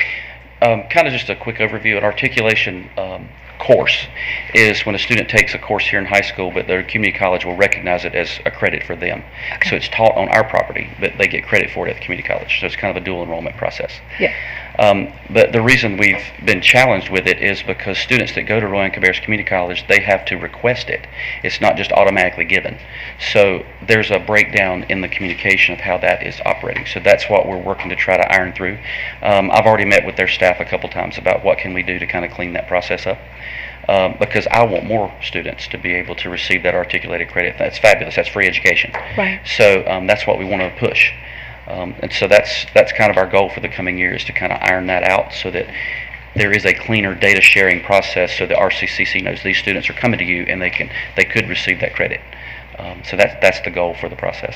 Well, and I would just add that relationship, the community colleges have really great relationships with businesses. Mm-hmm. And so even though a kid is coming in thinking, I'm not interested in college at all, if they do that pathway, that'll lead to a job. It will. And the goal is to get them interested in what's coming for post-secondary, so they already are kind of bit into it, and then just providing that pathway for them to go straight into it. So, yeah. Mm-hmm. Anybody else? Okay. So we'll put this on the consent agenda. Thank you so much. Thanks for hanging out with us tonight. Burning the midnight oil. Okay, we'll go to 6.14, approval of the legal contract. Do you want to talk about this?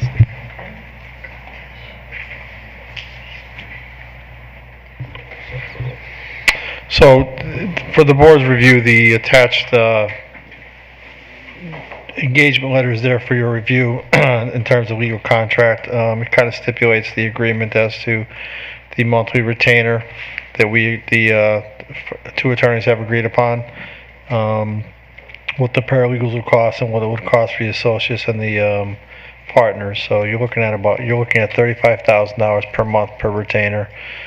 $300 per hour for partners, $240 for associate partners. I believe it was $200 for the paralegal services as well. The $35,000 retainer is an all-inclusive retainer with the exception of any litigation matters, which is fairly standard, and Bill and William and Gil could speak to that better than I to their profession.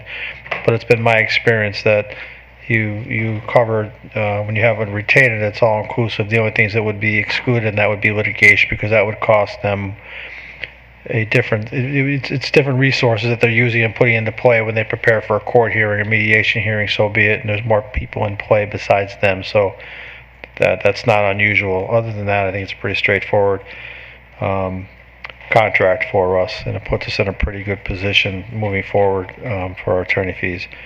I would say if you have any questions to ask William and Gil, they're both here, but as your superintendent, my recommendation would be to approve this legal contract.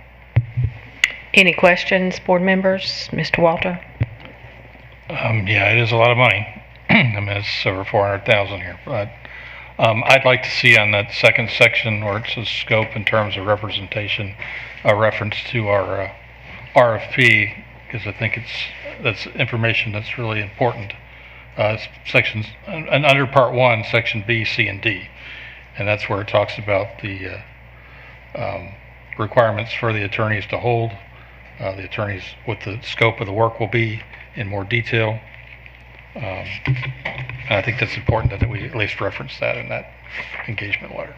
And you're talking about the RFP, correct? Got it. And could you repeat those sections again, please? First section, items B, C, and D. Thank you. Any other questions or concerns? So after they make those, we'll put that on the action agenda for the business session. Thank you. Okay, thank you. Okay, we're going to move to 6.15, resolution concerning universal private school vouchers. Board, we've already had our discussion tonight about this. Is there any other discussion? We had originally said we wanted to take action on this tonight. Is that still the board's pleasure? Take action? Okay. So, should I read this to the public? Or since it's been out for the public's review, do you feel that that needs to be done at this point? I think if we could just put it up. I'm sorry. This is essentially a copy of the School Boards Association's recommended. Yes. And it's been adopted by at least one school district? Yes, that's correct. But it's not really tailored to us. Other than there's a whereas clause on the first page that has some dollar amount to it. Yes, so this is, again, what was we talked about. It was sent to the board last week, and then it was also on the agenda, sent out to the public. So does anybody have any other concerns about it?